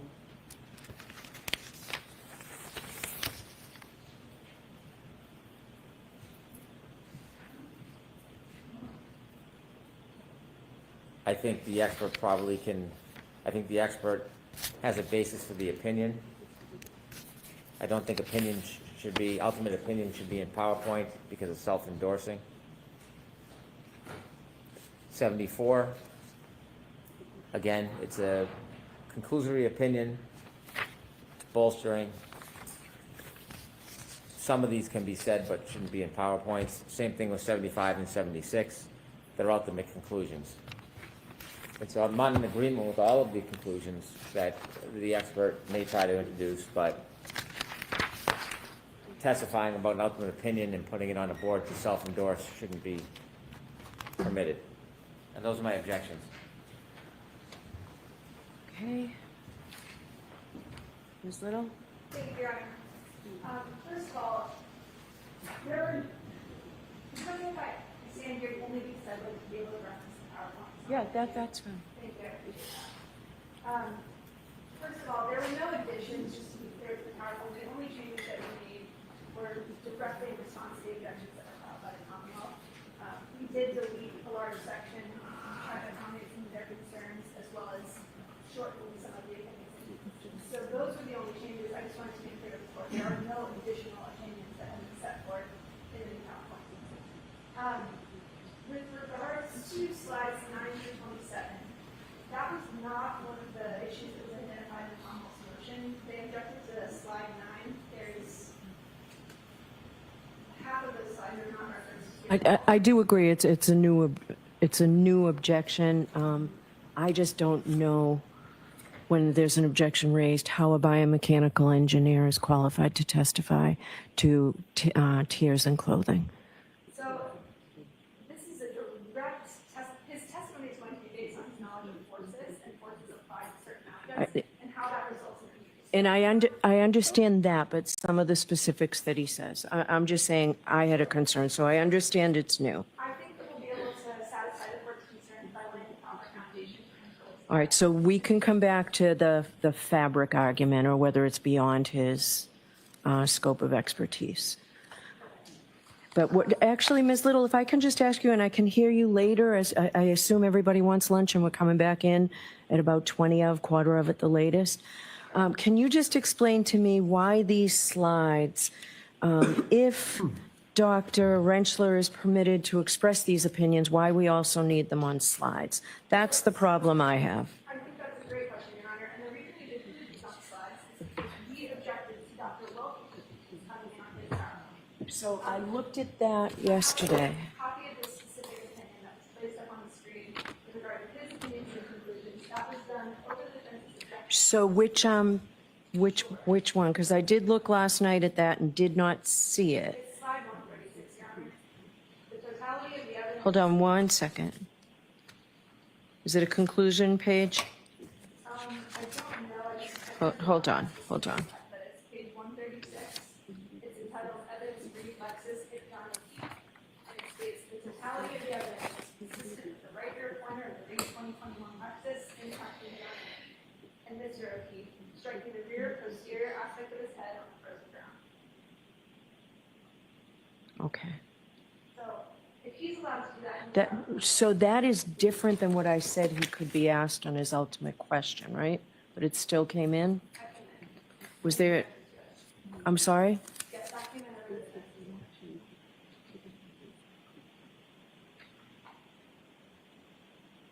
All right.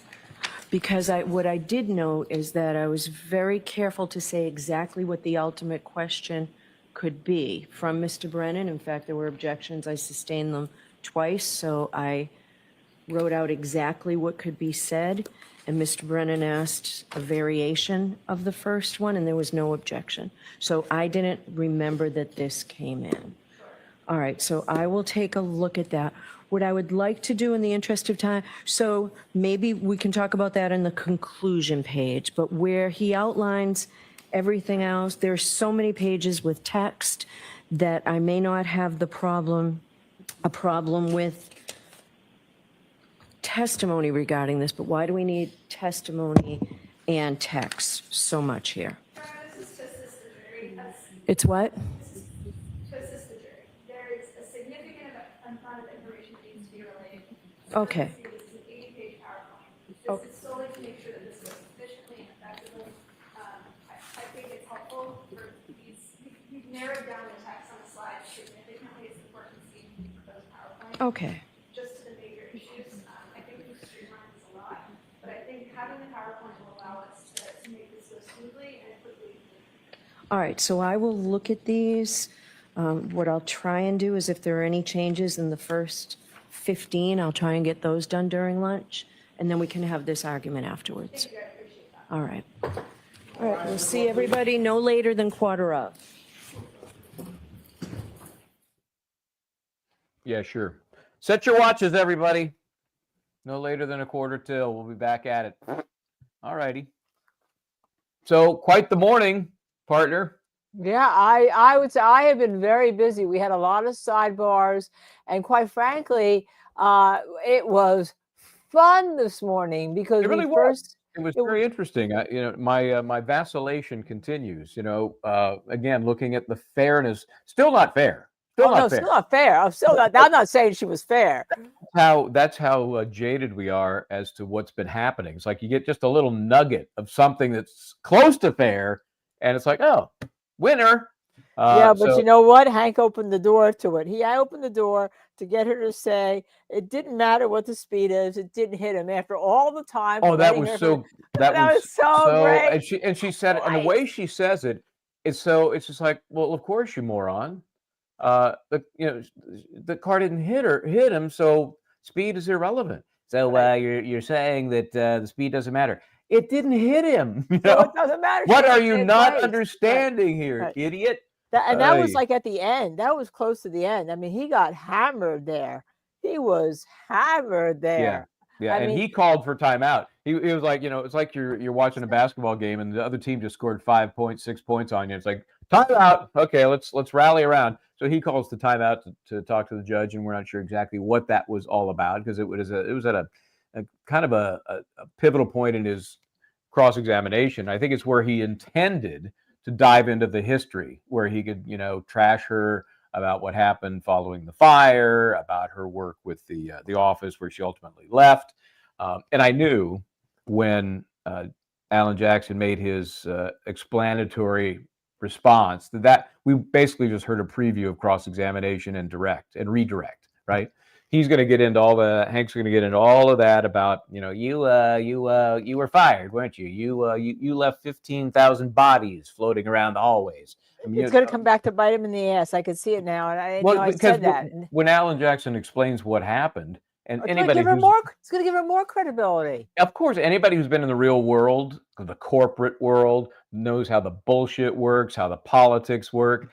I will love to have somebody say, well, yeah, I walked away because I was not going to compromise my principles about how I wanted these things handled, how I wanted reports reviewed, not just shoved out the door as quickly as possible. Yeah. Bring that on. I'm happy to have that shared with everybody. Right, because I'm more independent. Because I'm independent. I'm independent of what you want. I'm independent of what they want. I'm going to tell you what the truth is. I'm not going to be told what I have to tell people and all. Plus, you know what? You wanted something different? Fund the office. Fund the office, you asshole. Excuse me, but that's what I would call him. Yeah. Speaking of, sorry, I'm a little casual today. Look almost like a farmer, but I've been up to my ass in all these cases I'm dealing with, so apologize. Some of the creature comforts just have to go for the sake of the work, like bathing. I don't want to deal with that. Okay, that's a little bit too much information. Too much information. Well, this is not smell-o-vision, so we're all right. So let's go back and talk about a little and if we have questions, of course, obviously we want to get to those. I have not stuck a peek in the stars. Hold on, let's see. Let's Michelle James. Again, that's so close to my name. That is, and thank you again, Michelle James. Thank you again for the donation. I think I did this before, but I'm not sure. It could be another one. Thank you so much for the pound. Thanks so much for the pounds. And by the way, we do have two questions. All right, PTSD Healer, who's one of our big people watches. Judge Bev did not allow Jessica Hyde's Maryland case to come in this trial for the jury to hear.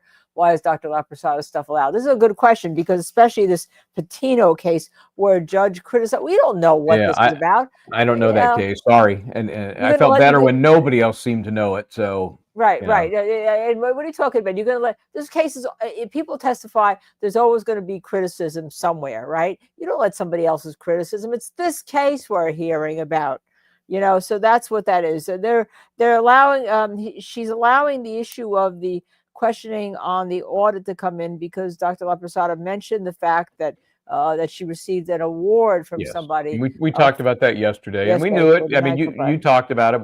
Said it was going to come. It was coming. We knew it.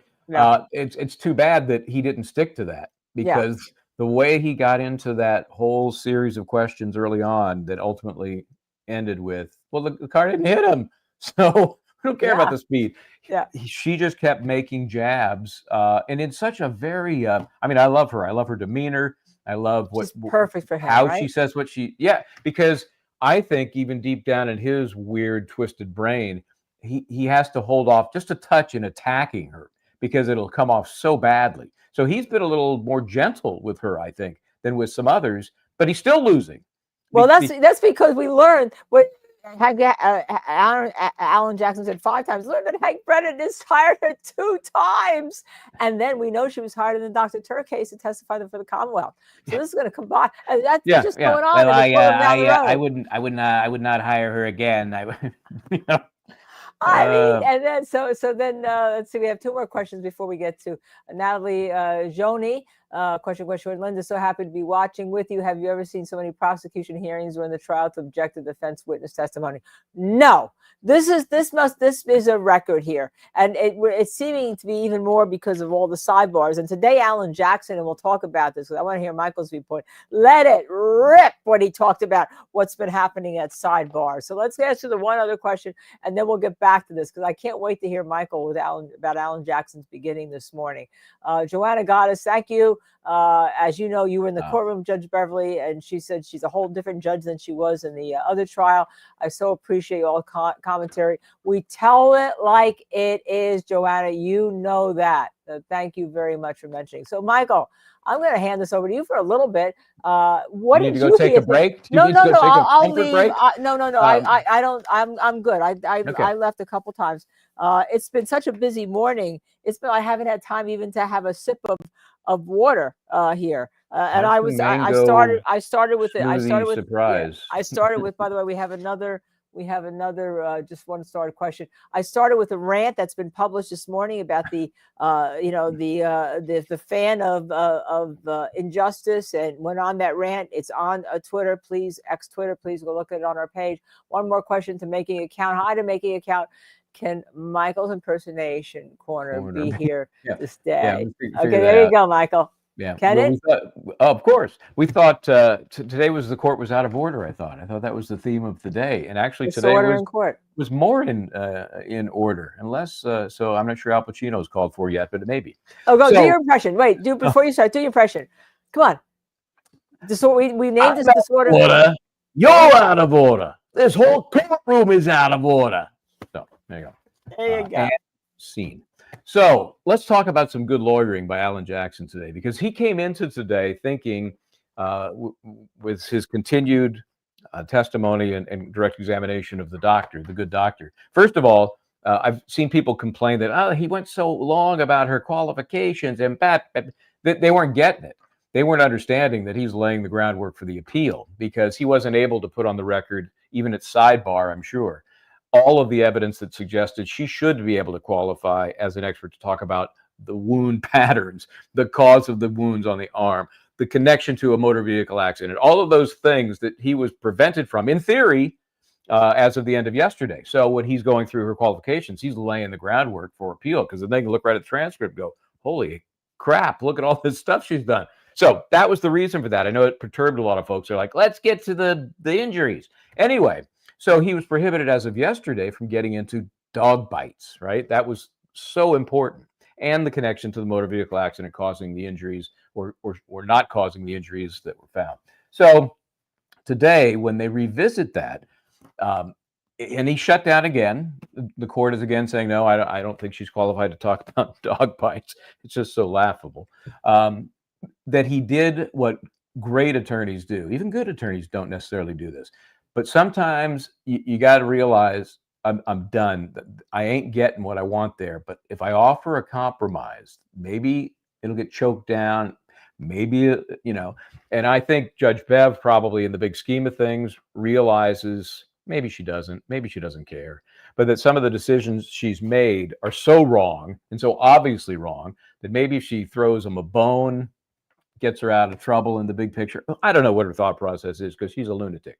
But ultimately, he says, how about, if we just have her opine that an animal might have caused those injuries? An animal. Well, to me, once you get that, that's a win. That's I don't care if it's a gerbil, an animal caused those injuries. So he gets into that, of course, and she is so good that one of the beautiful parts about getting just animal in is that what kind of teeth do virtually all animals have? We even have these canines. They have canines. So she's not able to say it's a dog, but the teeth are canine teeth. It was beautiful. And so then when they're out in the woods, she's like, oh, we look at the woods, we have to wolves. So what do you think about when you think about wolves? You think about German shepherds. Of course. And so my point is just that he made that maneuver brilliantly. He got exactly really what they needed. I mean, would it have been nice to say, oh, it could have been a dog, by the way, did you know a dog lived there? I mean, maybe. I don't think that matters. When you combine her very strong testimony about what the car accident did not cause, including the injury to the back of the head, which we can get to in a moment. I think it's solid stuff. I think if the jury had some questions, this lady really sewed those things up. She's just so good. And she just seems so honest, so straightforward, and not combative at all, which, can obviously be an issue if certain witnesses kind of feel tested by Mr. Baden. So I thought it was amazing.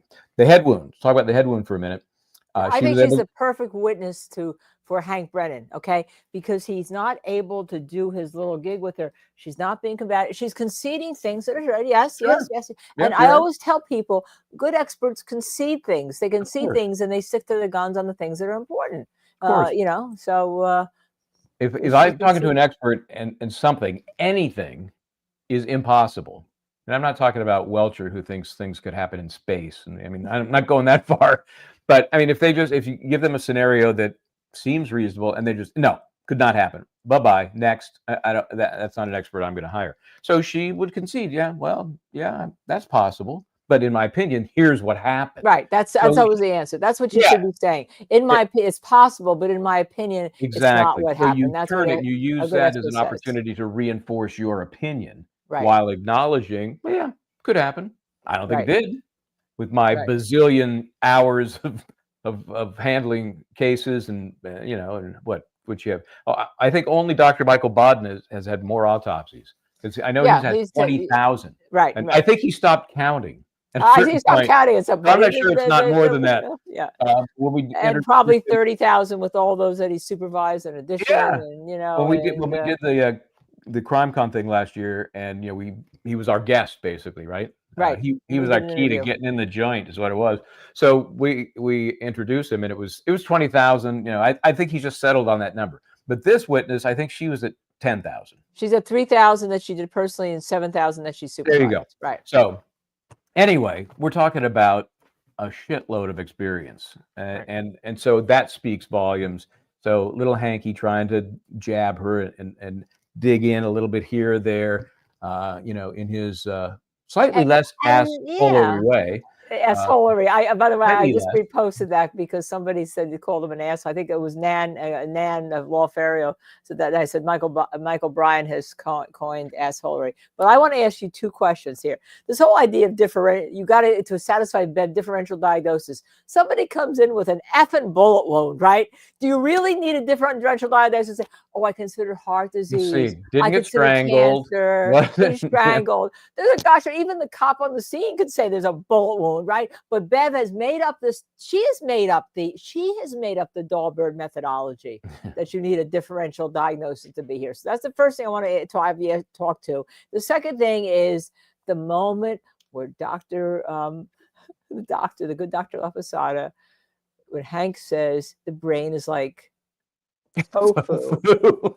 Now, I'm not a big fan of tofu. What did she say? Did she say gross? Oh, gross. Because medical examiners treat, and you can tell from my husband, they treat their patients with dignity, not thinking of them as tofu. You know what she said that makes that point? She said, we're the last doctor that this person, you know, this former living person is going to see. I mean, that puts it in context for you immediately. It isn't like I'm the butcher working up the slab of meat, you know. This is a human, and their family deserves that kind of respect. And she has some great phraseology. What was the one that she was talking about when there was a bad head injury? It is the word she used, meaning death is imminent. Somebody throw that out there. I have it. I can't remember the word, but it was so poetic. Harbinger. It's a harbinger. Harbinger, right? A harbinger of death. I mean, you know, it doesn't. It was almost like Edgar Allan Poe, right? It doesn't get more kind of descriptive than that. And then he's trying to go after her with regard to whether he's trying to make a point that maybe he could have said, no, this is irreparable. The brainstem was down immediately, and then he was essentially dead upon the impact, right? That's what I'm getting. Yeah, I mean, it was. I don't think it was reversible. Yeah, that's what we're getting from her. Right. And I know some folks got concerned. I know Diz was like, "Oh my God, she said he could have been alive for another 10 or 15 minutes." But out like a mackerel. I mean, he's not playing with his phone because that was an issue, perhaps. Right. No, he was out, just still alive. No, and it takes that long. It takes that long, by the way, for when the brainstem goes down. That means you were alive for about 15 or 20 minutes, because that's what it takes. Okay, Yeah. Having had and then your brain dead. And then your brain's dead. You're not going. You know that's it. It's the swelling that pushes it down. It takes that while because the swelling has to happen. It's not, but it's not 6 hours, not 3 hours, not 4. It's not like Dr. Wolfe said, well, if you get him to a, you know, Oh yeah, you could have saved him. I could have possibly saved him. Yeah, go away. Yeah, and there was an interesting tact that I mean that Brennan took, and again, to me, it just smells like desperation when he starts talking. Well, you don't know how to treat a brain injury. Is that correct? Well, no, I work on dead people. Well, so you wouldn't know how to treat a head wound like that suffered by. Well, no, I work on dead people. I mean, you know, so he was trying to basically say, you're no Dr. Wolfe, right? I'm not a neurosurgeon. I'm not a neurologist, so you wouldn't know then how. I mean, you know, I don't think it went anywhere, but to me, it smells like desperation to try and suggest she doesn't know what the hell she's doing because she works only on dead people. Well, that's kind of the job here to figure that out. So, and that's why her opinion is more important than somebody who works on live people. She's telling you, she's the one who's trained to deal with death, in case anyone has forgotten about that. It is not some gamma ray surgeon who has a patient, 7 patients a day to take out a tumor in the brain. All right. And didn't Dr. Scorti-Bello laugh at the thought that Dr. Wolfe without the E could, well, he's without the E, right? he's without the E. Could come into Massachusetts and do an autopsy. She kind of laughed at that, you know. If I recall. I mean, and nothing against him. It's just not his job. That's not what he does, you know. So after seeing, and again, we get to see more Dr. Lapasada, and I'm looking forward to it. When I die of a suspicious death, it's going to be tough whether I want Dr. Michael Baden or Dr. Lapasada to check out what happened. She is so good. So. You, my husband's your friend. Okay, it depends on how you die, doesn't it? Well, it'll be a suspicious death. That's all I know. So. Oh, I have to protect your wife on that. But I do think, and I posted this on Twitter, that there's 2 areas that if I were Alan, I would get back into on redirect. First of all, I had to laugh at the Glasgow coma scale, but we talked about that. Oh yeah. But I think what did Hank say? What was Glasgow coma? Where does this guy... And then when she said Glasgow, he said no, Glasgow. So, yeah, I couldn't even understand the pronunciation the first time. Even I know the Glasgow coma scale. I mean, just from brushing against, you know, medical records and things over the years. How could he be so off on something so? I mean, he still says Alessi, we know that, but I think that's personal.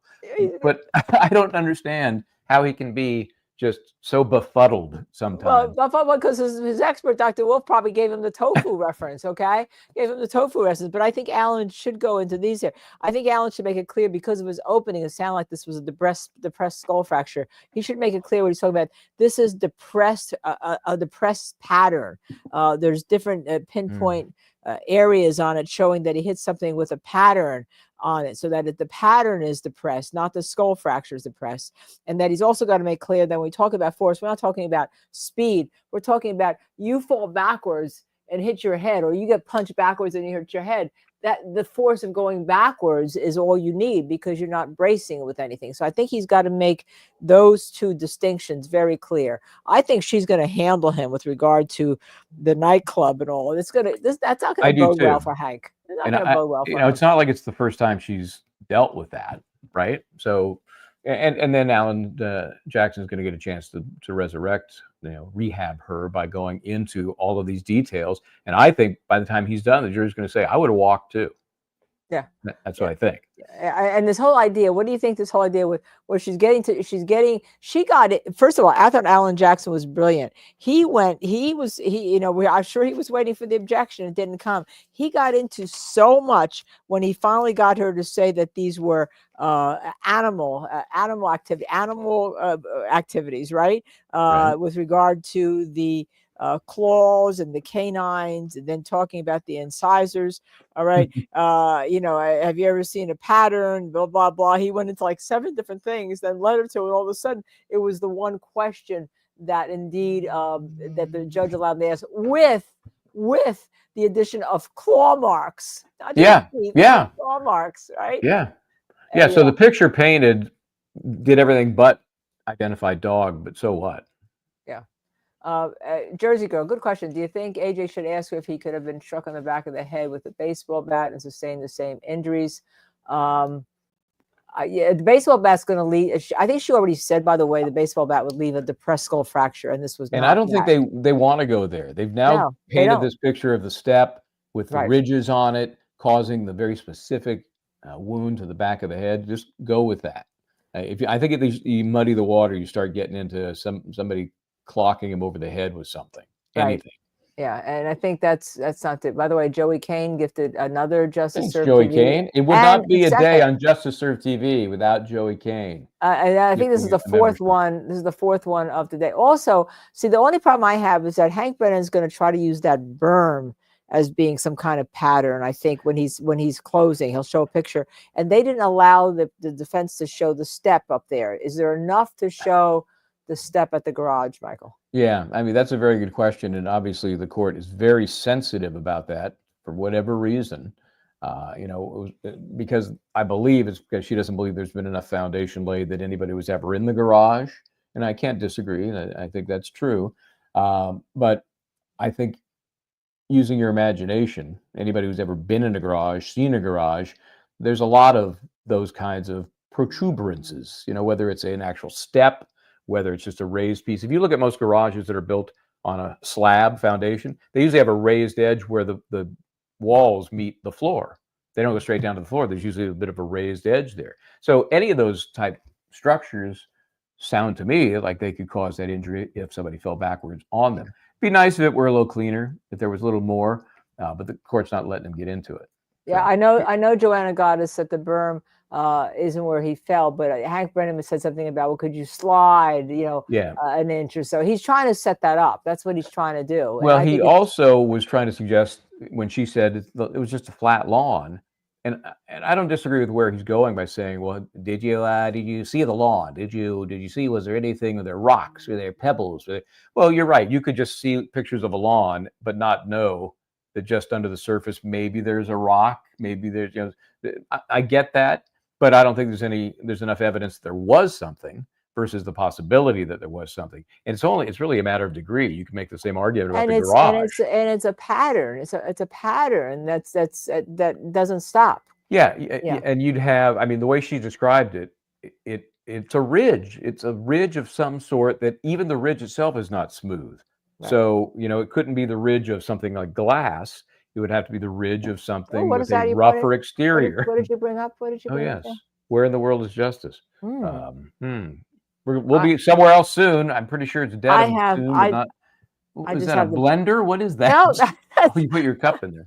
I just put my cup in there. That's the cup that you can put in your washing machine and wash that you can buy on our store, by the way. See. All right. I have one here. Thank you. So what else was there that he got into? I thought the X-rays. You tell me your take on the X-rays, because I was a little foggy on when they first were talked about and prohibited. I think, right? They're prohibiting her. She said there were X-rays taken, and she let the testimony go in that the X-rays taken and that there was no fracture on the X-rays. And Hank had objected, obviously, to her ability as a medical examiner to read X-rays. That's part of the job, to take X-rays and read them. You want to take X-rays with the one of the first things you do, right? And she said that because there had been an indication by Hank Brennan, he's misled this jury with Welcher, and Welcher said, "Well, we don't know if there was a fracture to the radius or the ulna, or there's a hairline fracture to the hand because there were no X-rays." Hank Brennan had to know there were X-rays. There were X-rays, all right? He's let this jury believe there's not. So she said she looked at the X-rays taken by the medical examiner, and they were there. There was no fracture. And then they got into a tussle whether they could admit the X-rays to her that she looked at that he didn't admit. And so he's saying, well, I think they could. He said, I'll allow them to go in through Rentschler, but not through her. The judge should say, I have grave concerns that you have misled this jury. I'm having Dr. Scortibella come back, and she's going to authenticate those X-rays. So let me back up. Was it Dr. Scortibella who was first asked about the X-rays? No, it was Welcher. Welcher made a comment. Welcher made a comment. But Welcher never looked at any X-rays. No, he said they weren't taken. Oh, okay. He made the affirmative representation that, because he said, well, you could, if you hit that, because there was a cross-examination about there being no fractures. Well, he said, Welcher will come back. Well, he is. You said, well, you could hit that, and his arm could have a fracture of the radius or ulnar, which Stephen Plord told us is what would be likely if that harm had hit. That's what would happen. We're trying to get him back a on real tonight. arm. Yes. Yeah, or you could have a hairline fracture, but since the medical examiner didn't take X-rays, they could be there, and we wouldn't know because he agreed that they would be fractured. Now we're trying to get Stephen Plord back on tonight, and also Priya Banerjee back on And tonight. so, just so I can panel. place blame properly, who mentioned the X-ray not having been taken? Was it Brennan or was it the witness? It was the witness, but Brennan allowed it to happen. And Brennan didn't I think, correct him. And I don't think Brennan corrected him. Okay. And I'm not sure he has an obligation to correct him, but I think on cross they should have done something with that.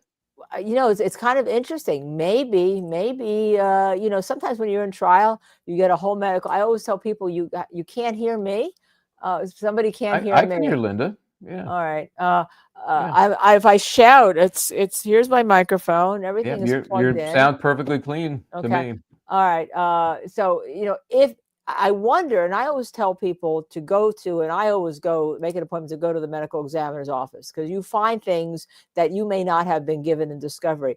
It is possible that that the medical examiner called up and said X-rays were taken and that they weren't listed on the report or no one went and got them. I mean, it's possible. And then now we learn there's X-rays. Okay. And so what Welcher should have said, but we know he's a bit of a dick, but what he should have said was, I don't see any X-rays, not making affirmative. They weren't taken. Well, you don't have that personal knowledge because obviously you're wrong. You're wrong. Right. So. You're wrong. All right, unless it was a setup by the defense, letting them sit here, Mr. Blue Paint, he's coming back. He's supposedly going to rebel Rentschler. Man crew, coming back. I say, do it. Bring him. Exactly. I mean, more of him, the better. Leave that last stink with the jury if I'm in the defense. So let's talk about scheduling now because it's starting to look more favorable for my schedule and not Judge Bev's. So, I mean, we'll get through her today, probably. That's about it. We've got, we'll have 2 hours max when they come back, right? I think that she's going to push her back. I think that we're going to start Rentschler. I think that she's going to push cross-examination, and then she's going to make the prosecution put all their witnesses on the stand tomorrow afternoon. Yeah, that's what I'm thinking. And she's on she wants to go Thursday. I don't know. I can't see how it's going to happen, but we'll see. Not without something very obvious on her part, like really stepping in. Okay, you've got the 10 more minutes, Mister. I'm not pushing you. I'm not rushing you. You have 10 minutes. Remember, Hank Brennan said he was only going to be half an hour on cross-examination. Of course. All right, and here we are, 1:45, and he hasn't finished, and then we have redirect. I don't see how closing. I think we get done with her today. You think they're going to push her aside and have somebody else slide in? No. But they have Rentschler waiting out there. I think they're going to start Rentschler today. I'm not sure. Well, it's 1:45 too. Yeah, because I don't think her testimony is going to take long enough today. And then does Rentschler go all day tomorrow? And then we do the. Well, remember, right now we're up to Brennan and getting into her history. That's going to be some back and forth.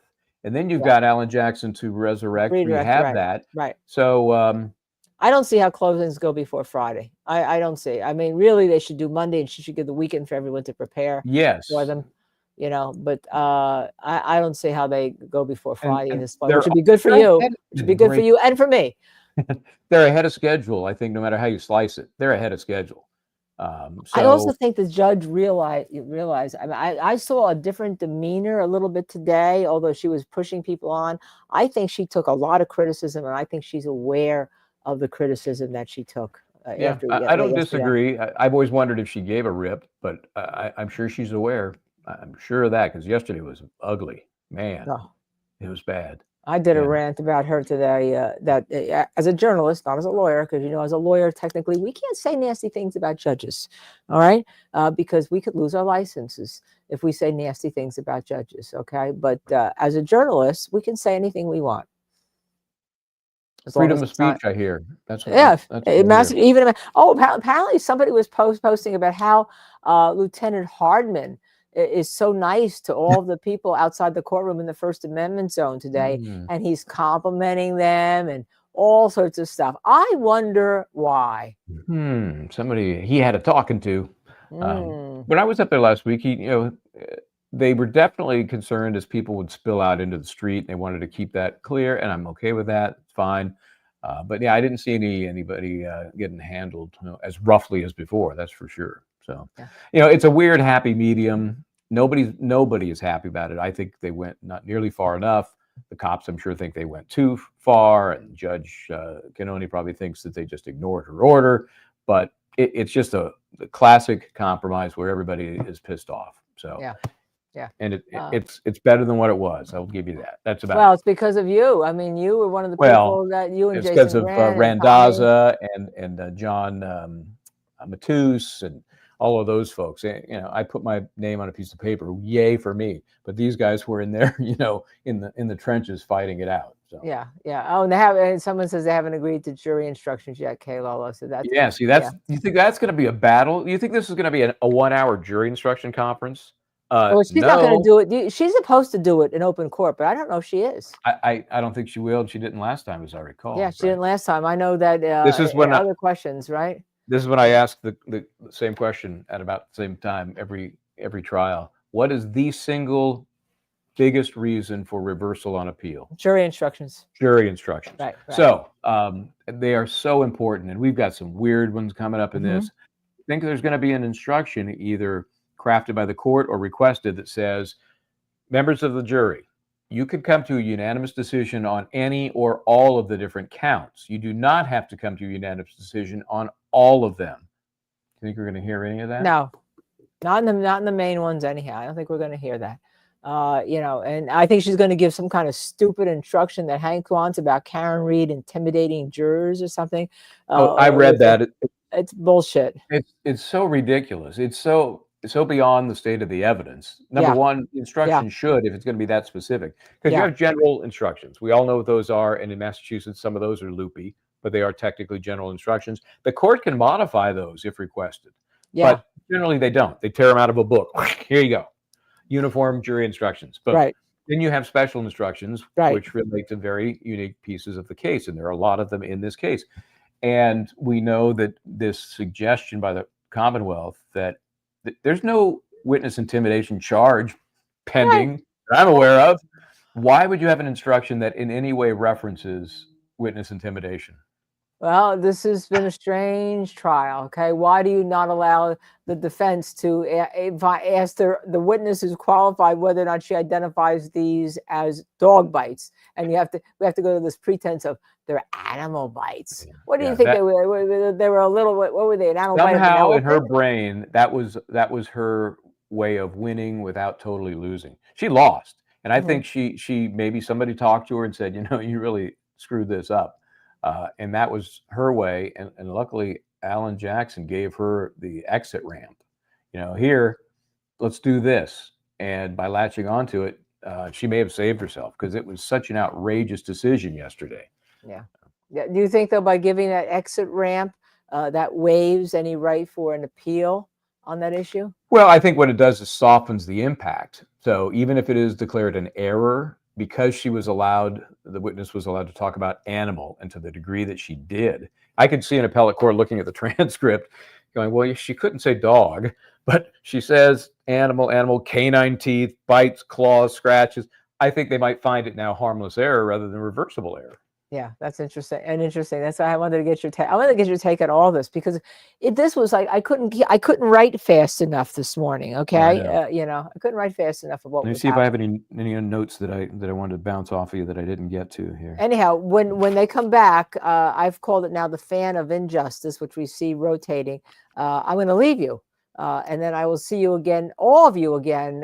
Portal into our 6 o'clock show. I think we already have a thumbnail set up, and as I said, we wanted to wait to get guests. We have sent emails to both of them. We know that Dr. Priya Banerjee is at a court-martial trial testifying, so hopefully she'll get back to us.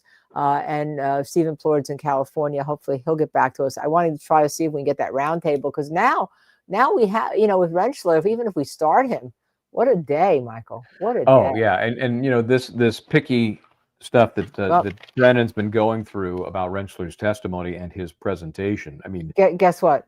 Dr. Priya is not available. No, she's not already. Okay. All right. Well, that isn't a surprise because we kind of dropped in on her yesterday. Yeah, we're just dropping in, you know. I have to. Well, we'll see what we do. Join us later. We will be doing our. Oh, there she is. Look at all those papers. I'm going to leave you, Michael. I'm going to leave you. I will see you Nice at work. 6. The jury is coming over. I just wanted to tell you what I was able to do during the lunch Actually, break. I have to listen to this. You got to listen to this case. Mr. Brennan, you argued for 4 points of admission regarding this witness. I'll allow in 1 and 2. I've had a chance to look at 4. I think I already told you I would not allow in 3 because I've already considered it. I've now looked at the 4th one, the case. I'm not going to let you get into that during cross-examination. If the door is open and you think you can get into it after redirect, please come to Sidebahhh. All right. All right. And also, See I you all. had a chance to Oops, look wait a at the second. actual Every time I try to exhibit go. regarding Every time I what try to came go. into evidence from Dr. Welcher and Ms. Little, contrary to what you said and what Mr. Alessi was nodding to, page 136 did not come into evidence. It's a blank page. So that PowerPoint did not come in.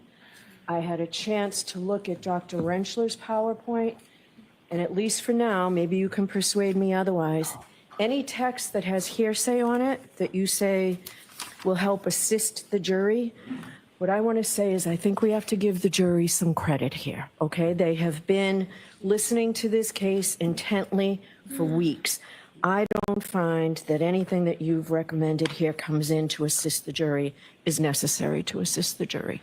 So before Dr. Rentschler testifies, those slides that were objected to that have text are out.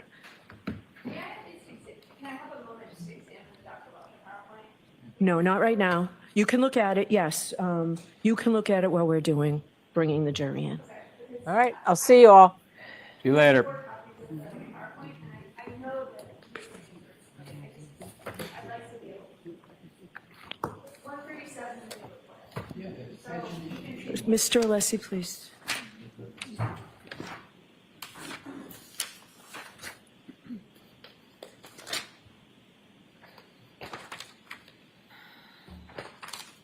(136), 137, and 138 are all blacked out. All right, are the jurors on their way, right?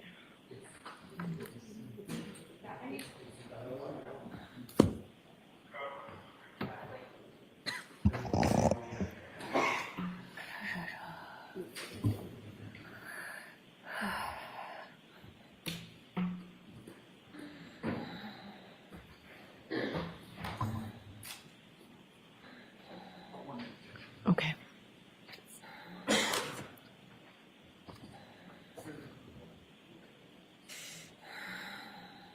I love this witness so much, Dr.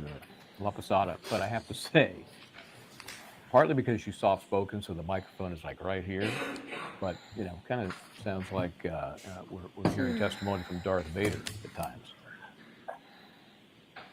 Luke, I am your doctor. But she's amazing.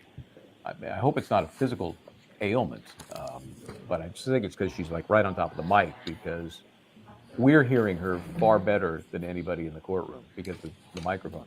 They're not hearing that amplified sound. And so I doubt they're hearing the heavy breathing that we are enjoying. Important to note about this Rentschler motion and the attempt to gut his testimony, it sounds like the testimony will be fine, but a lot of the slides are being fixed because some of them contain texts that the doctor may have relied on in coming to his various opinions and conclusions. The court has now said those texts are out. They don't need to be in. I don't 100% disagree, to be honest.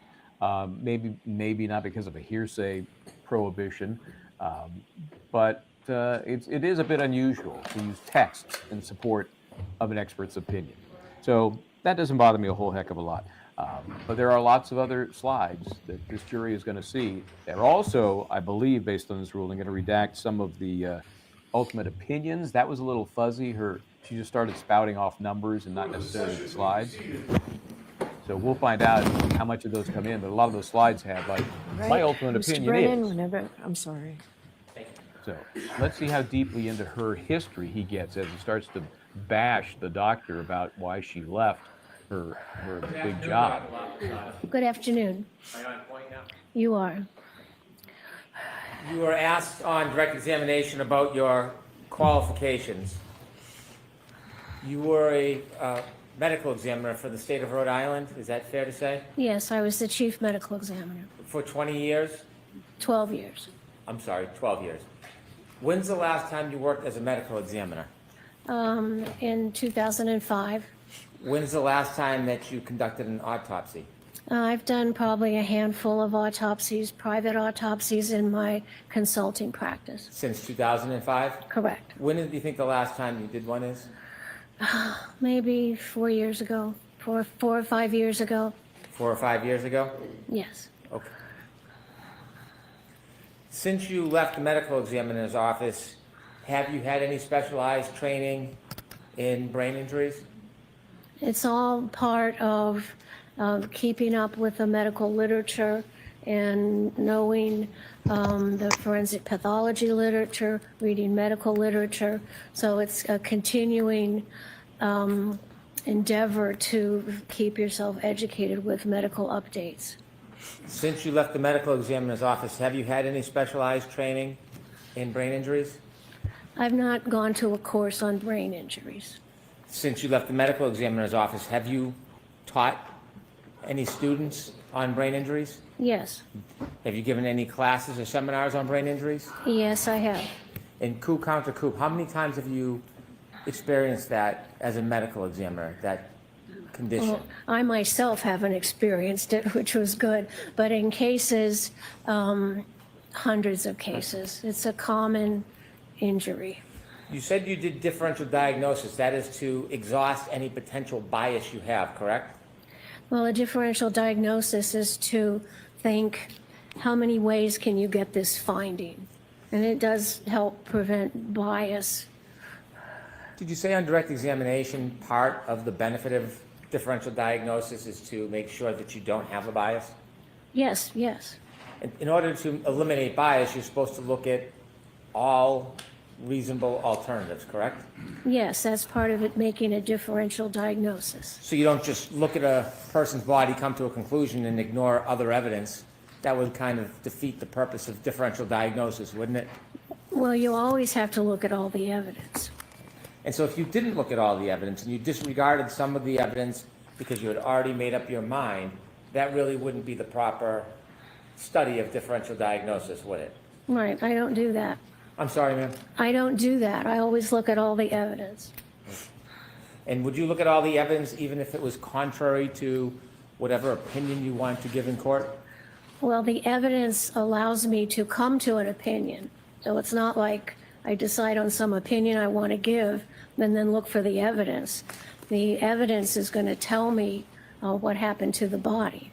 So you would never say, like, I don't need to look at that evidence. If it's presented to you, you would look at it and study it and consider it in differential diagnosis? Sure, it may or may not apply, but I'd look at it. Because if you did that and said, well, I don't need to look at this, and it was relevant evidence, that would defeat the whole idea of differential diagnosis, correct? Well, you always want to look at all the evidence that's going to help you decide what happened to the body. If you were to ignore relevant evidence because you already made your mind up, that could create some type of bias, even if well- you're not recognizing it, correct? Well, I don't make my mind up. I make it up on all the evidence I have. Then if something else other evidence comes up later, I have to reevaluate everything and consider that new evidence. When you were talking about car collisions, I don't want to belabor the point, but you didn't major in physics, did you? In what? You didn't major in physics, did you? No, I took physics, but no, didn't major in it. Okay. And the last time you took physics was probably, what, undergrad? Correct. Thank goodness. You have no study in biomechanical engineering? No, I'm not a biomechanical engineer. Understood. You never taught courses in accident reconstruction, have you? only in terms of looking at the injuries on the body and showing how that they could or could not have occurred from impact with a motor vehicle. Have you taught classes in accident reconstruction? Only as far as it would affect the findings on the body. Do you know what I mean by when I say accident reconstruction? Well, accident reconstruction meaning, and I'm telling you that my expertise in accident reconstruction is restricted to looking at the body and then understanding how impacts may or may not have occurred to the body. I don't take a car and look at mileage and such like that. You don't do any studies of the actual vehicles, you're focused on the body? I'm focused on the body, but I also look at the vehicles to look at the points of impact that might be possible. You do not have any advanced study in biomechanics, do you? No. Now, you had mentioned that when you were in the medical examiner's office, you had a number of higher profile cases. Well, every case is important because somebody's dead. You pointed out some pretty specific ones on direct examination. Were those more important, the ones that were highlighted, or is that the same as every other case? I don't know what you're talking about. Well, you had mentioned the Egypt airline crash, station nightclub fire. Those were highlighted or pronounced on direct examination. Are they equally important as every other case? Oh, absolutely. Every person is my patient. You talked about some of your commendations. The station nightclub fire, you received quite a bit of criticism on that, didn't you? Well, there was a flurry of negative press without any basis. You had mentioned that a doctor, a medical examiner, should have gone out to the scene to look at the area where John O'Keefe was found to make observations. Did you suggest that in any way on direct examination? You have to know what the scene looks like, and usually that is documented in police reports and in police photographs who document the scene. The station nightclub fire, that had numerous victims, didn't it? Yes, 100. And you received criticism because you were repeatedly requested by emergency responders and police officials to come to the scene, and you refused? That's incorrect. First of all, nobody called me to come to the scene, and medical examiners are not first responders. As soon as I got a call that there was that fire in the nightclub, my investigator went right to the scene, and I was in constant communication with him throughout the early morning hours of that horrible accident. And I went into the medical examiner's office because I had to start getting ready to run our office 24 hours a day to not only take care of the poor individuals who expired in the nightclub fire, but also the regular work of the medical examiners. So there was no need for me to go to the scene because I had my investigator there, and my job would be at the office to get things all set up to handle the influx of deceased. Did you receive criticism that over 17 hours there was an effort to have you come to the scene, but you refused? There was, I'm going to allow it in a different form. yeah, that's incorrect. Hold on, Dr. Oh, I'm sorry. Oh, no, I didn't mean to scare you. Just Oh. Okay. hold on for a second. Okay. Asking differently, Mr. Brennan, please. Did you receive criticism that officials? I'm going to allow it based on the ending, pursuant to the ending. Let's hear it. Did you receive criticism that for over 17 hours officials were asking you to come to the scene and you refused? It was untrue. It was printed in the newspaper. We looked up all the phone records and provided it to the newspapers and showed that nobody called me to go. I would have gone if I needed to. I had my investigator there. It was just bullshit. No, it was erroneous stuff. Was there other criticisms in 2005 before you left the office? No, there was a flurry of stuff in the papers. There were union issues, new director of health, new governor. So yeah, there was a little flurry of stuff, which was not substantive. So you inevitably did resign in 2005.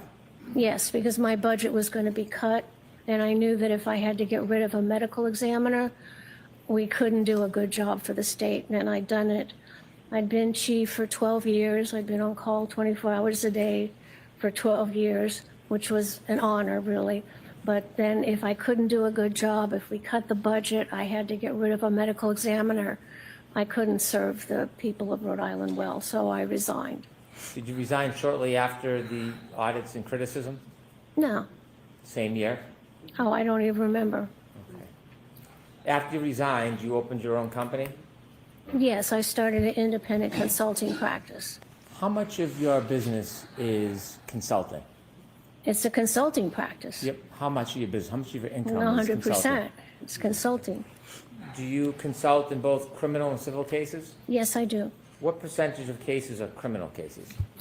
It's maybe half and half. Half criminal, half civil? I don't keep track of it in that way, but that would be a guess. I'm sorry, I'm sorry, I didn't hear you. I don't keep track of numbers of civil or criminal cases that I'm consulted in. If I had to give an estimate, it would be half and half. I've worked on over 1,000 cases in my private company. And fair to say you get compensated for your time? Yes, I get paid for my time. Dr. LaPosada, you had mentioned that there were some scratches that you had taken a look at on Mr. O'Keefe's body. If we could have Exhibit 165, please.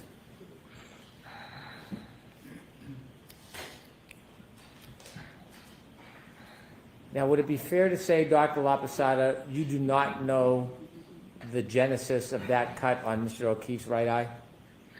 I do not know what caused it. I can tell you what didn't cause it, but I don't know what did cause it. You said that was from blunt force? It's from application of blunt force to that little area that broke the skin. When you were asked a question about whether that was consistent with a punch, you opined that it was consistent with a punch, yes? It could be consistent with a punch. You weren't saying it was consistent with a punch to a reasonable degree of medical certainty, were you? That would be within my differential diagnosis. It could be consistent with all other types of blunt impact, or many other types of blunt impact, couldn't it? That's correct. Ground, perhaps? No. No, an object?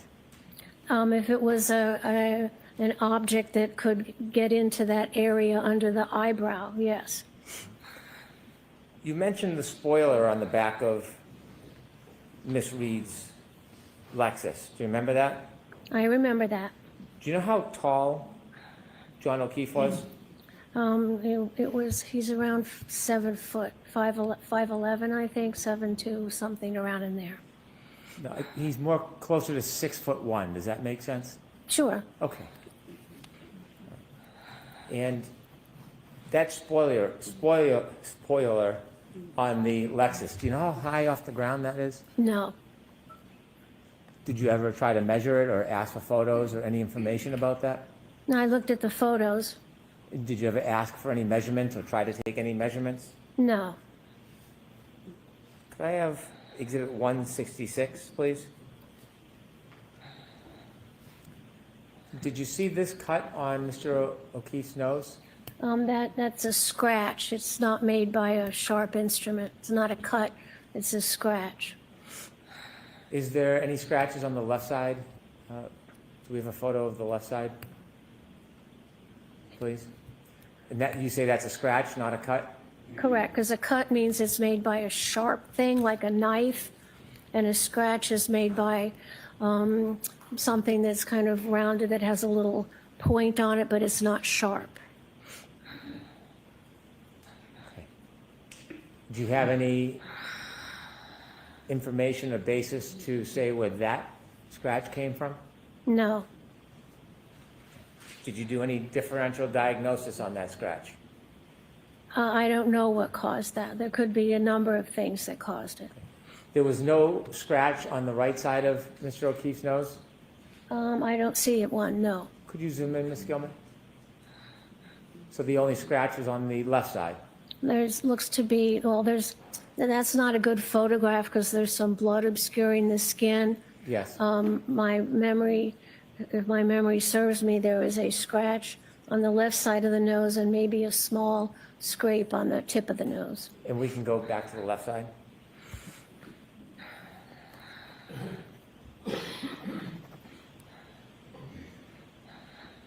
And you said that could not have been caused by a sharp object?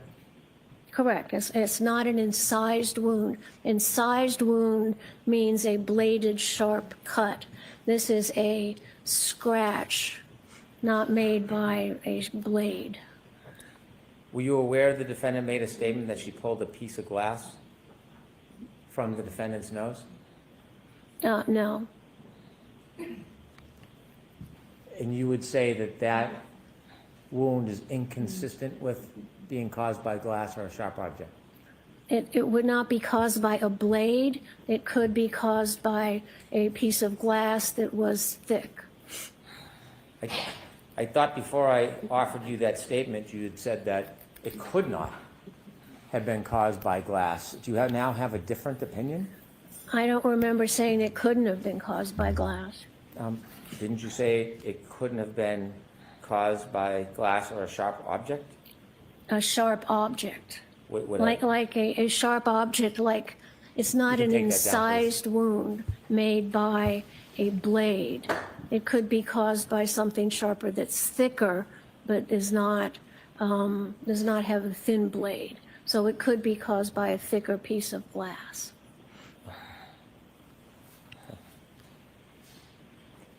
If somebody is deceased, does any blood pressure from their heart still move in their body? No, they're dead. If somebody removed a sharp object like glass from somebody's face, would they spurt blood if they've died? If you're dead, there's no blood pressure. So if you're dead and you remove something, there may be some superficial blood, but it's not going to have blood flow because your heart's not pumping blood out of the cut ends of the blood vessels. So it's not going to spurt if you pull something out of a person's skin if they've passed? You wouldn't get a spurt of blood from arterial pressure.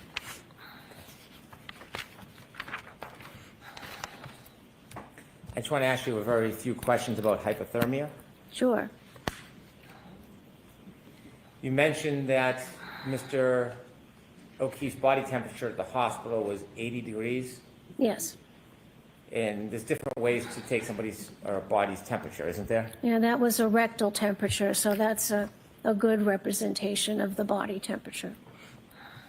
Is the variance between a common practice of taking temperature and by somebody's mouth and rectal, is it about a 3 or 4 degrees difference, or do you have a different experience? It can be different. A rectal temperature gives you a better internal body temperature. The oral temperature, if you're breathing in or if you just had something cold in your mouth, may not register a proper temperature. So the rectal temperature is the preferred temperature for a medical diagnosis. 98.6 is an important temperature, isn't it? Yeah, it's our usual normal body temperature. And so, is there a standard? Is 95 degrees considered hypothermic? If you have, then clinically you would start to worry that the person might be experiencing bad effects of hypothermia. At 95 degrees? At 95, you start to worry about it. And could some of the things that happen is labored breathing? Is what? Labored breathing? What about labored breathing? Well, if someone is hypothermic, if they're 95 degrees, does it affect their breathing patterns? Not especially. Okay. Does it affect the way their respiratory system works? No. Does it have any effects on the human body if you're hypothermic at 95 degrees? No. You're still okay. If that temperature continues to decline, it starts to become dangerous, doesn't it? It can. Mr. O'Keefe was evaluated, and at the hospital, his body temperature from a rectal reading was 80 degrees at about, what, 6:37? Correct. Did you know that before he got to the hospital, first responders had him in an ambulance? Of course. Did you know they turned the heat up and put blankets on him and tried to provide warmth to him before he got to the hospital? Yes, that would be standard practice. And that standard practice would usually add temperature to the person, wouldn't it? Well, it might. Okay. So it's possible it could, but it might not. It usually doesn't add that much. I see. And so inevitably, at 6:37, Mr. O'Keefe's body was 80 degrees. Yes, when he got to the hospital, his rectal temperature was 80 degrees. And so that is a drop from the standard, or what's expected, of 98.6 degrees. That's a drop of at least 18.6 degrees. Yes. You mentioned that Mr. O'Keefe, after suffering his head injury, would not have moved other than twitching. Correct. No purposeful movement. Were you aware that he had an iPhone with healthcare data on it? No. If there's no movement, assume for a second there's no movement of Mr. O'Keefe after 12/32/16, and he's found a little after 6 a.m. in the morning. That's about 5 hours, or 5.5 hours, correct? About. And if somebody is in the cold for 5.5 hours, that's consistent with dropping from 98.6 degrees to 80 degrees in body temperature, isn't it? If the person is dead, yes. If a person is outside in the cold and still alive, will their body temperature decrease? If they can, people can die of hypothermia, but that's not the case here. Well, not the ultimate death, but if somebody's outside and they're alive and they're lying in the snow and it's below freezing, will they lose body temperature? They will, especially if they're not bundled up well. And body temperature can drop from 2.5 to 4 degrees an hour? In a dead body. Okay. In a living person, it can drop 1.5 degrees. No. A dead body at room temperature will usually lose body temperature at like 1.5 degrees an hour. If a dead body is in a cold environment covered with snow and avalanche environments, the dead body can cool at 4 degrees per hour. And so a person who is in cold conditions, starting to be covered by snow, less than freezing, they can lose body temperature when they're living, can't they? If you're sure, you can. People die of hypothermia, but that's not the case here. Well, someone could be alive, lose body temperature, and not die. That can happen, can't it? Yeah. Right. So if someone is in the cold, let's assume they're not dead for a second. They're in the snow, below freezing, not moving. Can that person lose body temperature if they're still alive? Sure. They just lie there. They can become hypothermic and die. Even before they become hypothermic, can they lose body temperature? Well, losing body temperature makes you hypothermic. Thermic is temperature and hypo means below. So your temperature goes down and you're hypothermic because it's going down. And people can survive from being hypothermic if they get the right care. Sure. And so in that 5.5 hours, it is consistent with a person being outside in the cold and starting at 98.6 and ending at 80. That's consistent with being in the cold for 5.5 hours, isn't it? For a dead body, yes. That's how a dead body would cool in a snow-covered cold environment. And it could also be consistent with somebody who is alive for some time and then dies, correct?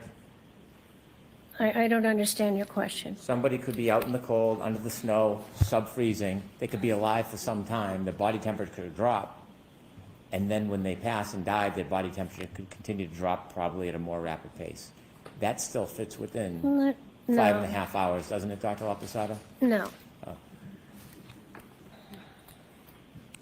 Because if someone can drop 4 degrees of body temperature in an hour, A dead body. yes, it would only take about a little over 4 hours if it was at 4 degrees to go from 98.6 to 80.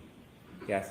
Correct, yes. So he was exposed to that cold environment for 4 to 5 hours. If somebody was alive for a couple of hours, it's a lower rate. Say they lose 3 degrees. And then, after that couple hours, they lose body temperature at 4 degrees, that would still fit and be consistent with a drop from 98.6 to 30 degrees, No. to 80 degrees, wouldn't it? No, but you were saying a dead body cools in a cold environment at maybe 3 to 4 degrees an hour. And that has nothing to do with a living body and how long they can stay at a body temperature. Do you disagree that somebody could be alive, lose body temperature out in the cold, freezing temperature below 32?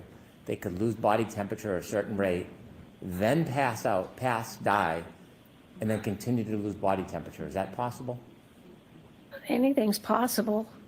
It's just what's important is what happened in this case. I'm asking for your medical opinion, though, rather than to be an advocate. As far as your medical opinion, So sustained, and I'll strike that. as far as Dr. your, Laposada, Yes. could you listen to the question, please? Of course, thank you, Your Honor.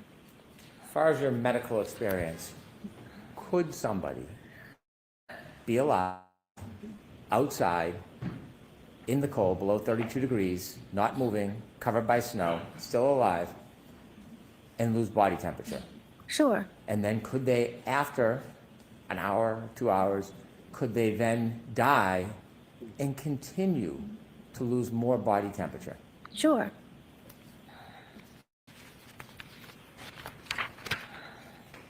You mentioned your opinion about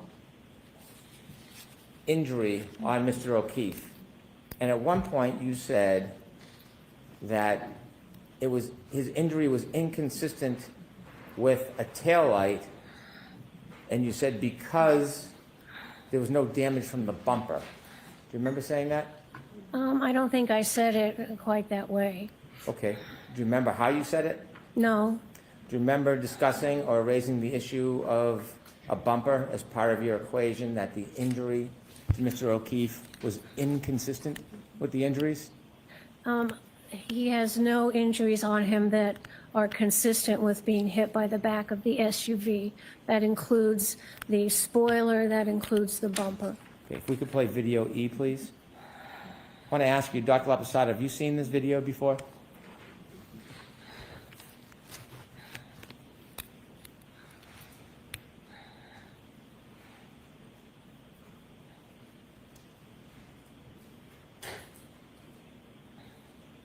No.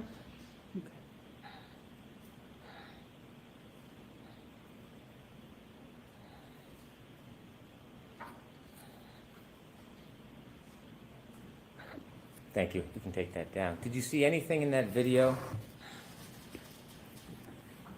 that would suggest any contact between that mannequin and the vehicle's bumper? Objection. I'm going to see you at Sidebahhh on this for just a minute, please.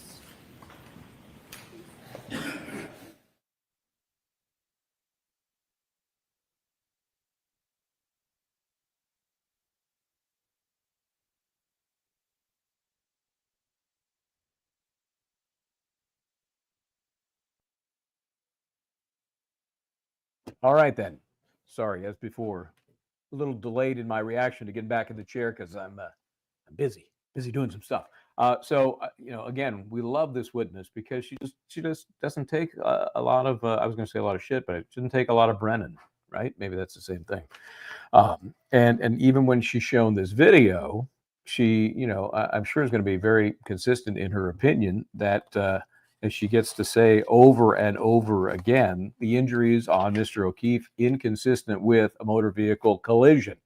And then anytime she has the opportunity to reinforce that, well, he wasn't hit by the SUV, so I don't understand that. But she also had the opportunity to reinforce that she doesn't come to some conclusion and then do her analysis, her research, and come to some finding that matches that preordained decision. Obviously, confirmation bias, which is something the Commonwealth is trying to get her to acknowledge. She ain't going to do it. So very interesting. And of course, she did use, she's using, maybe it's a medical term. Maybe bullshit is not a legal term, as I've always suggested. It's a medical term because the doctor said when talking about her history, we knew that's where Mr. Brennan was going. well, when you left the Rhode Island state of blah blah blah blah, you were fired, weren't you? So she goes into the whole thing about the politics of the situation, the public, the stories that were being told about what did or didn't happen, and she boiled it down into, well, that was a lot of bullshit. She kind of said it under her breath, but said it and then almost caught and corrected herself. Those moments, I'm telling you right now, with the jury, those moments resonate because those are real. Okay. This is a woman who obviously went through a scenario that she was not comfortable with, that didn't work out for her, that she, by her own choosing, left because she didn't like the way things were unfolding under new management, right? And she explained why she didn't go to the scene. She also said, I was never requested to go to the scene. My people were down there, and that was just a story in the news that was inaccurate. So I think she handled that well. I think it could have gone far worse than it did, but Brennan was able to plant that seed. If it is going to grow in the minds of the jury members, I don't think so, but hey, who knows? Somebody might decide to latch on to that and certainly make more of it than they might. So where's he going to go next? What's left? What does Mr. Brennan have left here? He's trying to suggest through this witness that she's wrong about the nature of the injuries on John O'Keefe's body. Thank you, Joanne. Jedi Platypus. I haven't seen you in a while. Thank you for gifting the One Justice Served TV membership. Appreciate that, as will the person who receives it. So he's trying to get her to say that she's wrong about her opinion that the vehicle would or could have caused injuries she sees on the autopsy photos and all of her investigation into the death of John O'Keefe. He's not going to shake her. And I can't wait to hear her answer when she puts this video into the mix. I don't know what it's going to be, but I'd be shocked if it gets her off her ultimate opinion. Then, of course, the hypothermia story. That whole thing, I think, I haven't taken the time to do the math. Maybe other people have. But there's clearly an equation, and Brennan's working on it. He's suggesting, hey, if the regular good old-fashioned living human body is losing temperature during a cold spell out in the snow, and then that person dies, and then they continue to lose heat, he's got some math in his head that will match up with a collision and incapacitation at 12:32, a rectal temperature of 80 degrees in the hospital. Okay, at about, I think that was about 7:30. Check me on that. That's a 7-hour window. So he's doing some math that says, okay, according to this witness, you lose 1.5 degrees of temperature as a dead body in a room. You lose up to 4 degrees per hour.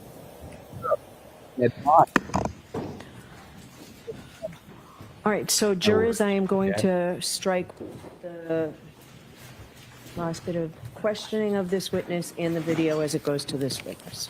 All right, now we don't have to wonder about it. Dr. LaPosada, after you received materials, did you ever ask for any additional materials? Let's see, I always make sure I have all the scene investigation, autopsy, medical records, police and witness investigation and witness statements. So I felt I had a pretty complete database. I didn't get the x-rays until a couple weeks ago, so that was delayed. That was newer? Yes. You said a medical examiner has to make a determination in 90 days. Is that the rule? When you work at a medical examiner's office, when you get a deceased in, our national standards want us to have the autopsy report completed and all the associated tests done within 90 days. Can investigations occur and the additional accumulation of evidence happen after that 90 days? Oh, sure. Thank you, Dr. LaPosada.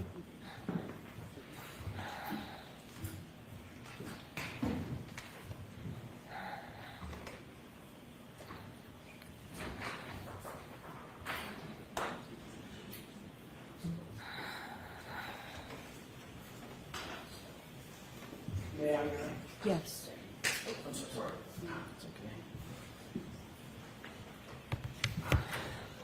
Dr. Okay, Laposada. hold on one second.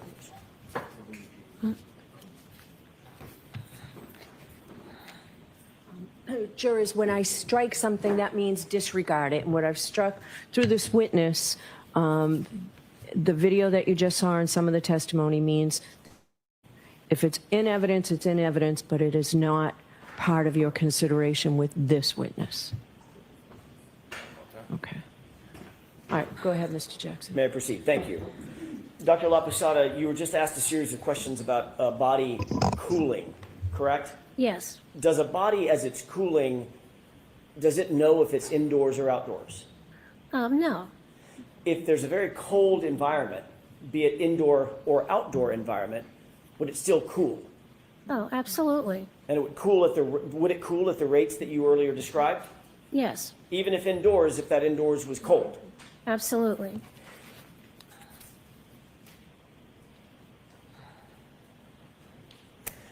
Your Honor, may we approach along with the Commonwealth very briefly?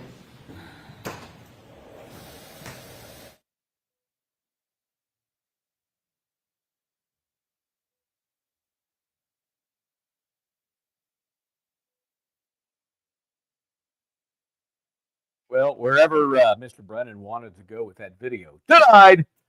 So that truncated the remainder of his cross-examination here, and he did get into the question about X-rays, which we talked about. Linda and I were talking about earlier, because they've been kind of strangely absent in all of the medical testimony, and they're good for the defense because they don't show, as we understand it, any broken bones. Well, you know, when you get hit, as Rescue Randy did over and over again, of course, if you get hit at those speeds with an arm extended, you got to figure there's going to be structural damage, either broken bones, you know, torn ligaments. Generally, X-rays don't show soft tissue like ligaments, but they can show, you know, the disjointed nature of a connection that is normally, you know, ligamentous in nature. How do you like that word?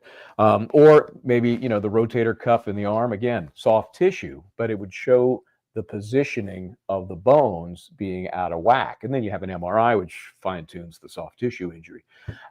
So that stuff to me is, you know, you should have that if this truly is a motor vehicle accident. So I think maybe Mr. Jackson will get into this. I think we're certainly going to see it with Dr. Rentschler, which may be happening sooner rather than later. It's 2:30-ish right now. They're clearly in the mop-up operation with Dr. Laposada.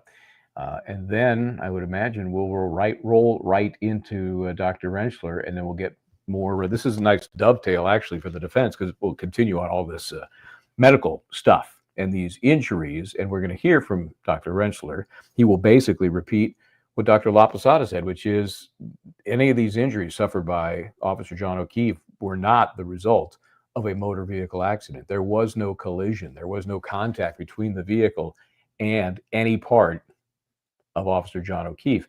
We'll see what he can get into in terms of the head injury as well. I'm less clear on where he's going with that, but what we heard from Dr. Laposada was pretty strong stuff.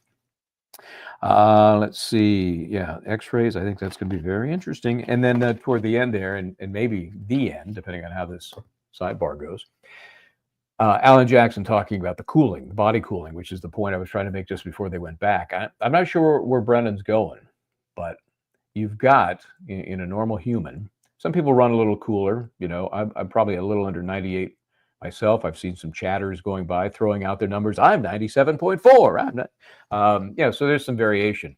You know, back in the day, if you weren't 98.6, something was wrong with you. So let's assume the average is 98.6, and John O'Keefe's temperature was 80 at the hospital roughly 7 hours later. So you can come up with all kinds of scenarios with the drop in temperature that this doctor has suggested to fit really whatever time frame you're trying to fit. Let's look at it from both perspectives. Let's assume you are the Commonwealth. You know, your story says he was dropped at 12:30, okay? At, let's assume, 98.6. So then he was discovered at roughly 5:30 or so, okay? So that's 5 hours. You're only dealing with a total of 18 degrees, right? Between 98.6 and 80 degrees. I'm rounding. So you got 18 degrees to play with. If a dead person loses roughly 4 degrees per hour in the snow, and that body is there for 5 hours, it looks like Domino's trying to weigh in here. Math is his favorite. You've got then 5 hours, and see, now you're talking like 21 degrees, right? 28 degrees, 7 hours times 4. If he was dead at or about the time he hit the ground, let's give an hour. Okay, let's give an hour. Let's say it was 6 hours from when he died to when they took his temperature in the hospital, and the vast majority of that time he was in the snow.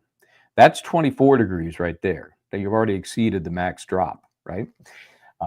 Unless you could suggest he was alive longer, or the time spent in the ambulance and then in the hospital before they actually took his temperature, that accounts for less than the 6 times 4, which is what I used. You could make that work, okay? Let's assume that it was later than that, if you believe the Commonwealth, the defense story, which is that it was sometime after. Well, we know that Lucky, the snowplow driver, did not see a body at 2:30 or 3:30. So let's push that window, and let's say it happened at 3:30, and whatever happened happened. And on the lawn at 3:30 is John O'Keefe. And at that point, he's still barely alive, a little bit alive. Let's take the hour. I think that's more than generous. In that 1 hour, still alive in the snow, he's losing maybe a degree or so of temperature, not as much. But then he dies, and it's 4:30. Now you're going 4:30 to 7:30, 3 hours at 4 degrees per hour. Now you're at 12, and there may have been some time within the ambulance, within the hospital, where that number would have been less than 4, but you are definitely under 18. And you could make an argument that the total body temperature loss is better suited to a later death or later exposure on the front lawn than an earlier exposure or death on the front lawn. That's the way I would see it if I'm the defense, of course. That's the argument I'm going to make. I'm going to take those numbers, hours, degrees, temperature probing, and say, look, you got 18 degrees here. Here's how that happened. The body goes down at 3:30. He's alive for a short period of time, and then he's just losing body heat, body temperature, 4+ degrees per hour, according to the doctor. Then you're thrown in the ambulance, you take the hospital, they work you over. Maybe you get a bump there, maybe a slower loss of temp. I think you're going to be closer to the 18 degrees as I've calculated it. So I see that I need more. I need more information. I need more. Tell me more.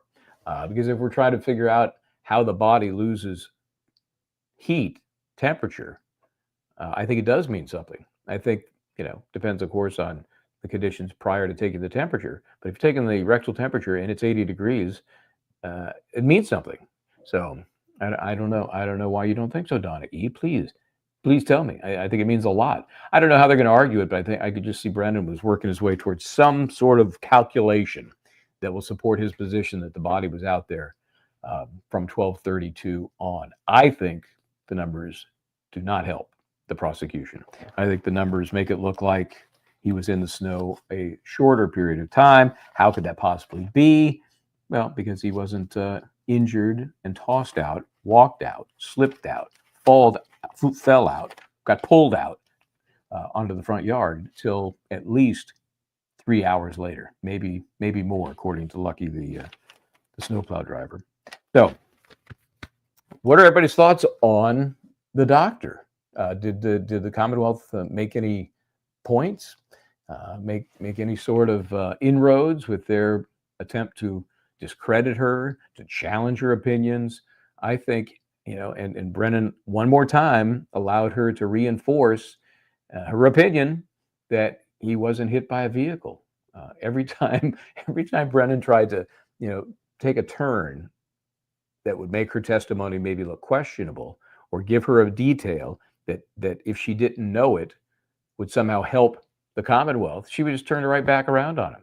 Well, no, I didn't know that, but it didn't matter because the car didn't hit him. Didn't matter because that's not what happened here. Didn't matter because the most important thing is what happened in this case. I mean, that's, I don't think she knows how good she is. I really don't. Let's see. JMOS for the deaf, ASL. That's, I'm guessing that's sign language, right? Which I hope I didn't just curse. I used to know a few things. I have a good friend who played softball with her, and this is what she does. Does the channel cover many trial cases, and will it continue to do so in the future so that our students on debate teams can continue to come? That'd be great. Sometimes things aren't, your fate is not in your own hands. Let's put it that way. Linda and I started this, and we both worked at Law and Crime as hosts. I was at Court TV, Extra, a lot of places before that. And we met up there, decided to do this when Law and Crime decided they didn't want hosted analysis anymore. Yeah, cool. It's their core thought. If it's viable, I'll put it that way. So the more viewers we get, the more viable it becomes. Our plan is to stick around. So hopefully that's what happens. Let's go back to Dr. LaPasada, stand back here for a quick second. Before I sat down the last time, I asked you a little bit about x-rays. Yes. And the effect of x-rays on an evaluation by a forensic pathologist. Do you remember that? Yes. Are x-rays important for a forensic pathologist to consider? Yes, they are. Did you find any, you reviewed the x-rays, correct? Absolutely. I'm going to relegate my question to just the right arm of John O'Keefe. Yes. Did you find any deformities, defects, breaks, fractures, or hairline fractures of that kind on any of the x-rays that you reviewed? None. May I approach on? Yes, I have a question for you. When you printed these, did you print them from a flash drive? May I have one look? Sure. I have some assistance with this. Because you have them up on the, We do have electronic versions of this. why don't we do that instead of the big, the large? As long as I can mark the large ones, I want those marked and moved into evidence for reasons that we discussed at sidebar. So those will be, you're objecting to this, Mr. Mayor? Okay, well, even if the Commonwealth objected, I'll allow those in, but I prefer to give the jury a flash drive with these on them instead of these big. So we will mark your flash drive, and you can just go ahead, do it in evidence. We'll mark the flash drive. The flash drive will go in with the jury rather than these very cumbersome additional pieces of paper. And you can go ahead and show them. I don't want to have a full discussion in open court. All right, jurors, we're going to make this one really quick. Yeah, that's the kiss of death, the curse, as all attorneys, any attorney that says, okay, briefly, Your Honor, you're doomed. You're doomed. Interesting housekeeping issue here. I kind of agree with the court on this one. Rare, but it happens. Yeah, you've got, back in the day, you didn't have, here's a thumb drive, and they would have nothing. What do I do with this? Now you get a computer, you get whatever electronics you might need back in the jury room for deliberation. So here's a thumb drive, and I would imagine they'll put all kinds of stuff on there. So sometimes, you think, well, it doesn't have the dramatic impact of this. They got a giant foam board with, an x-ray on it. Clearly has an impact. But, folks, especially, we're hearing this jury is younger, whatever that means. They can pull up whatever the image is. They can zoom in on it. They can move it around. They can, they're going to see what they need to see. So housekeeping is important. And I think as we're getting closer to the end of this trial, they're going to have a huge pile of exhibits. Huge pile. So if you can limit the size of that pile, why the hell not? And there will be a fight about some of that too. Only things in evidence go into the jury room. None of this demonstrative stuff. None of these chalks. So you've got to make sure as an attorney that you've moved everything in evidence that you want into evidence. I'm going to show these to you, and then I'll put them on an overhead. May I approach, Your Honor? Yes. Do you recognize this document?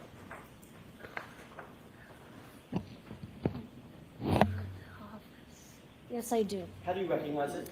I recognize it by the medical examiner identification of Mr. O'Keefe, and I recognize the x-ray of the right hand, the right wrist, the right femur, and I can also tell by the R designation here that that's the right side of the body. Is this what you reviewed in coming to your opinions and conclusions concerning injuries to his right hand? Yes. Thank you.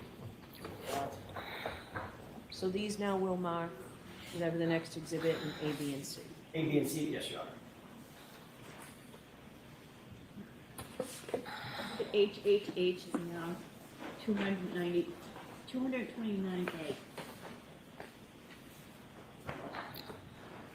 May I approach, Your Honor? Yes. I'm sorry, I need to wait.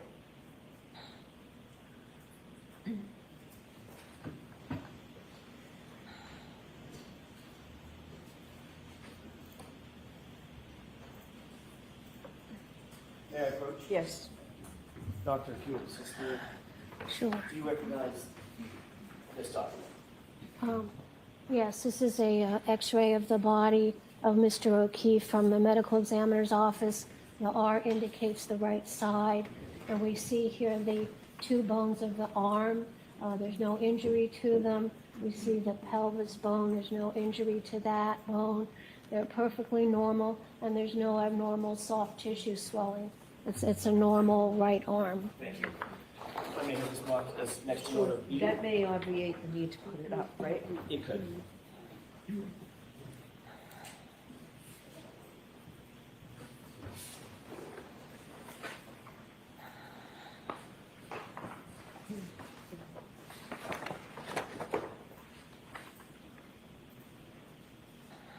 The 229B.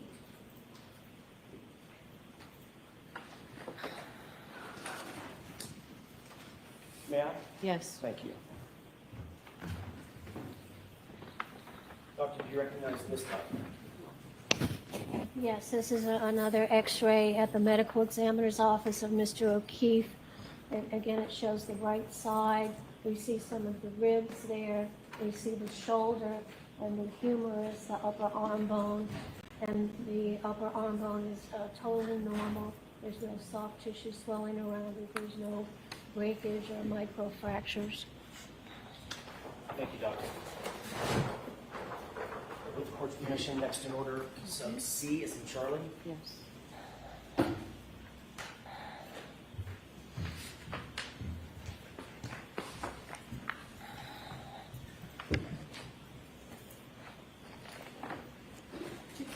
C. Dr. LaPosada, that's all I have for you. Thank you for coming. Anything, Mr. Brennan? No, thank you. All right, Dr. Lapisada, you are all set. Thank you, Your Honor.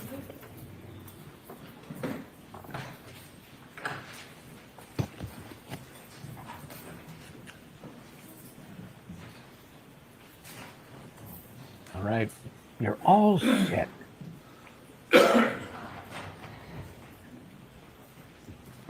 All right. Is the Rentschler coming? All right, is there anything else today? Yes. Anything else today? It sounds like Rentschler is not coming in today.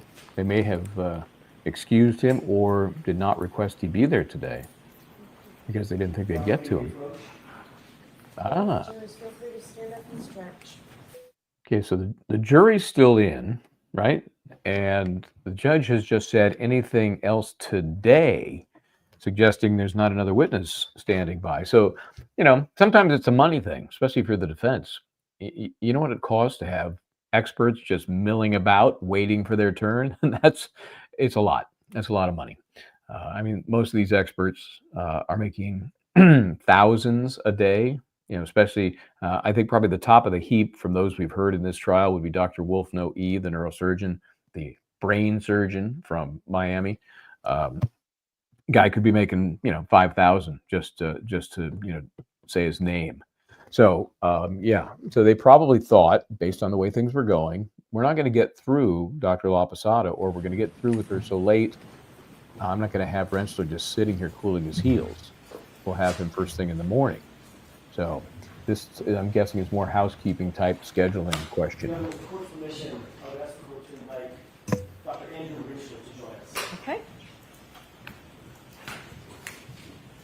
Okay, so much for my theory. Since you said anything else today.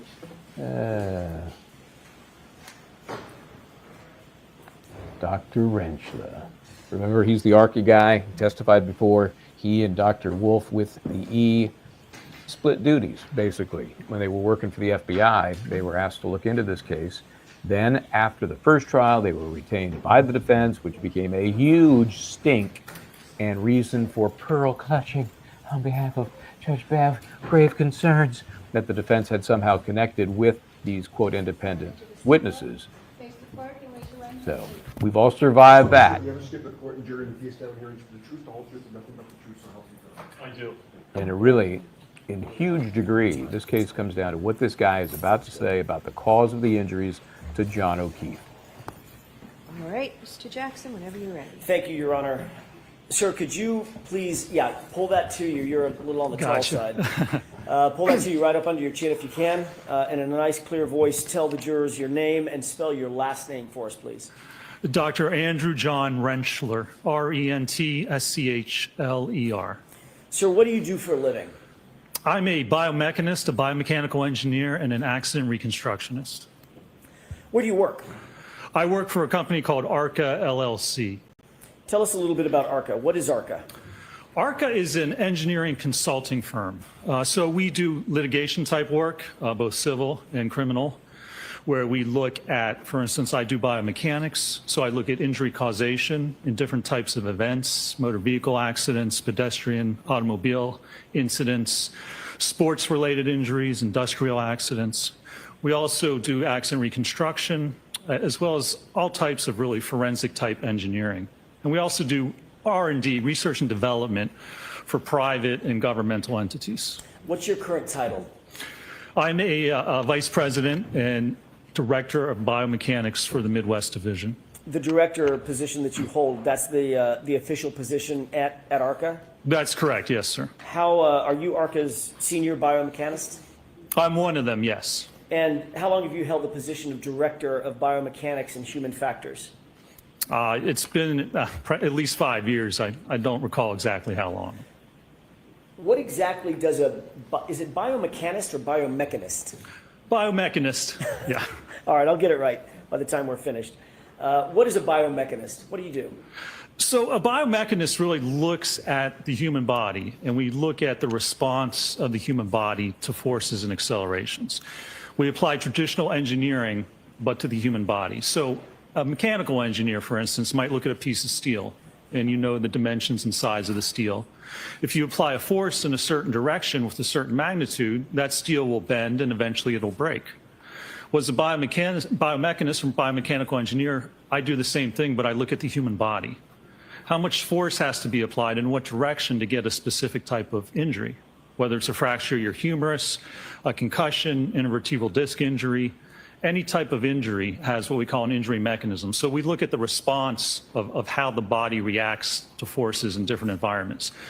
Ultimately, our hope is to actually help prevent and mitigate accidents. You know, motor vehicle incidents, we look at the design of airbags and seatbelts, sporting equipment, how can we reduce concussions and injuries associated with that. So ultimately, we try to figure out how to make the environment and the world safer for people in whatever type of interaction you might have. Is that sometimes called injury causation analysis? It is. That's one aspect of it. Injury causation analysis is looking at how an injury occurs. So if someone sustains an injury, as a biomechanist, I can look at the events surrounding that incident and determine how the injury occurred. Now, how someone was positioned, how much force had to have been applied to certain parts of their body to actually produce a given injury. Why is injury causation analysis important in the broader field of biomechanics? Why do you want to know the causation of certain injuries? Well, like I just said, our main goal and interest is to really mitigate and prevent injuries from occurring. So in order to do that, you have to know how they occur. You have to know, for instance, hockey, we do a lot of work with the NHL, how certain injuries occur, cervical injuries, concussions, shoulder injuries. So if your intent is to prevent injuries in certain settings and situations, you have to study how the body reacts, how those injuries are created, and then you can determine or attempt to determine how to prevent them from occurring in different events and situations. What sort of contracts or commissions does ARCA routinely engage in? You know, we have a number of different contracts. We've worked in the past with the United States military. I helped design what we call the energy absorbing seat for the MRAP vehicles. Hold on 1 second, Dr. Sure. Okay. For the MRAP, which are the mine-resistant, ambush-protected, armor-plated vehicles that they had over in Iraq and Afghanistan. And the issue there is that when they go over an IED, an improvised explosive device, it would blow the vehicle up off the ground. So we were seeing very severe accelerations and forces going through the vehicle, through the seat, into the soldiers' spines. And we're seeing severe spinal and head injuries as a result of that. So we worked with the military to design what we call an energy absorbing seat design. As the vehicle gets blasted up off the ground, the seat's designed to absorb that energy and that force from the blast and the movement of the vehicle and help protect the soldier's spine. We also, as I said, do a lot of work with the NHL. We work with the Department of Player Safety there, the National Hockey League. We look at the equipment, we look at helmets, trying to help prevent concussions, skate guards, how to prevent cuts and injuries due to the skates. One of the big things we did was actually redesign part of the rink. It used to be at the player area. At the end of the player area was a 90-degree stanchion of plexiglass. And what was happening was players were getting checked into the boards at the player area and then slamming up against the glass. And they were sustaining head and cervical injuries. I've mentioned before, it was actually the Boston and Montreal that caused the NHL to take a look at it, the hit of Chara and Pacioretty. He sustained a concussion and a cervical fracture. So they gave us part of the rink to the Winter Classic, the outdoor contest, and we used crash test dummies, hybrid 3, 50th percentile male dummies, and threw them into different configurations of glass. And ultimately, the new design that we developed is a curved piece of spring-loaded Lexan or plexiglass. So now when the players get checked into the boards, it absorbs that impact and they glance off of it. And it's helped prevent and pretty much mitigate any type of head or neck injuries as a result of player interaction at that part of the rink. Hockey players tend to be pretty big guys, right? They do, yes. You said you used the 50 percentile hybrid 3 as a crash test dummy, an ATD, to do your work in furtherance of the NHL contract or commission, correct? That's correct. Did you need to use a hybrid 3 that was the same size as these big, tall, 230-pound hockey players? No, not at all. Why not? There's a 95th percentile male dummy, which not many people have or use. The 50th percentile male is basically the gold standard for crash test dummies. And you're probably most familiar with it if you see automotive manufacturers and the ads on TV where they put the crash test dummy in the car and run them into walls and flip them over. Well, they use the 50th percentile for all of those tests. And then they scale the actual injury assessment reference values to different sized people. So they record the force off of that, and they might say, well, for the 50th percentile average person, you can sustain 180 Gs of acceleration to the head before you see a severe injury. And then they'll scale that and say, well, the hybrid 3 has to record, say, 300 Gs before someone twice that size gets hurt.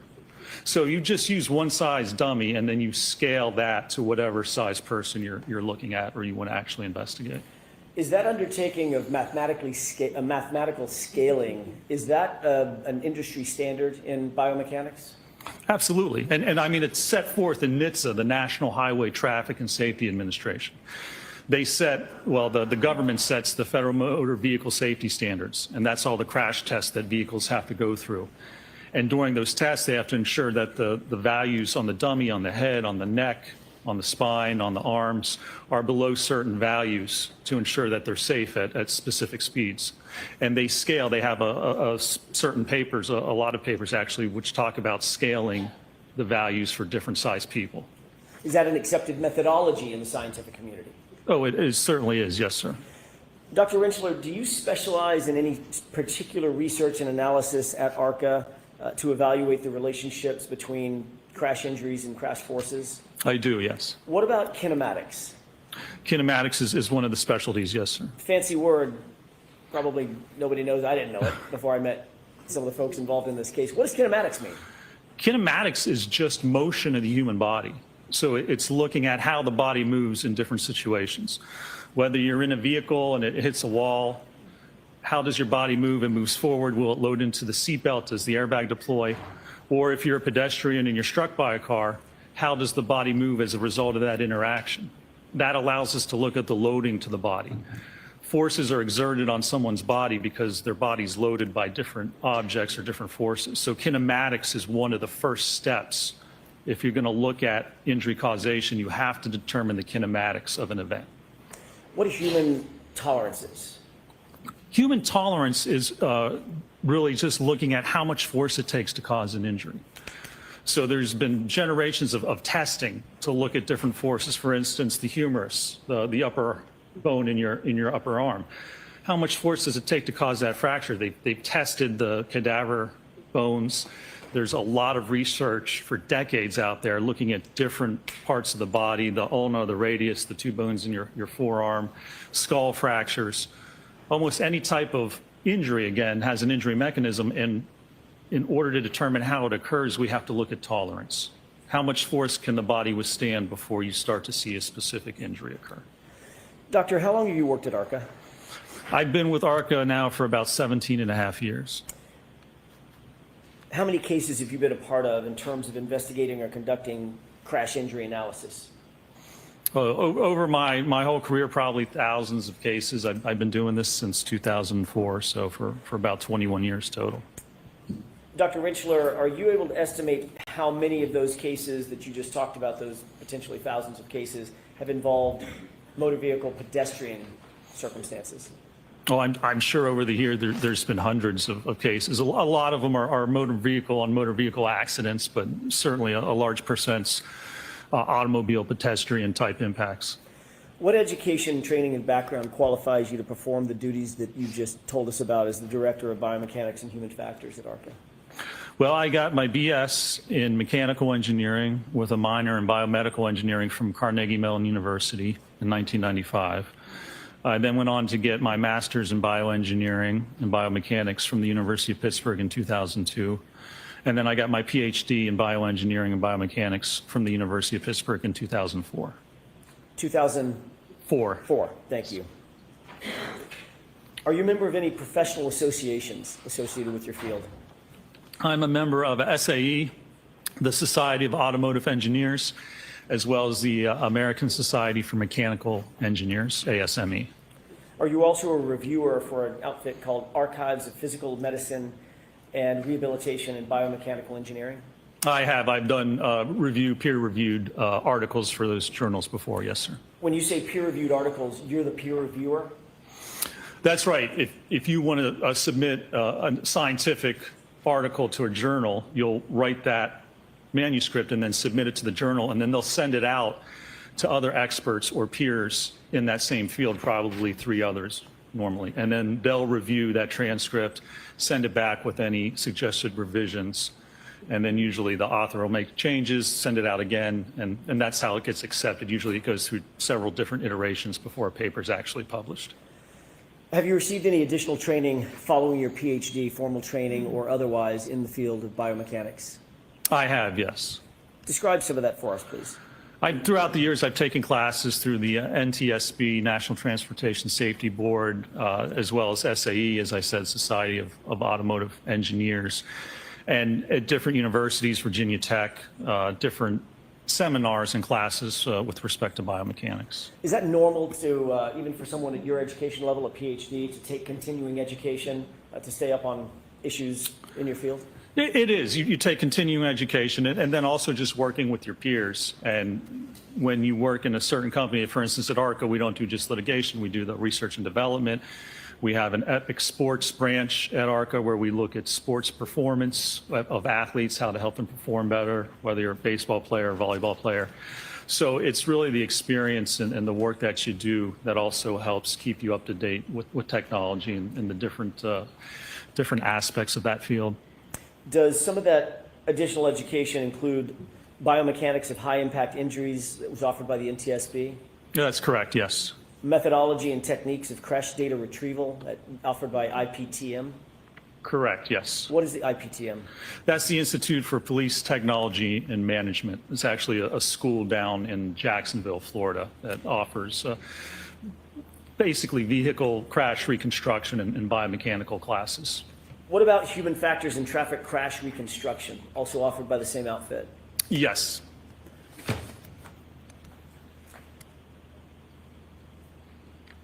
Did you take a course in automobile safety and injury biomechanics from, is this the one from Virginia Tech? That's correct, yes. Okay. Did SAE offer a course in injuries, anatomy, biomechanics, and federal regulations? Yes, that was in Detroit, I think, where SAE is based. And you took that seminar as well? Yes. What about vehicle accident reconstruction methods offered by the SAE? I've taken that class before, yes. Linear momentum analysis offered by CAARS? That was, yes, in a class out in California. Motor vehicle accident reconstruction offered by SAE? I've taken that class as well, yes. Advanced collision investigations out of California law enforcement?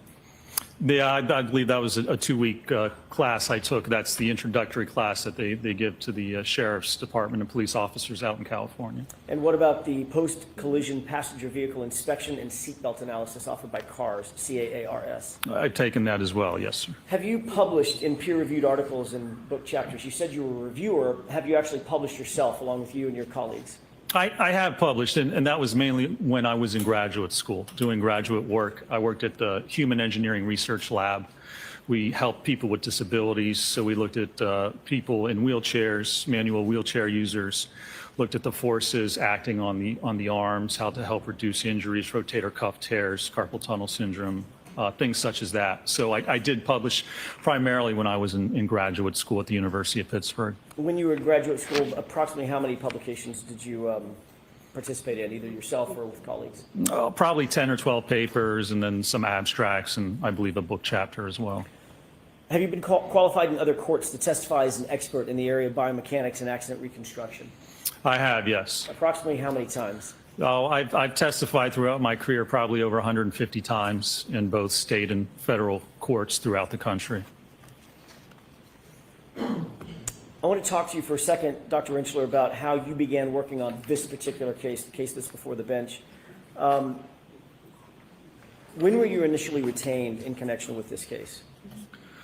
We were initially retained, I believe it was for the first trial. It was, I believe, maybe it was the fall prior to that actual trial that was last year. All right. When you were, by the way, initially, were you hired by the defense? No, we were not. Were you hired by the Commonwealth? We were not, no. Was that a separate agency that hired you? It was, yes. It wasn't an insurance company, was it? It was not, no, sir. Okay. What were you initially asked to do by this separate entity? Initially, we were kind of constrained in what we were asked to do and to review, but we were asked to evaluate whether the injuries sustained by Mr. O'Keefe were consistent with being struck by the Lexus. And who at ARCA was assigned on the team to undertake this commission? There was myself, Dr. Dan Wolfe, and I believe Mr. Scott Klein was another engineer who was involved. And did all three of you join in the analysis that ultimately ended up in a report that you authored, or the three of you authored together? We did, yes, sir. What materials did you review in furtherance of your initial consultation in this matter? Obviously, I looked at the medical records. We looked at photographs of the vehicles, information about the vehicle, photographs of the actual incident scene, various information pertaining to the Lexus itself. You know who Dr. Dan Wolfe is? I do, yes. Is that the other person, the Dan Wolfe, the Dr. Wolfe that you just mentioned? That's correct, yes. Did you and Dr. Wolfe look at basically the same set of information? You were provided the same set of information? We did, yes. We were provided a tranche of information that all three of us looked at, yes. Can you explain the difference between your area of expertise and Dr. Wolfe's area of expertise? I don't want you to get into his analysis, just what area he covers. In other words, you're dealing with a Lexus, than pedestrian, Mr. John O'Keefe, correct? Correct, yes. What's the difference between the analysis that you undertook and the responsibilities of Dr. Dan Wolfe? So Dr. Wolfe really concentrated looking at the vehicle itself and the damage to the vehicle, the damage to the taillight, which is really the only damage we have to that vehicle.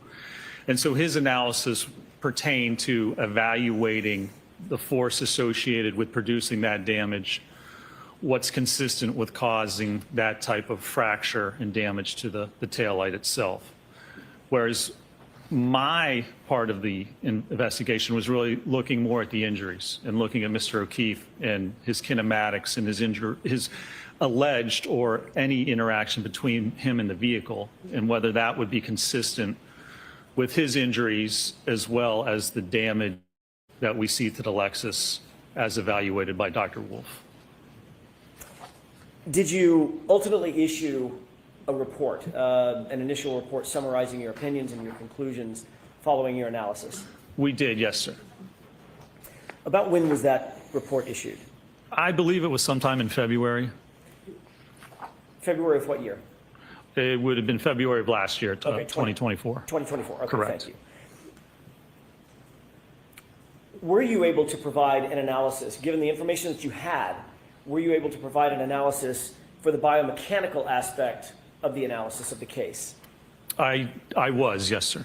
All right, did you review medical records and other materials? I did, yes. Did you make note of anything with regard to Mr. O'Keefe's injury or injuries based on what you reviewed initially when you began your analysis? I did, yes. Can you describe what you noted in terms of Mr. O'Keefe's injuries?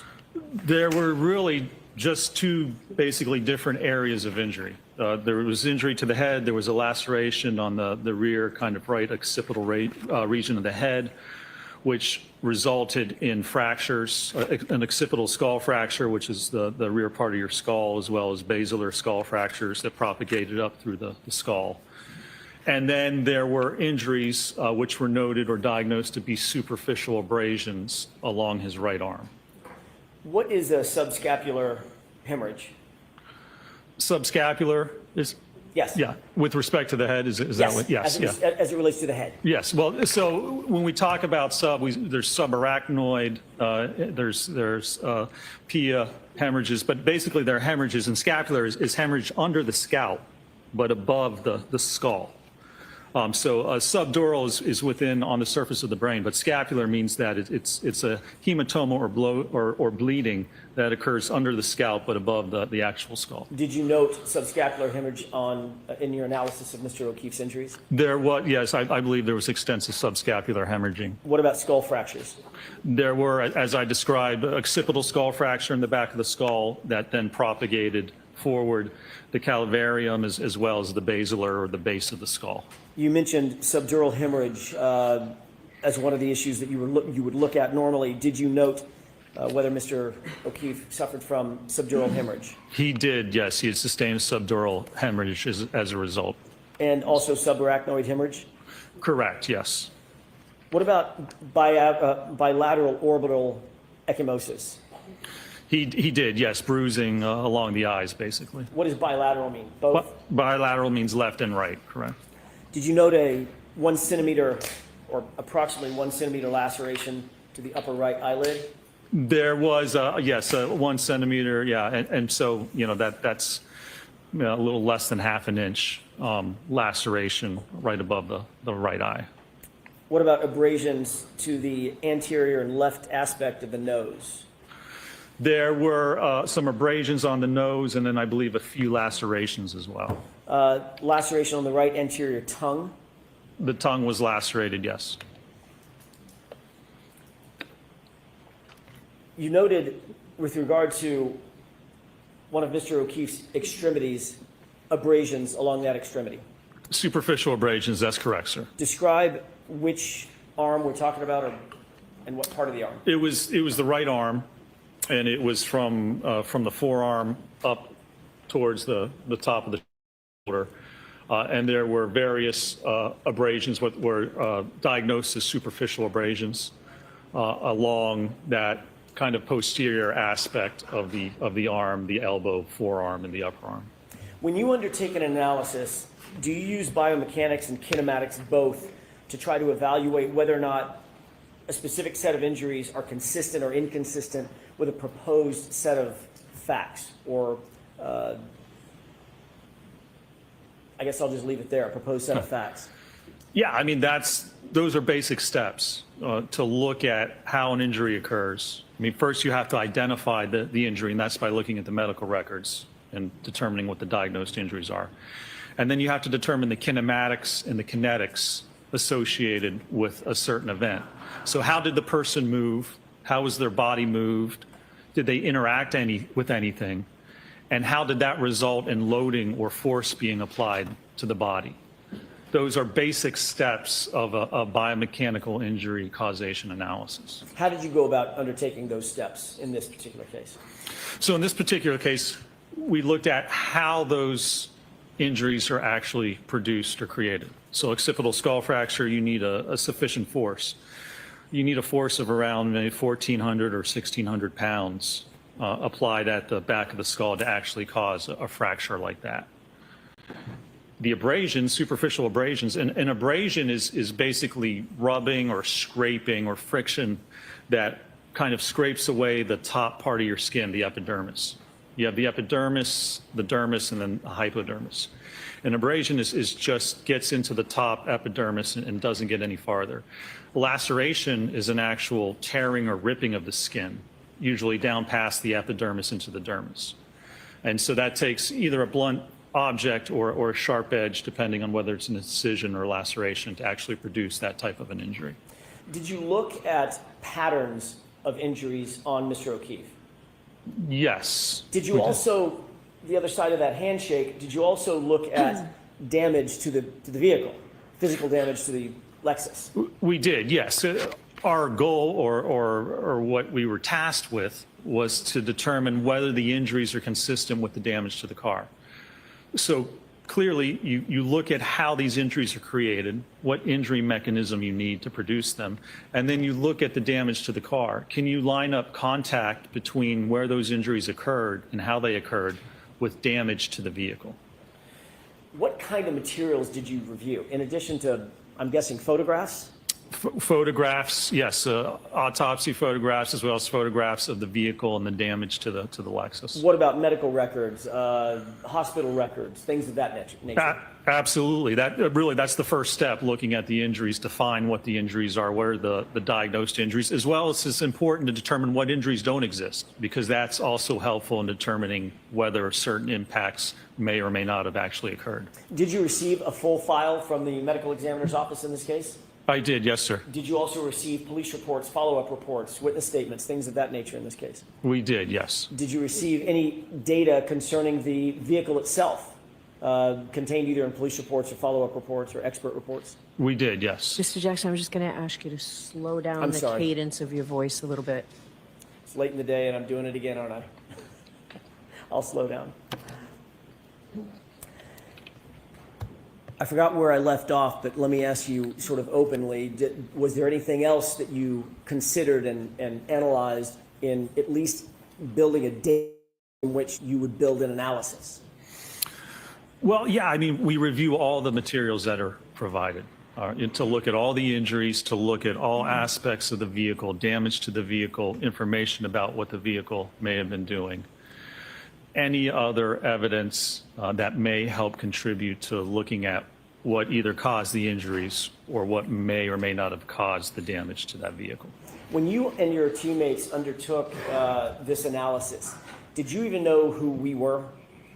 Initially, we did not. No, initially, I personally didn't know anything about the case, and we were asked not to do any research or to look up anything about it. We were given certain parameters, certain information, and that was it.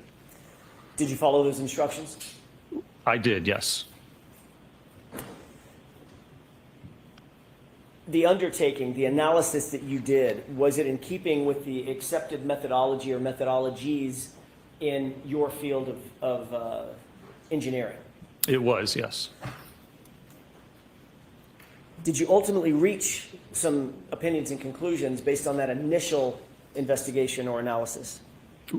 I did, and we did it at ARCA, yes. Myself, Dr. Wolfe, and Mr. Klein did.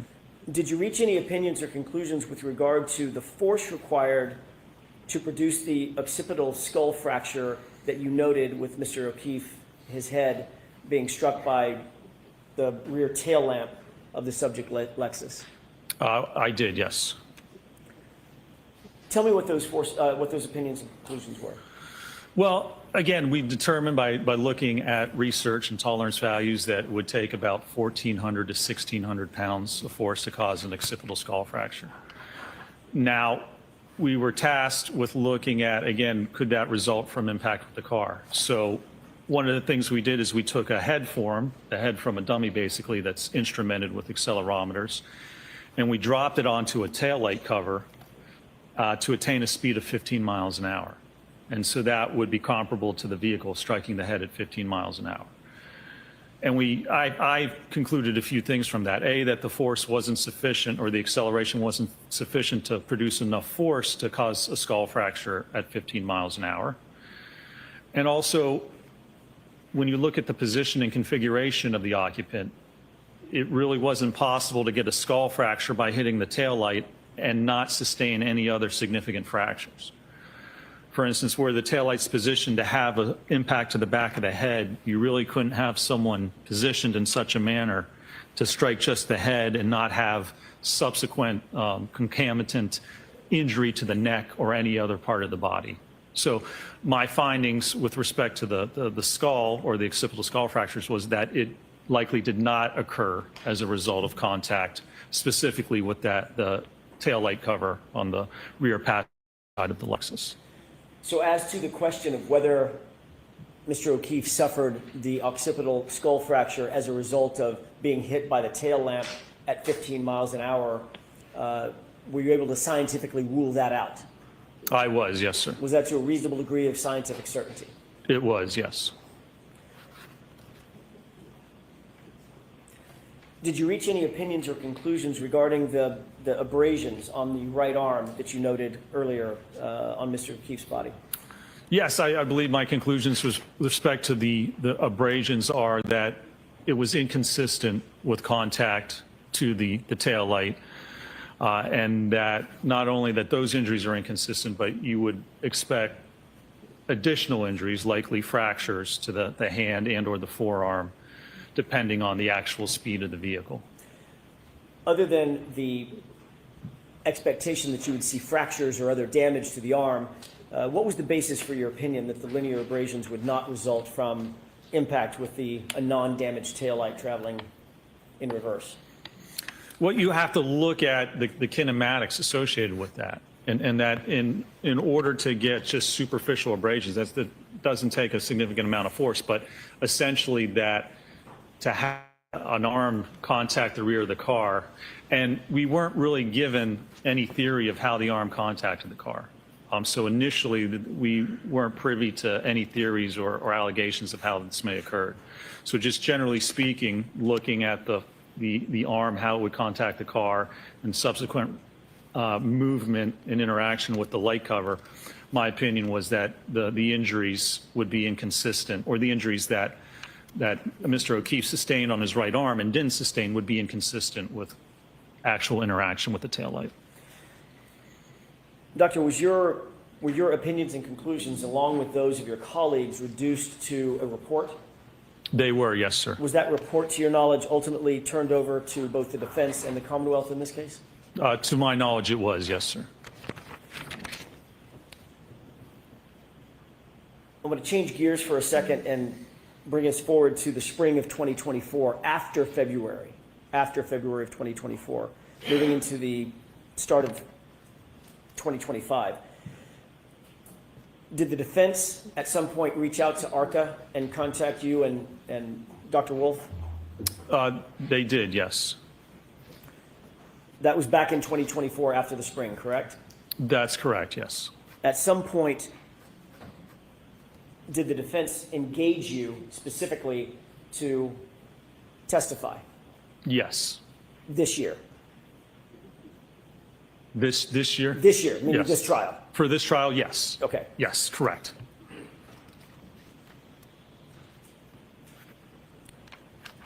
Were you asked to conduct further testing in furtherance of your potential testimony in this trial? We were, yes, sir. And were you provided additional materials from the defense in furtherance of your potential testimony and your testing? We were, yes, we were provided additional material with respect to, yes, the theory of how this may have occurred and how Mr. O'Keefe may have sustained his injuries, allegedly. Included in the materials that you were provided in anticipation of your testimony in this case, in this trial, were you provided anything from a company called Aperture? We were, yes. What were you provided from Aperture? We were provided a written report from Aperture, a PowerPoint presentation, about 140 some pages from Aperture, and then a file material, I believe what was reviewed and the results of some testing that Aperture had conducted with respect to this case. Was it your understanding that the Aperture PowerPoint was authored by a particular individual? Yes, sir. Who authored that PowerPoint as far as you knew it? As far as I'm aware, it was Dr. Judson Welcher. Okay. Your Honor, may we approach briefly? Okay.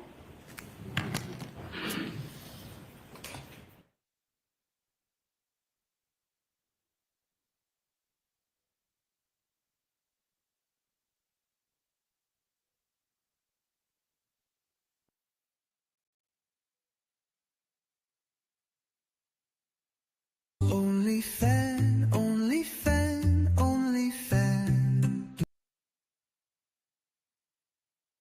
Yes, that's a cute little song. Really kind of rolled through the bigger points from Dr. Rentschler here.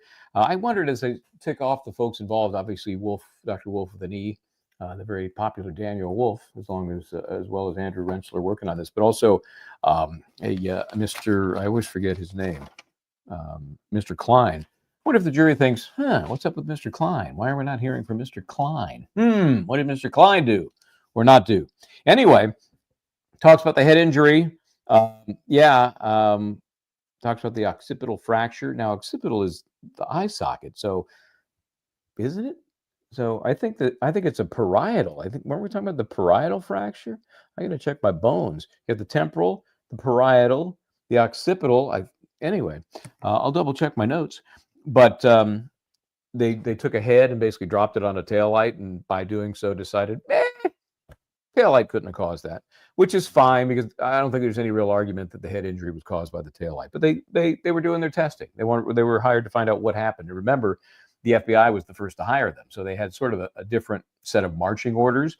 And then when the defense came on board, which was made clear to this jury that it was after the first trial, then they kind of swapped things, had a little bit more work to do, most of which we saw through Dr. Wolfe. And then the Welcher word was dropped here, the W word. And so that's where we're going now, because we're going to find out, I'm sure, how this expert, Dr. Rentschler, disagrees with Welcher. I think he's going to tear up the Blue Man Crew experimentation that was done. Welcher, again, is supposed to come back on rebuttal to, I'm sure, justify his experimentation and trash the ARCA boys. So that's kind of the sequence of events as we expect it to come in. Talking about the abrasions to the hand and to the arm, he said no, he'd expect fractures. He would expect far worse than what he saw. And in his opinion, there was no interaction between the taillight and John O'Keefe's arm. So those are the critical observations by this expert. I love this. Let me go back to the one before, and then I'll come up to this one. Do we cover many trial cases? Yeah, we've covered a bunch. This one has kind of, absorbed us, but ASAP Rocky just before this, we've been on the road for the Sarah Boone case, for YSL in Atlanta. We've been around for as short a time as we've been around. We're going to continue to do that as long as we can make it viable. And so students on the debate team can continue to come by and check it out, because I'm going to have to tell Linda to, kind of cool it, potty mouth. I mean, occasionally I've been known to drop a couple of myself, but come on. And here's why. Our principal said he's going to buy 5 memberships for school computers so that students can come to this channel from now on. Thanks to Sky. Thank you, Sky. Appreciate you stumbling upon us. And if we can help the kids, great. I noticed that the prior message talked about debate, which debate is such an amazing tool for learning. I don't care whether you're going to be an attorney or not. I did debate in school, did debate in the form of moot court in law school, was on a national team that traveled around and, just got to argue, just kind of argued about stuff. And it's an amazing way to learn a subject, because as an attorney, you become a mini expert in whatever the case and subject might be. Then you have to, talk about it, like, what the hell you're talking about. And you have to be persuasive, and you have to be able to flip on a dime. I mentioned earlier the Alan Jackson shuffle, where he got the court to allow a discussion by Dr. La Posada about an animal inflicting the wounds on John O'Keefe's arm, because she had previously said, you can't talk about dog bites. Don't get me into why that was a horrible decision. But the bottom line is, by being nimble, Alan Jackson really won the day. I mean, it was a huge victory. That kind of stuff you learn when you're doing moot court or when you're doing debate, because generally what they do is you've got whatever the overall subject is that everybody's working on, for those who haven't done debate or moot court before. And then you're given, here's your side. Here you go. Argue for it or against it. If it's moot court, it's you're this party or you're this party. You're the respondent or you're the petitioner on appeal, and you argue as if you're in front of an appellate court. To be able to flip that switch and know the opposite arguments, as well as what might be your favorite arguments, is man, it takes some skill. It takes some practice. It takes a couple of brain cells, not anything that virtually everybody could want it. We picked up a lot of time today. I think it was because we did spend less time at Sidebahhh and less time doing things outside your presence. So we're back on track, and we're going to let you go for today, and we're expecting a full day tomorrow. I can tell you, the lawyers tell me that we're definitely winding down. Okay, so please, those same 3 cautions: do not discuss this case with anyone. Don't do any independent research or investigation into this case. If you happen to see, hear, or read anything about this case, please disregard it and let us know. And please continue to be very careful with your social media use. So we'll see you ready to start at 9 o'clock. All right, then. So, how does that help me, Judge? Just to say we're back on track. We're going to do all day tomorrow, and we think we're wrapping up. That doesn't help me. It does nothing for me. Yes, I know I'm being selfish, but I'm up against an ugly filing deadline. And anyway, we'll work it out. And I'm going to be heading up to Dedham whenever we're on the brink of closing arguments. It still could be Thursday, I guess. The question to me is whether they would do a mop up if they can't get everybody in tomorrow. And I, wait, we've got more. You're all set, Dr. Rentschler. I should have told you. I'm sorry. You're all set. Well, for today you are. You're coming back for cross, dude. Let's see what matter of law and motion we have.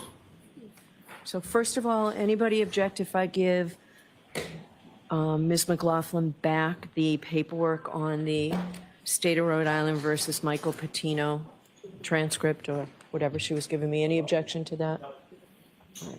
Thank you. All right, so Mr. Jackson, for purposes of your edits, so the text will be removed from 5, 6, 8, 9, 23. The word measurements, I think, is perhaps the only word there. 24, 31, 32, 33, 34, 46, 47, 54, 55, 56, 58, 66, 67, 68, 69, 71, 72, 73, 70, 75, and 76. Separately, pursuant to what will be an upcoming evidentiary ruling on whether foundation has been made, if you could separately have a way to exclude, if it becomes appropriate based on whatever ruling, based on the foundation that you're going to attempt to put, slides 9 to 23. Now, as I said to you at Sidebahhh, once you do this, or if you talk to the Commonwealth, if there's no objection to some of those numbered slides that I said needed to be edited, if the Commonwealth agrees that they come in, you can go ahead and put them in because I would allow them if it's by agreement. Thank you. Okay? All right. So do you expect that we will finish with Dr. Rentschler tomorrow? I do, Your Honor. Okay, Mr. Brennan? I don't think I'll be as long as I was with Dr. Wolfe, Okay. depending on how it goes. If he has an hour and a half, I expect that'll probably be about an hour, maybe an hour and 10 minutes. Okay. All right. And then we'll figure out where we are Thursday. It seems that the case may be ready to go to the jury Friday, maybe Monday at the latest. But that's, By Monday, based on our conversation. does that seem like a fair estimate to you, Mr. Brennan? I think we'll be ready Friday. Okay. All right. So we'll see. Okay. All right. Thank you. We'll see everybody tomorrow morning. Yes. Should I have Dr. Welch in courtroom tomorrow or wait for Wednesday? Oh, tomorrow's Wednesday. Tomorrow's Wednesday already. Can we, Mr. Jackson, can we reevaluate that mid-morning or the luncheon break and see where we are, whether we need Dr. Welcher here in the afternoon? Of course. Okay. All right. We'll do that. I think Mr. Alessi will have one issue he wanted to address the court. Yes, Your Honor. With regard to various exhibits that Your Honor said would be admitted based upon the issue that we had with regard to the Exhibit 88, Your Honor said you would... Yes. We'll put those into evidence. Thank you very much, Your Honor. Okay. That was the only item pressing for today. Yeah. I said yesterday they'd come in. They're coming in. Okay. So those will be in evidence. Mr. Brennan, you were on notice yesterday that I was letting those in. Okay. All right. We're all set. We'll see you tomorrow. All rise for the court, please. All right, we're all set. Goodbye. Goodbye. So, they're dangling some days out there. I wasn't sure if I heard. I know Brennan said, "Yeah, we'll be ready for Friday," but he also said that his cross-examination of Rentschler, I don't think it'll be as long as Dr. Wolfe. Then, of course, the attorney wiggle language. That depends on how it goes. Well, no shit. So anyway, it looks to me like Thursday is off the map in terms of closings. There's going to be some stray something going on that doesn't get in tomorrow. That means Friday closings, which I think is a mistake. I just do, I guess if they do them first thing in the morning and they limit them to that 1 hour that they've done in the past and is threatened. They haven't even done the jury instruction conference yet. When does that fit in the mix? I guess if they get done early Thursday, that can happen Thursday afternoon. I guess that's possible. I just think that's going to take some time. And then you've got, and I'm not even counting any last minute little shenanigans, as you know, tend to be happening in this case. So if they really could get closing arguments in Friday morning, right? Like we start at 9:30-ish. They're going to be done before the lunch break. And I can't remember, help me folks if you can. Did she instruct the jury before closing arguments or after last time? I can't remember. Every place does it differently. There is no official way to do it that one place mirrors another. It's up to the court. I personally like instructions first because they tend to be boring. Important, we know, as I've said, it is the number one reason that appeals are, cases are reversed on appeal. Bad jury instructions, those given, those not given. And so it's important, but they can be boring. And, I don't know, I don't look forward to, 45 minutes or so of Judge Bev droning on. So do that and then get to the zippy stuff, which the closing argument will be. You know that. Last time, Adam Lally, earnest, like a blue-collar kind of attorney, which I'm all for. I'm kind of a blue-collar attorney. I'm not a showy dude. And so it can be less exciting, less entertaining. Now you're going to have, we believe, Alan Jackson, right? And we're going to have Hank Brennan, who is going to use all of his charm and warmth to get to this jury. Good luck with that. But it will be, entertaining, peppy. So I hope they instruct first, because after instructing after closing arguments on a Friday afternoon and then say go deliberate. Yeah, I don't like it. I don't like it unless you're trying to push for a quick verdict, like ladies and gentlemen, you can stay as long as you need. We normally close things up at 4 o'clock. The bar opens at 4:30. Well, I don't know if she's having a drink, and but we'll stay late. We have the bailiffs here. We have Chief Rose. I don't know if they'll do that or not. Maybe it's going to be a deliberation day. If it happens on Friday, it's like they get in the room.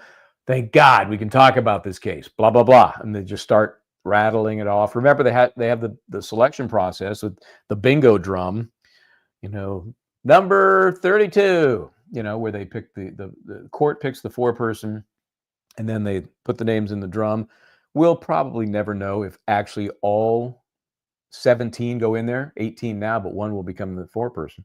17 in the drum. Are you amazed that we don't have, we have all the same alternates? We haven't lost one person in this case? I'm amazed. So they added a couple at the last minute. They were going to go with 16. They ended up going with 18. Haven't lost a soul. It's amazing with all of the weirdness in this case. That is the one thing that has not been weird yet. So then they put them in the drum. They call out the names, and those that are alternates are like, I just spent 7-8 weeks of my life, and I got bupkis. It's a very frustrating experience. I do agree with the way Massachusetts does it in that they don't identify the alternates ahead of time. California, they do. I don't like it because the alternate just sits there like, look at the time. They aren't paying attention. They don't think they're ever going to be part of the mix. And then what do you know? They're made part of the mix. They either aren't able to contribute as well as they should, or they're relying. They're very persuadable. Because they don't know the case as well as they should. So I'm fine with just making everybody think they're on the jury and then dropping the hammer on them when all of the evidence is in. So timing, it's a crapshoot. But it sounds to me, if nothing else, like Thursday is no longer likely, and that if it's going to happen, it's going to be Friday. Tomorrow obviously is the pivotal day. If somehow things go through like they've never gone before, it's as smooth as snot, then who knows? Then maybe it could happen late Thursday. But I'm banking now on Friday. I heard Alan Jackson suggest Monday, which I think is the perfect answer to this. Let the juries, just kind of take a breath over the weekend, kind of let things marinate. And then fresh and ready to go on Monday, you hear the closing arguments, you get the instructions, you get to work. Again, remember last time, Tuesday, they got the case. Wednesday, I think Thursday was the first day that they were locked and they advised the court. So they got the dynamite charge, the Allen charge. I think it's the Tues charge in Massachusetts, as I recall. And then Friday, they came back with the hands in the air. We can't do anything. And then, of course, after the fact, we learned that, well, they could do something on charges counts 1 and 3. It was count 2 that hung them up, the manslaughter charge. Big question hanging over this, like a matzo ball. Are they going to be instructed that they can come to a unanimous decision on fewer than all of the counts? If that had been the case in the first trial, well, in theory, we'd be fighting right now over count 2 and only count 2, assuming the Commonwealth brought the case. And I think knowing what we know now, they would have brought the case. Yeah, they're just looking for, give me a conviction, give me something. Kind of has the YSL mentality there. Remember the DA, Fani Willis, is like, she's out suggesting that yesterday, the last of the defendants took a deal. So Fani Willis is out there touting what a wonderful case it was, how successful it was, how we proved what we needed to. I gave them credit for creativity in the use of RICO for alleged gang activity versus mob activity. But it was just a crap case. Oh my gosh, what an embarrassment. Anyway, so I sense a little of that here with the Commonwealth, that they need a victory of some sort, and they're going to do what they need to get it. And if it's not in this trial, maybe we have another go. Okay. And I don't think anybody really wants to think about that. So we'll see how it goes. I'll be heading up there either Thursday or Friday if those dates are cemented. and we'll be there for the duration until we get a verdict in this case. Milling about for the most part with the commoners, the folks most affected by this, other than Karen Reed, and that is the folks who live in Dedham, Stoughton, Canton. It's a unique part of the world. It's got some wonderful attributes, but it's got some problems, man.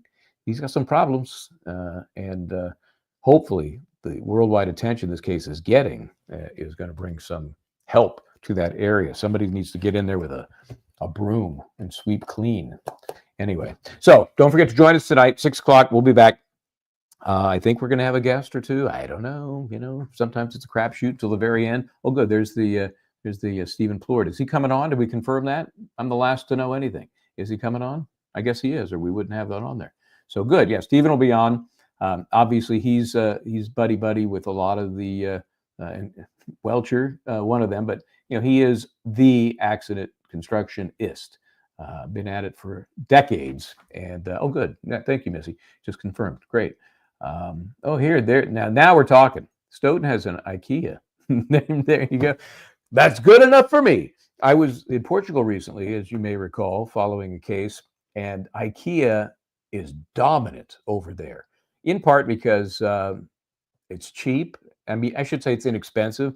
I've done, back in one of my other lives, I was a home improvement contractor. Part of the reason, I'm not sure what came first, my DIY stuff or my home improvement contractor work, which led to DIY. But I did a number of kitchens with IKEA because the guts are virtually the same as any other kitchen. The cabinets, different material, I get it, but they dress up nicely. They're inexpensive. You can get an amazing look for a lot less than some folks who might try and convince you need solid wood cabinetry or solid wood boxes. Because it's just putting boxes on the wall, and then you put the doors that really define the look. IKEA is amazing. So, and don't even get me started on the Swedish meatballs. Here's the one thing bad about IKEA, and I don't know if you've never been to a Stu Leonard's, which are primarily East Coast, you are forced to go through the rabbit maze, you know, or the mouse maze, or the rat maze.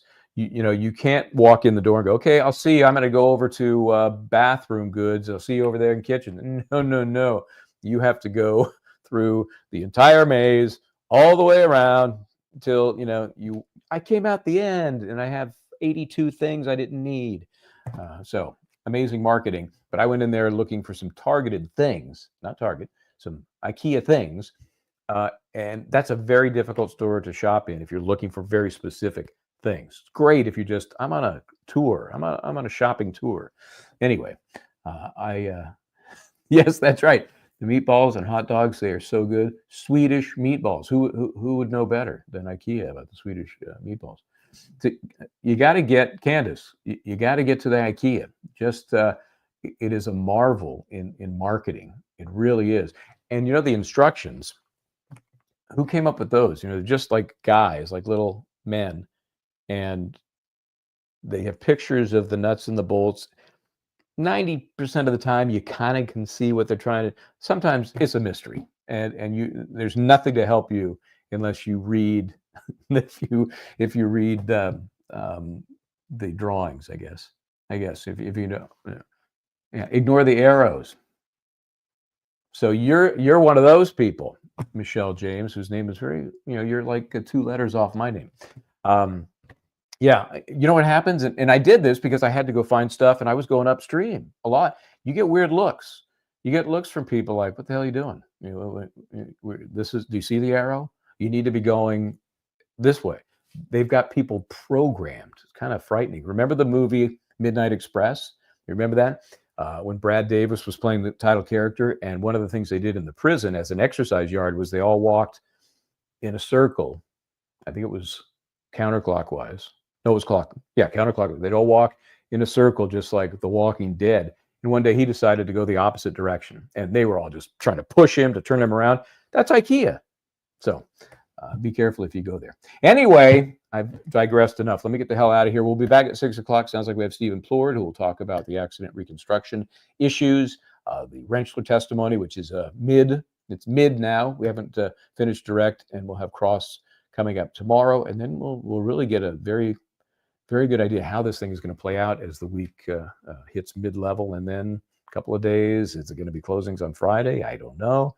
We'll see. Okay. Good to have you along. We appreciate it. If you've been watching on X, try and wander over to YouTube if you can. Hit a like, hit a subscribe. We've been dangling it at just under 15,000 for, it seems to me, forever, and I'm not quite sure why. Is it something I said? I mean, just hit a sub. Doesn't cost you a penny, and then we'll feel so good about ourselves when we hit 15,000, and then we start begging you to get us to the next level. So we appreciate it, everybody. So see you at 6 o'clock right here on Justice Served TV. Until then, I'm Michael Bryant. Try to do the right thing.